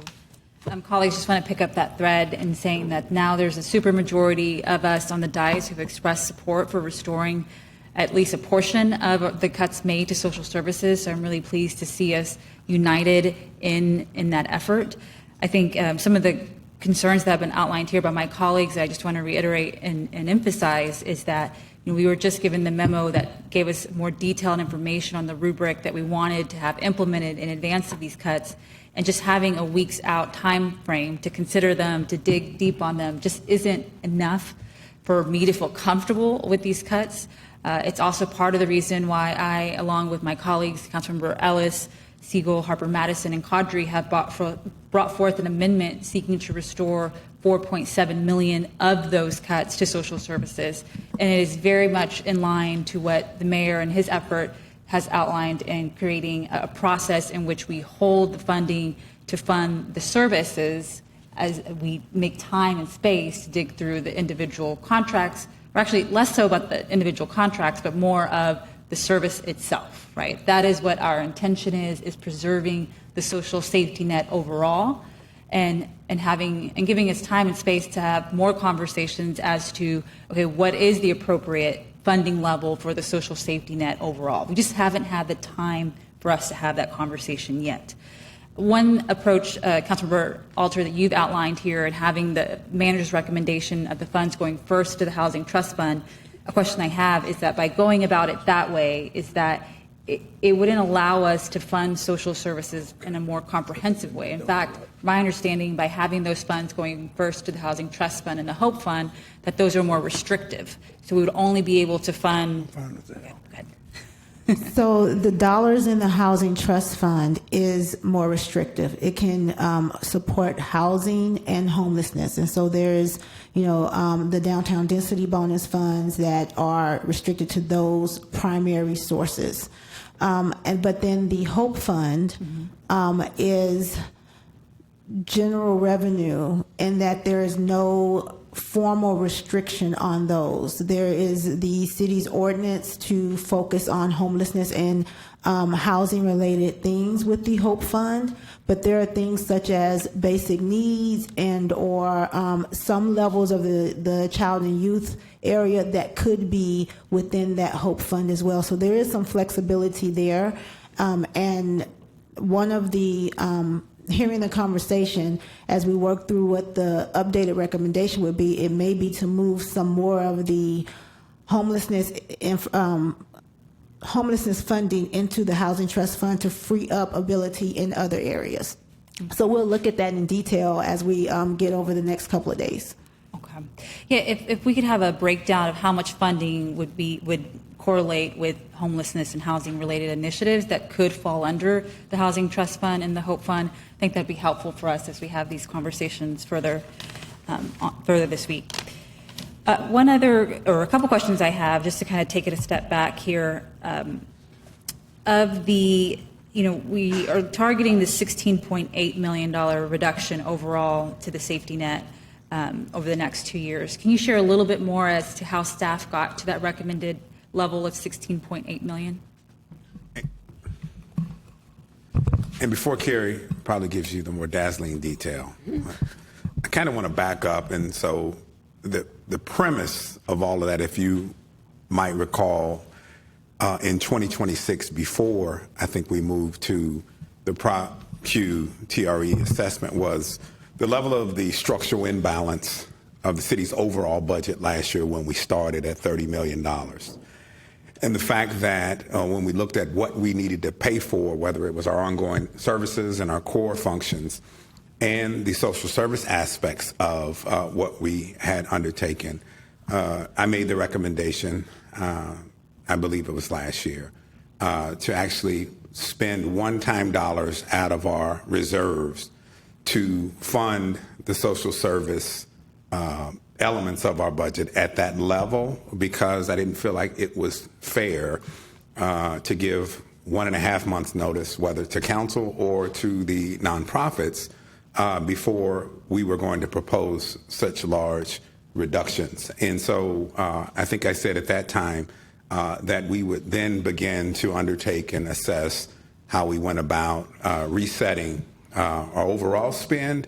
And then I think that led to IFCs that further asked us to do more and go out and do outreach, as well as come up with the rubric, I think, as Carrie described. And so there was actually a 1-year head start, and we are where we are today. And it seems as though we're challenged, but even the issue of the amended budget when Prop Q failed and our approach as it relates to across-the-board related reductions were not fun or easy, and I think even the timing and notice was difficult for some of our nonprofits. And so I think there's been, at least the starting point was, there was a $14 million issue that we couldn't continue to do without reducing other city core services that I put on the table for us to recalibrate, determine, as I think has been discussed here, the levels and areas and the actual results oriented from homelessness to behavioral health to violence interruption to education and children, determining what those levels of funding should be in those areas.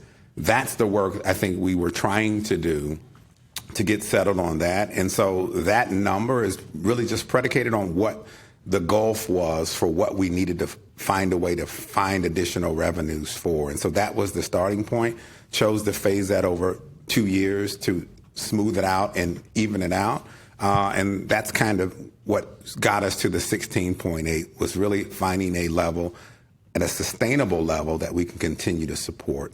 And you saw the revenue or the expense growth over the years where we've actually increased that amount by $28 million, and that's great, but that in some cases comes at the expense of the things that we're not able to do in departments that need resources to do the things that I think people expect us to do. So, Carrie, I don't know if you've got any more specifics.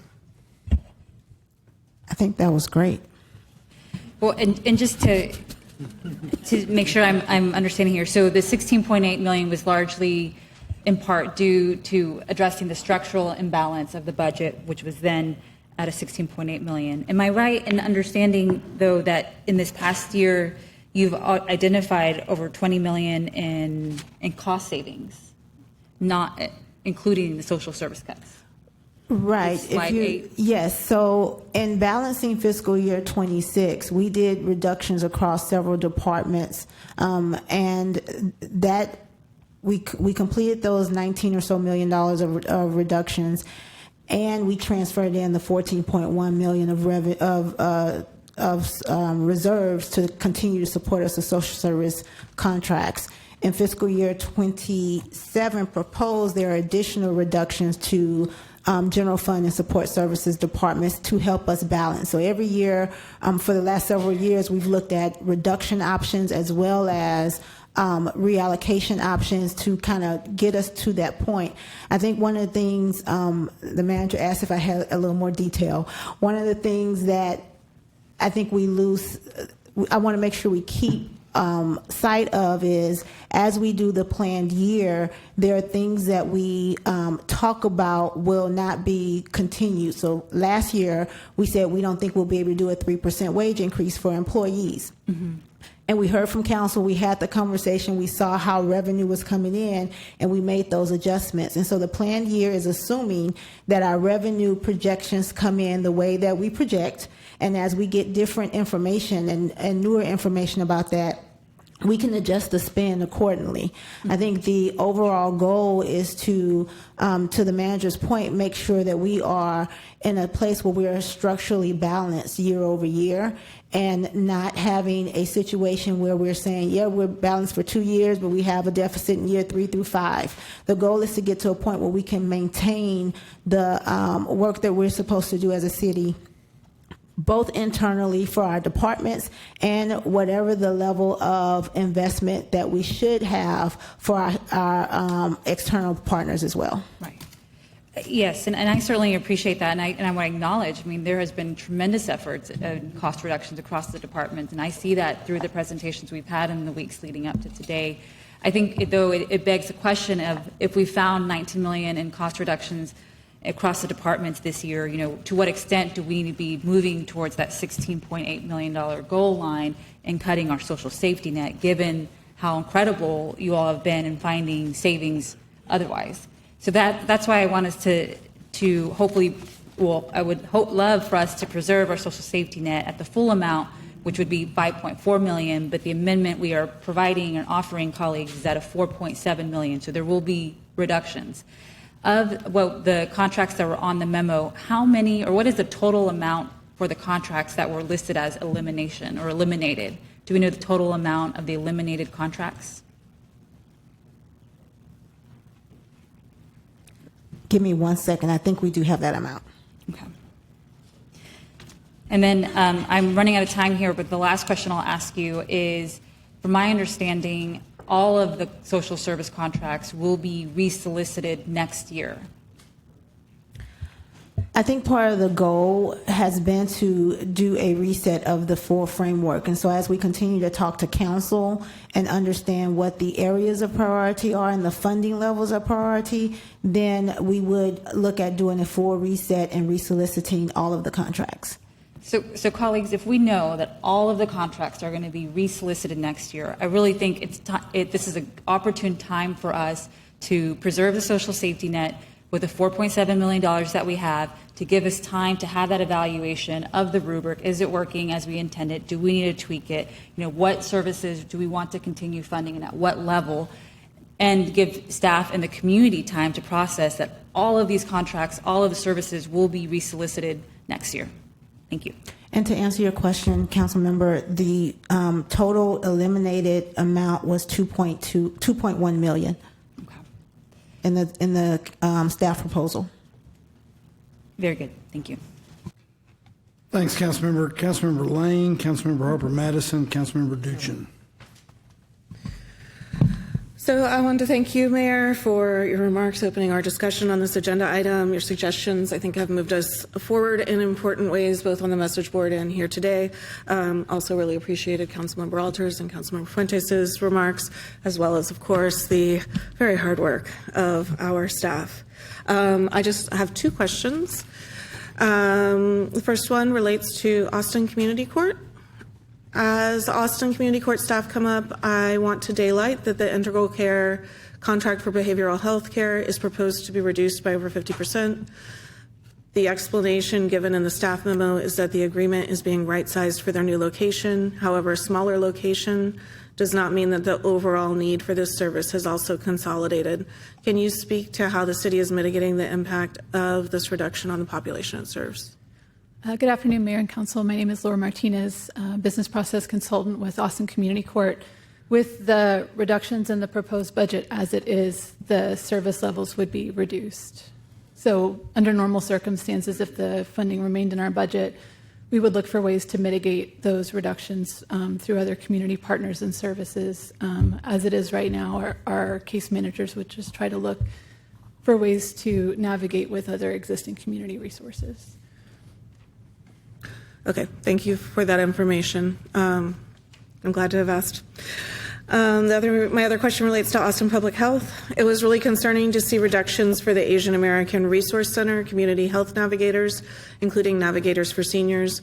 We have heard from Asian Family Support Services that the AARC is a critical resource hub for the community, especially those needing navigation assistance who have language or other accessibility needs.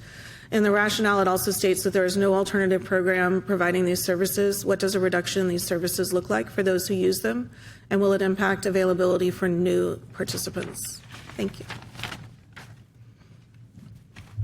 Thank you. You said that really quickly. I'm sorry. Can you just repeat the last part of your question again? Yeah. So I ended with two questions. So the first question was, well, I'll just start here. We have heard from Asian Family Support Services that the AARC is a critical resource hub for the community, especially those needing navigation assistance who have language or other accessibility needs. In the rationale, it also states that there is no alternative program providing these services. So what does a reduction in these services look like for those who now use them, and will it impact availability for new participants? Thank you. Adrienne Stirrup, Austin Public Health. The short answer is that yes, there will be a reduction in services. My hope is that the department will be able to work with community partners to see how we can leverage remaining resources. The public health does have a very robust program that serves that community. It cannot do what ACHI does. I will say that. But how we work together in this time will be important. How we can leverage what we do as a department for whatever is remaining with ACHI will be important. And so that is the strategy to date. But the short answer is yes, that there will be a reduction in services. So I'm just going to go ahead and daylight my concern with that because I appreciate very much that you have a robust offering for the Asian American community, but I do note that a lot of those resources are dedicated in other parts of the city, whereas District 6 has the largest concentration of Asians in the city. And I certainly have personally experienced the challenges of connecting to services, and also note the proclivity within the Asian community to really need to feel comfortable with the provider as understanding their own community's needs, much like any community feels that way. However, we don't have very many resources that are able to provide that assurance. And so that does raise a concern for me, the elimination of services that I don't think are adequately provided from another means. Thank you. Thank you, Councilmember. Councilmember Harper Madison, followed by Councilmember Duchin. Thank you, Mayor. I want to thank Councilmember Kadri for reminding me about that report that Councilmember Alter and I asked for. A little bit of rationale there. There was a series of accidents that had occurred at the time, and I remembered in the Austin Fire Department, if you wreck a fire truck, they will never let you forget it. One, by way of a punitive approach through leadership, and then frankly, your peers don't let you forget that you wrecked a fire truck. And I just wondered if there was the same level of peer accountability and punitive action in our police departments. I wanted to know how many police cars were getting wrecked. And you guys got to see this graph. It was wildly disproportionate how many PD cars were getting wrecked. And then I did a little deeper dig, and I'm thinking, well, you know, they are pursuing suspects, right? That wasn't where most of the cars were getting wrecked. And so, Chief, I want to ask you a question about process and protocol there.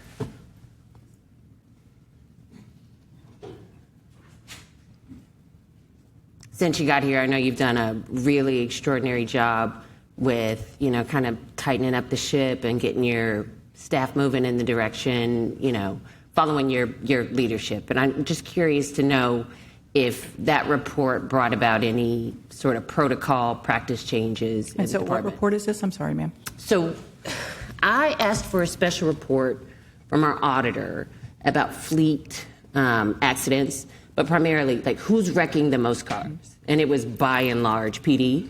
And I'm just curious to know if that report produced any changes in the department. We just heard that, how much did he say? $3.1 million set aside Yeah, for fleet, up from $1 million. And then, like I said, just thinking comparatively with our emergency services departments, the fire department and EMS, they're begging for more vehicles. You guys have $3.1 million worth of them set aside already, just based on previous behavior. So I'm just curious to know if there's something that's been implemented that will protect those assets. Yeah, absolutely. I think it's important to note, too, that as a city service, we are the only 24/7 functioning city service who is roaming the streets of Austin. So we are on the road a lot more than fire, who is responding to calls, you know, themselves. So I think that's an important context. But also, you know, certainly discipline is progressive. You know, when you're looking at categories for number of accidents that you're at fault, it's absolutely progressive. But we currently have a problem-solving project that we're working with Dr. Tamara Harold and Commander Jeremy Compton, who was formerly over internal investigations, and just noting that we had a high number of officers that were involved in accidents. And so now we're doing a problem-solving project on how we can take that number drastically down. So we are working on that. I'd be really curious to see that. And just in your opinion, what behaviorally, you know, like I said, in addition to like just your peers making fun of you for wrecking vehicles, I know that's the comparison for me, but I'm a layperson. Behaviorally, what makes the difference there? Yeah, I think there are many lieutenants and commanders that will put officers on walking beats if they have had auto accidents. So certainly when you're looking at what discipline is and as it progresses in the number of accidents someone's having, taking that approach of if you drive with a partner, you're not driving the car. We're going to, you know, get you driver's training, and we have that at the academy where they come out and get that extra driving attention that they may need. But also, there is absolutely peer pressure. You don't want to total a car or, you know, wreck a car because it takes that car out of service, and you know, these sectors feel that, and so there's absolutely peer pressure within the sectors for that. And, you know, financial implications, too. Absolutely. If you think about the difference between $1 million and 3.1, that's $2.1 million that, you know, could have gone back into the That's general absolutely right. fund And so for I'm something excited, else. and we'll bring that through the Public Safety Committee, that problem-solving Awesome. project on how we're doing, and certainly with the goal of reducing that number of those accidents. I appreciate that. Thank you. Councilmember. Oh, I'm sorry. Ed Vanino, CFO. just wanted to make a quick correction. It was mentioned that the 20 vehicle reserve fleet was a $3.1 million cost. The correct number is $1.6 million. Thank you. These vehicles are about 80,000 each for the vehicles. 20 of them is 1.6 million. Thank you, Ed. I appreciate that. Chief, I did have one more question or comment, maybe.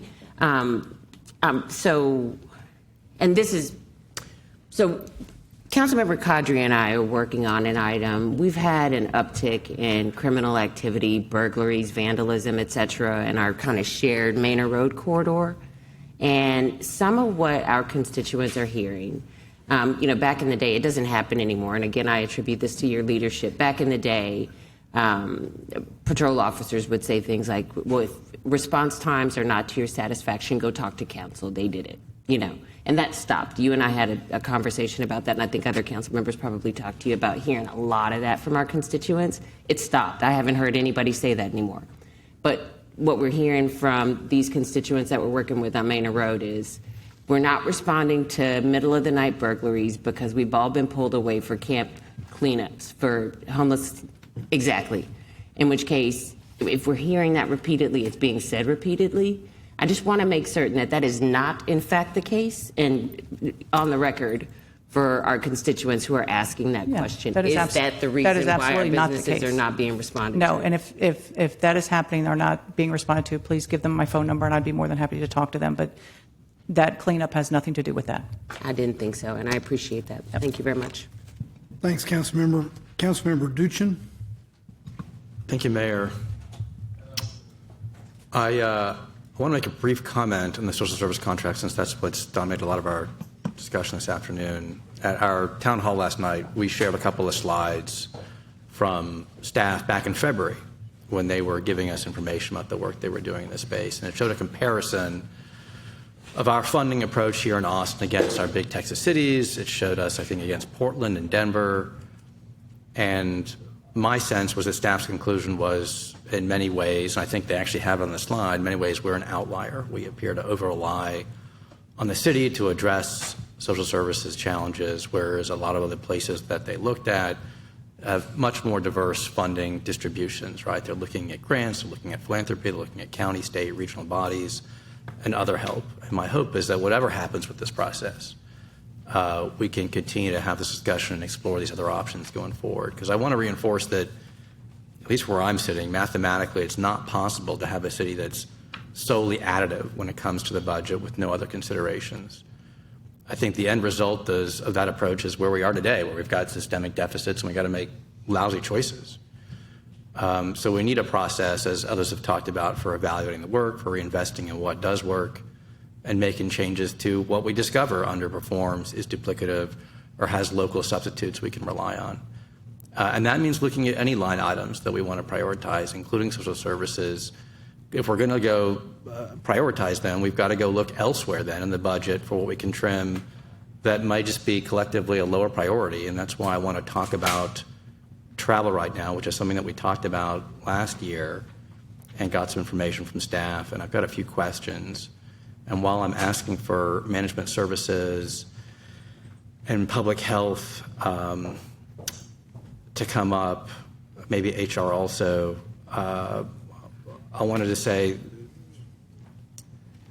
it's odd to me that we are having to make these tough calls with social services contracts at the same time where our travel budget seems to remain the same, even after myself and Councilmember Alter sent a memo a few months ago trying to figure out how do we better manage cost here, how do we get better reporting, how do we get better explanations for how travel is being expensed. And so for the departments, I'd like to figure out for things that are budgeted for professional development, for recertification, for continuing education, maybe things I'm not thinking of that we spend on travel.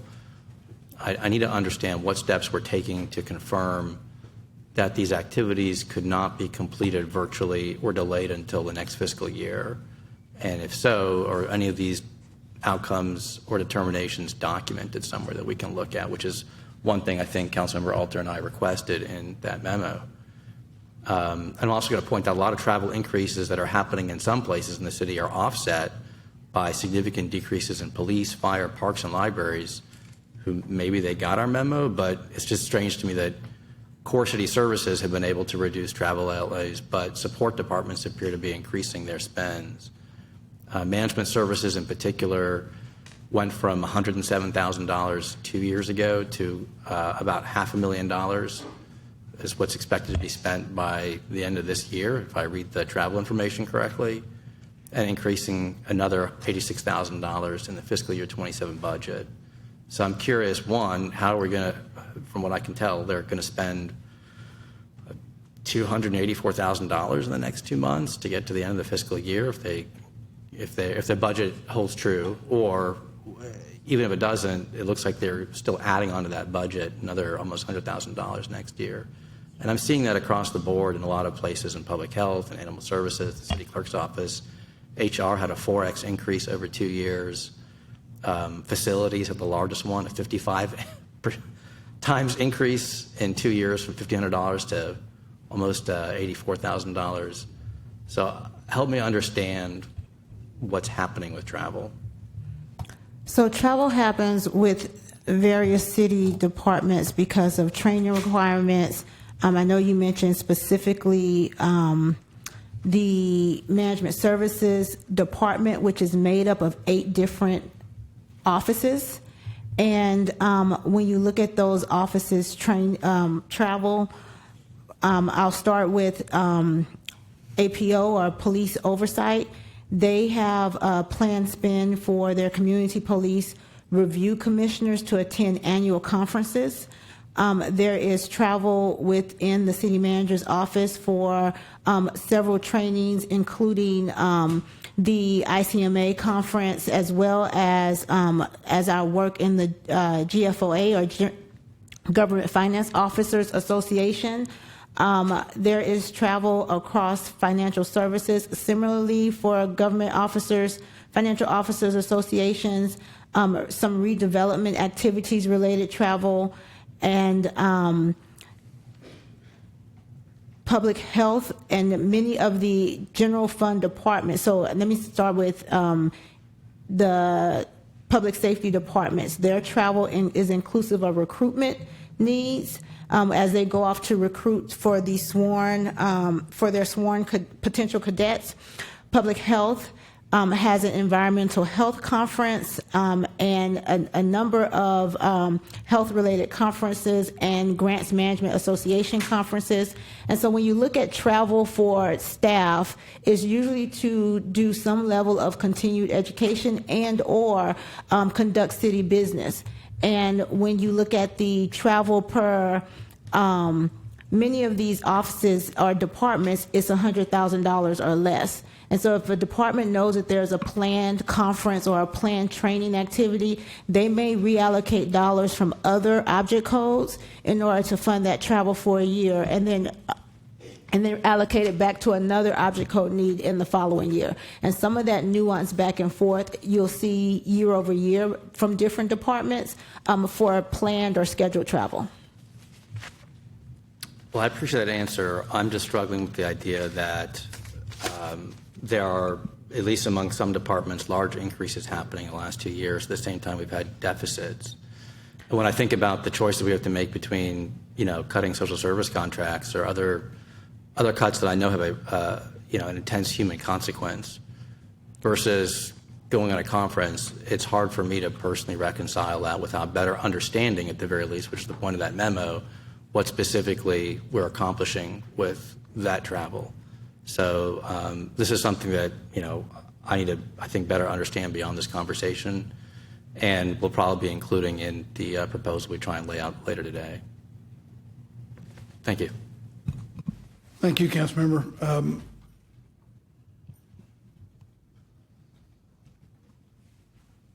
Members, that's all the people I have signed up to speak. Let me kind of wrap this discussion up if I can. What we know is that today is our hope, our prayer, our greatest wishes are that by the end of business today, people will have put forward their proposed amendments or proposed IFCs. For clarity purposes, what I'm going to do is probably put up a couple of amendments that, and I just want to daylight it because based upon the discussion we've had here, My plan had been to put up a proposed amendment that, as you all know, I focused on children and family services as part of that. I'll put up two. I'll put up one that way, and then I'm going to put up one with the full 4.7 that delineates the process that I've talked about, both message board and here today, so that when we have more open discussion about where we are on those kinds of things, we can consider that. And it also creates two targets for potential amendments to the amendment, right? For transparency purposes, if somebody wants the 4.7, or if some bodies want the 4.7, but there's some way I'm saying something a little bit different than what you're seeing in that, then this will give a better target for that. Again, it will not be a blanket restoration. It will not use the 4.7 for a blanket restoration. Likewise, it will not use a blanket acceptance of the reductions in the way they've been done. It will set up the process that I've tried to outline. I want to understand more the issue of structural stability that has been explained to me before, and Councilmember Alter asked questions about, with regard to the desire for structural stability in the voucher program, the housing voucher program, and in the HOPE. And the last part of your answer to him about the utilization of money to get you to the structural stability, but that then would not categorically limit the use of that money for the review of contracts to determine whether or not we want to continue those services, as Councilmember Fuentes emphasized in her comments. If we can get to a point where we can have an amendment that achieves staff's goal of structural stability there, but at the same time allows for the one allocation that then allows for the review of the contracts, I'd like to see if we can achieve that. Don't know that we can, but Council, I'll just say out loud that I'll work on that as well to see if we can get to a good point in that regard. Yeah, Councilmember Alter. Just a process question. IFCs, like all IFCs, 3 or 4 co-sponsors. Yes. Amendments, none technically required. That's and then some desired. Yeah. Well, look. Yeah. No joke. IFCs are IFCs. So if it's going to be an IFC, it ought to follow our process. And goodness gracious knows I've been key on process here today. So it ought to follow our process, and that means at least 4 co-sponsors.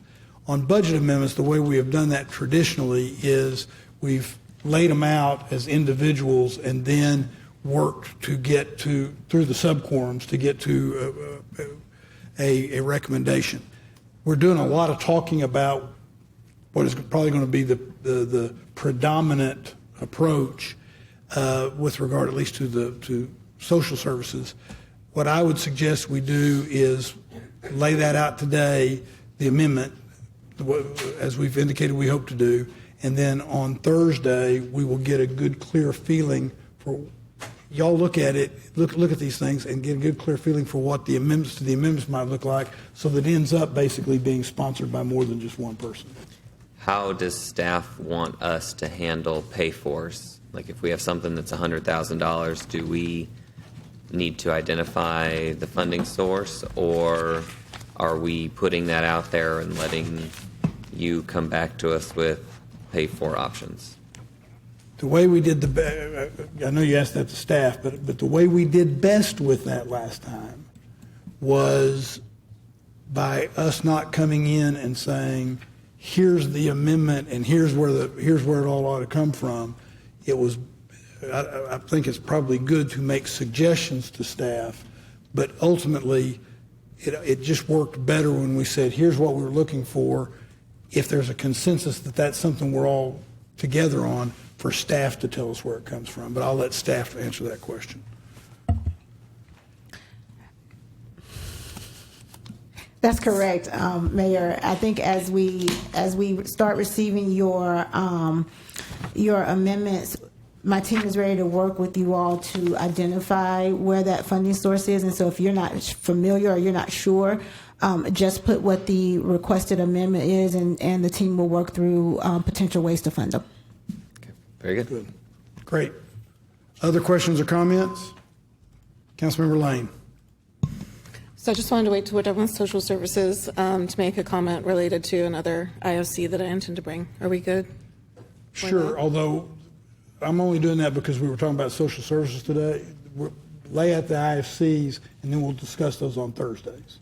But you're welcome to lay it out today, too. Thank you. Appreciate that.